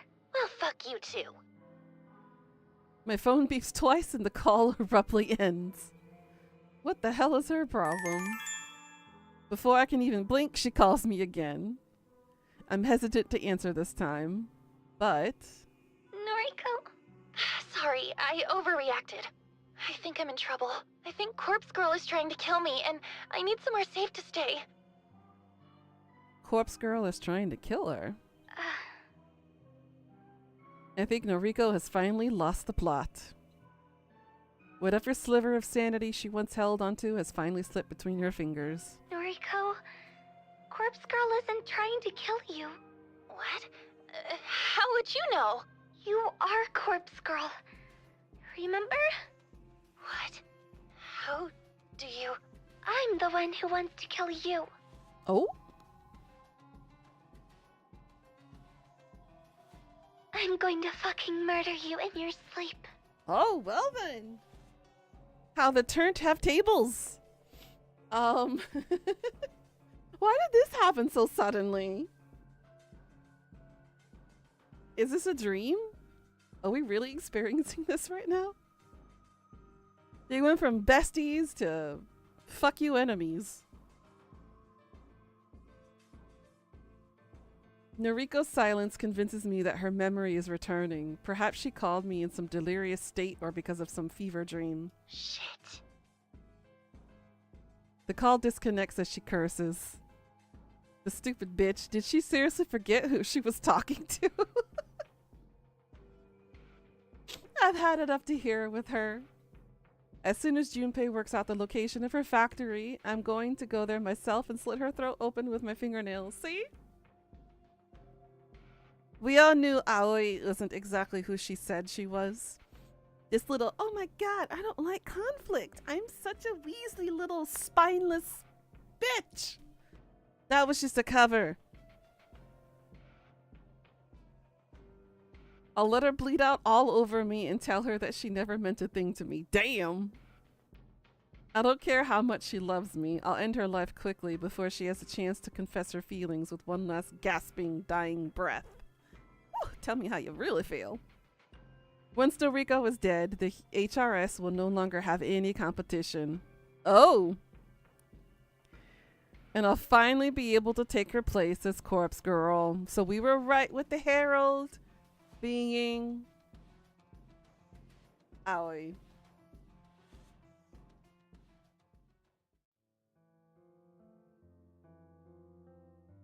During our school years, I was always envious of Noriko.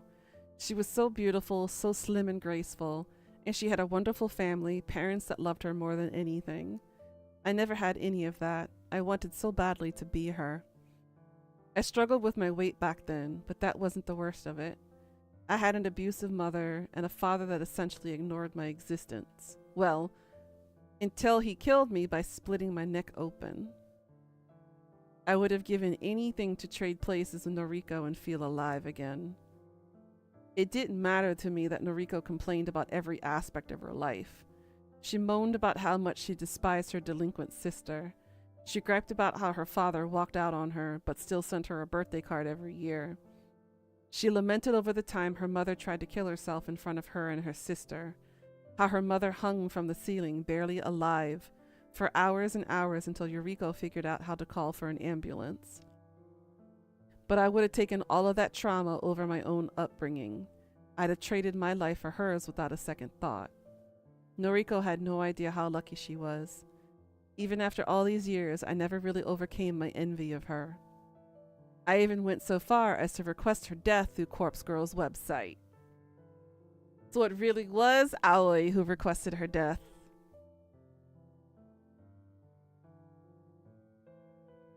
Got it. Of course, she didn't die. How could she have? Junpei figured it out before I did. He forced his way into Corpse Girl's website and viewed all of the death requests. Someone, Noriko, had placed a comment on the request I submitted. A single line of text never intended to be seen by other eyes. That's me, bitch. Knowing that she'd become Corpse Girl made my jealousy grow. I wanted to take her place. I wanted people to fear me just like they feared her. I wanted any other life, anything that would let me escape my own hellish half-existence. Well, you know the saying goes, the grass looks greener on the other side, but it doesn't necessarily mean that it's actually green on that side. Everybody has their own fights to fight, whether that's external or internal. Thanks to trawling through her website, Junpei soon figured out the whole thing was essentially a hoax. Corpse Girl had no ability to cause death. Noriko was simply trying to con people into ending their own lives. It was pathetic, made me laugh. I decided I would play along with Noriko's delusions in order to ensure her downfall. It's finally time. I get to meet Junpei at the station and walk him home. Yay. The Noise Corporation office is within walking distance from Shinjuku train station. Getting there is a breeze. Junpei works on the 13th floor of the massive office complex. He's one of the top dogs. He's worked really hard to get to where he is. I'm so proud of him. It's kind of funny to think that I almost got a job near here. The Temujin building is so close to Junpei's office. Noriko and Shinya hooked me up, but I completely bailed on them. Oh well. At the time, I had no idea the love of my life worked nearby. I think I'm right on time, so Junpei should be here any second. As I wait patiently, a familiar-looking girl climbs the stairs and wanders past me. Her outfit's kind of unprofessional. I wonder if she's an office employee. She looks a bit like a troublemaker. Oh, that must be Tomoe. Where have I seen her before? She caught me staring at her. Oh no, she's walking toward me. Hey, don't I know you from somewhere?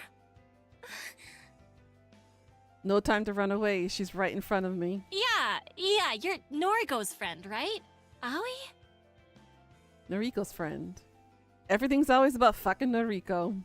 Yes, and you are?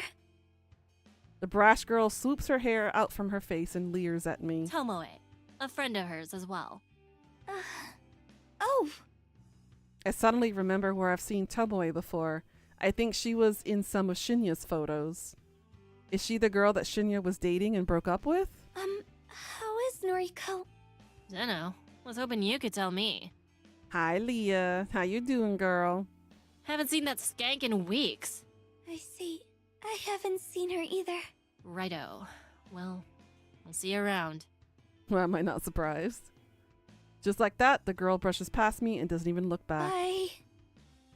I watch her as she wanders along the platform. Yo, babe! Oh, Junpei! What up, doll? Hey, that chick you were just talking to? She works at Temujin. I see her walking around here all the time. She's the one I told you about. Wait, that's her? Yup. She used to help that Kojiro asshole deliver putties for Corpse Girl. Ooh, what you eating? I've been waiting for ages to introduce you to. Oh! I nod at Junpei and immediately break into a run. Go get her, babe. Junpei's cheers fade as I leave him behind. Tomoe, she's the one helping Noriko, helping Corpse Girl. We've been waiting for a chance to follow her. Junpei has been keeping an eye on her, but her actions and movements are erratic and hard to predict. But today I fortunately have the opportunity to follow her. She's connected to so many people. Noriko, Kojiro, Shinya, they're all involved with Corpse Girl's operation. We want to track them all down one by one and cremate them like the cadavers. Of course, I'm saving Noriko for last. I'll slice her open and bathe in her blood and be born again from her corpse. I'll assume her identity and live her life and leave my own painful existence behind. I race along as fast as my legs will let me. My feet pound against the train platform and several people passing by to stop watch me out of curiosity. As long as Tomoe doesn't notice I'm tailing her, then I don't care who sees me. I follow her all the way to the end of the platform, then I blend into the crowd as we board the same train. She's not being very subtle. I knock on the door to what I can only assume is Tomoe's apartment. She answers after just a moment and shoots me a quizzical look. As soon as the door is all the way open, I dash forward and slam into Tomoe with the full force of my tiny body. What the fuck? We tumble into the apartment, though Tomoe doesn't even lose her balance. She's a lot bulkier than I am. She absorbs most of the impact and manages to remain standing. Ah! She grits her teeth and plants her hands on my shoulders, only to push me back with a mighty shove. What the fuck are you playing at? He just tackled me! I swing a fist at her face. Damn! She catches me off guard, and when she sidesteps my punch and brings her knee up to my gut, I reel back, but the injury doesn't bother me. Take that, you dumb skank! I'll teach you to attack me! I don't care if you're Noriko's friend! I'll put you in the fucking ground! Her long fake nails rake across my face and blood pours from my torn skin. But I stand firm and stare her down. You're allied with Corpse Girl, right? Is that what this is about? I don't give a shit about all that anymore. It's all behind me. You know Corpse Girl's identity? Of course I do. Why? Are you curious? Got someone you want to have killed? No. I know that it's Noriko. You're damn right. I should have guessed that a friend of hers would be just as psychotic. Noriko can go fuck herself for all I care. I'm done with her shit. So am I. I'm going to kill her. Tomoe raises an eyebrow. That so?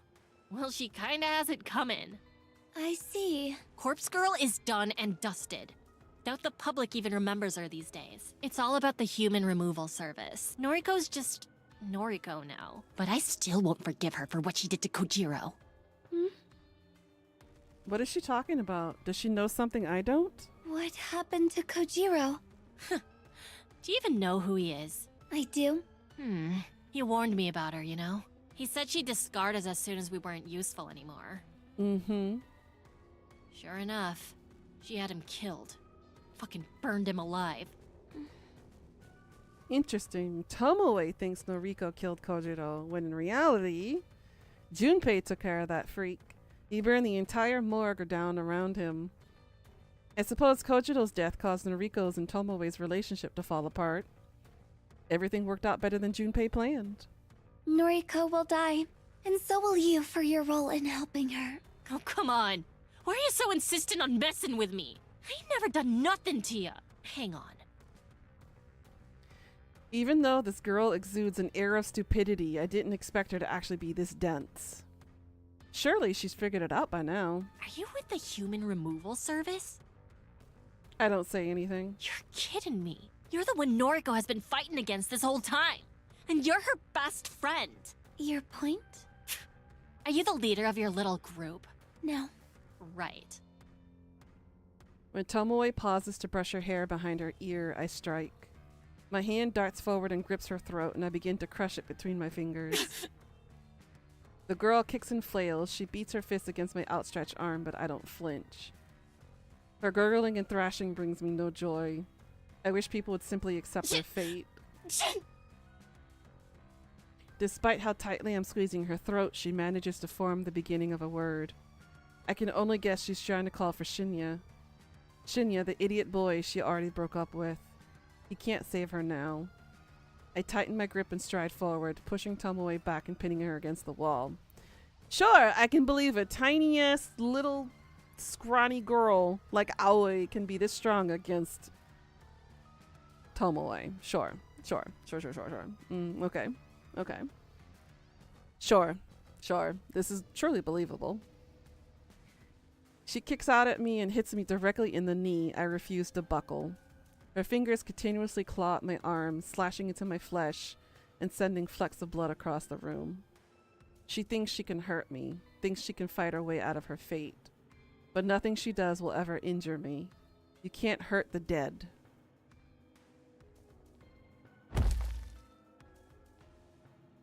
Is that why she doesn't feel any pain? She's actually a reanimated corpse? This thought repeats in my mind as my face crashes into the floor. A ringing sound in my ears causes me to question what just happened. The residual shockwaves of a dull impact on my skull flow through my head. I wouldn't call it pain or even an ache, just the sensation that something collided with me. But I'm already on the floor, my lips pressed against the hard wood, my eyes twitching and examining shards of pottery falling to the floor around me. A blanket of darkness descends over me, and I hear the ragged sound of Tomoe breathing and someone asking, "Are you okay?" But the question isn't directed at me. I don't think anyone cares that I'm lying here in my own blood. I mean, who would care? I think it was a trap for her. I can't count how many times I've seen where characters claim they've had an out-of-body experience. I've heard the stories in real life too. People on the brink of death or unconsciousness tell tales of how they could view their own body from a lofty spiritual perch. I never put much stock into such nonsense. How can someone dead or dying view the world without any form of clarity? When I died all those years ago, I didn't experience any such thing. It was kind of disappointing, even though I didn't expect much. Being clubbed across the head in Tomoe's apartment was a completely different experience than the time glass shards pierced my neck. I feel like I'm teetering on the edge of consciousness, writhing around on the hard floor. I can see some light, some blurred shapes, and I can see my body below. My body, my delicate and frail and slowly decaying. I don't get it. Why would I have an out-of-body experience now of all times? I sure as hell didn't experience anything of the sort when my father slit my neck. So why now? I wonder if my victims have ever suffered from hallucinations like this before dying. Did Katomi and all the other people on the train platform experience this after I cut them open? So Katomi didn't kill the others. She did it. Did they also helplessly look down on their own bodies from above as the train screeched past? Emi Katsuno, boy, did she scream when I pushed her over the balcony railing. Did a spirit leave her body to look down on her splattered corpse?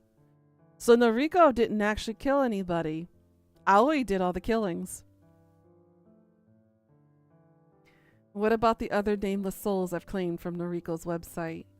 There have been so many bodies piled up, countless gifts pledged in Corpse Girl's name.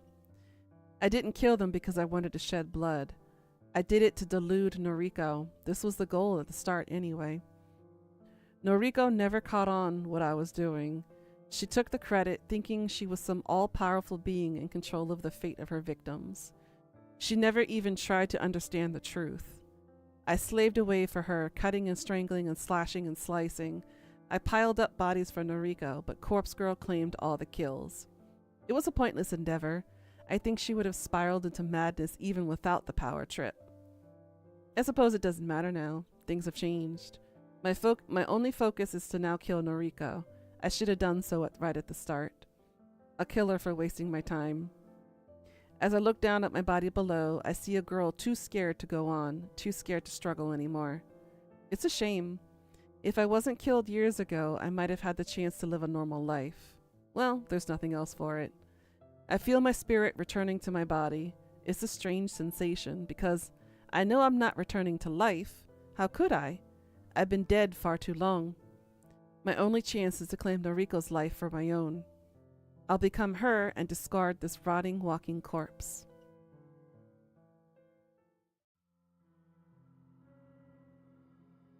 September 22nd, Tuesday morning. I can hardly see without my glasses. Everything is blurry, foggy, lacking a solid outline.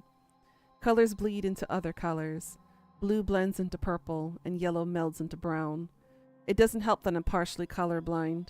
Never had much luck in telling red and green apart anyways. Without my glasses, I'm practically blind, helpless. You're finally awake. Fucking skank. She spits at me and her filthy saliva drips down the side of my face. It's warm. I try to lash out at her, only to find my arms have been bound to my side. I try to scream out, but my mouth is gagged with what I can only assume is a sock. You'd better hope it's a clean sock, bitch. I try to lunge forward, but I'm strapped tightly to the wooden chair I'm sitting in. I can't believe this. This is so strange. I just... Shut up, Shinya. Jeez. Sorry. The blurred forms of Tomoe and Shinya are pacing in the room. Even without my full vision, I can tell the room is bright. Sunlight is pouring in from the open window. Just how much time has passed since I was knocked unconscious? And why have they tied me up here? I scream into the mouth gag, somehow loud enough to capture their attention. Tomoe strides toward me and pulls the damp sock from my mouth. What? What do you want? And mumbles something about being unable to see. Tomoe swears, stumbles around for a bit, and then forcibly pushes my glasses to my face. What are you going to do to me? I don't know. That's up to this genius. Her arm gestures towards Shinya, a pointed finger loaded with accusation. Me? Look, I didn't mean for any of this to happen. I just saw you were in trouble, so...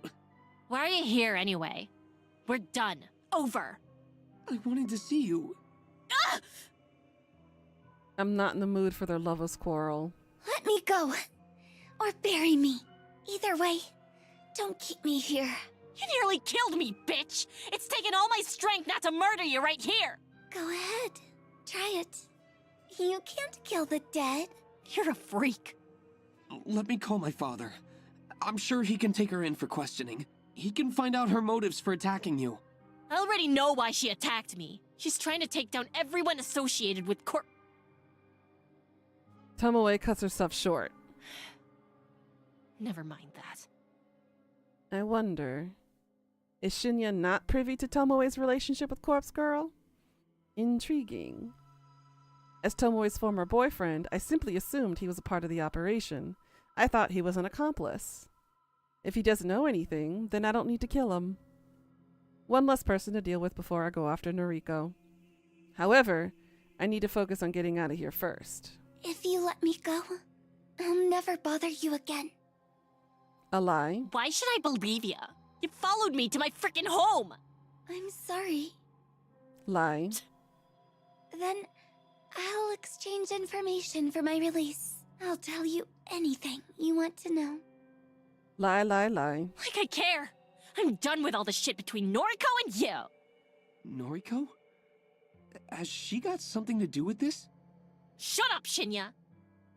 Shinya. Perhaps he's my ticket out of here. I turn my head to him and wait until he looks directly at me. Shinya, I'm so thirsty. Can I have some water? He pauses, but since Tomoe doesn't interfere, he ducks out of sight. He returns within seconds, holding a half cup filled out to me. Here.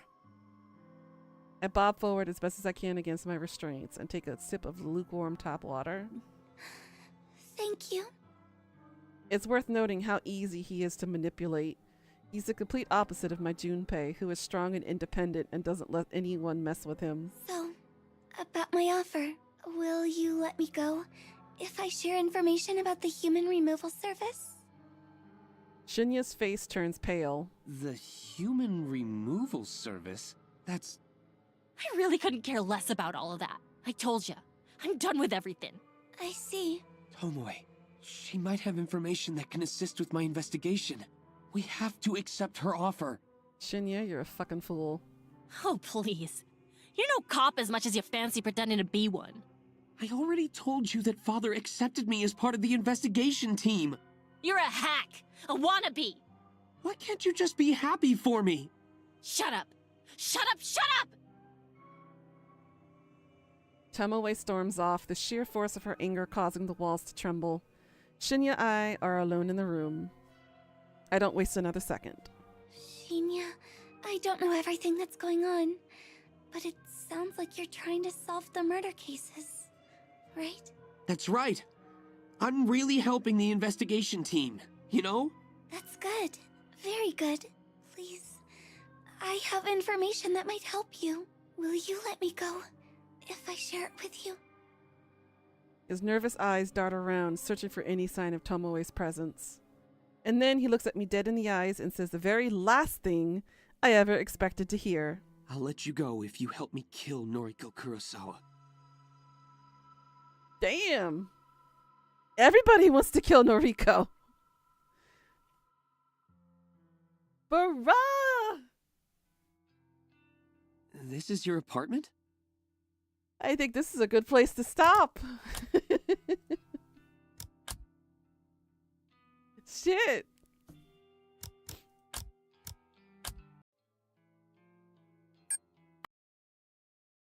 I think we can clearly say that Noriko is gonna die. Sheesh. Right? That information is just okay. So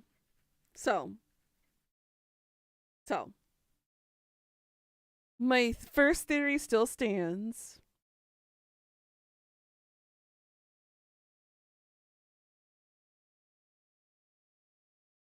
Aoi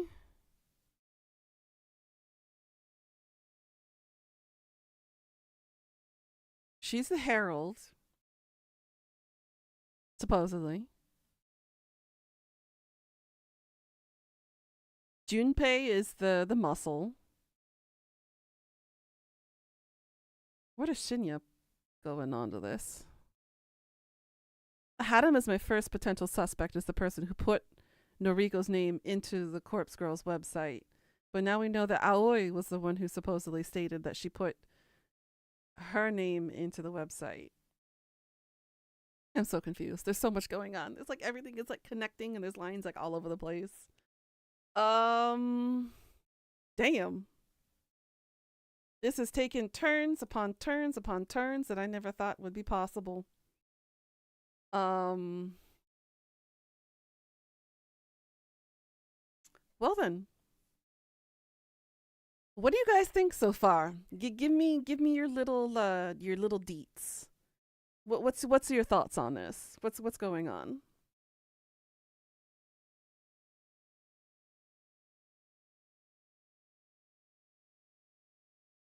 What do you guys think?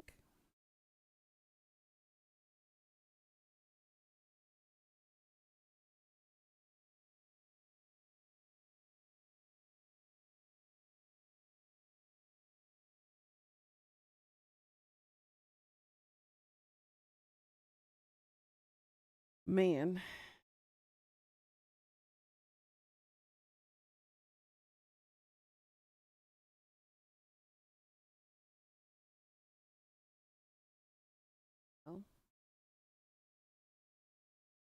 Well, my theory with Kojiro went out the window, so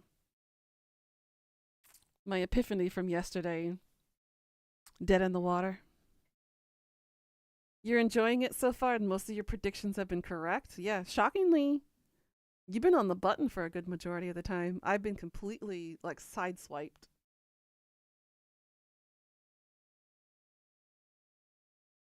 You think this shit's gonna hit the fan big time? Everyone is probably gonna perish? Could be. Could be. But remember, there are 4 different endings.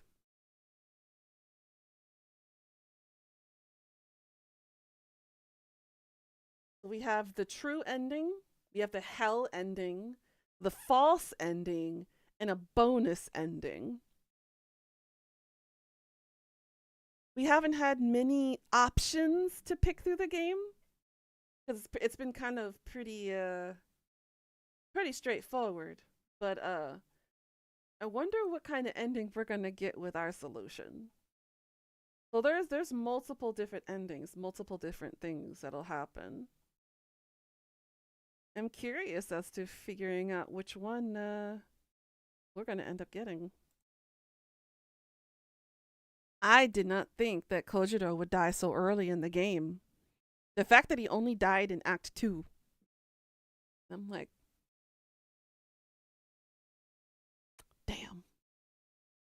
He was a freaking moron. He sliced off the wrong arm.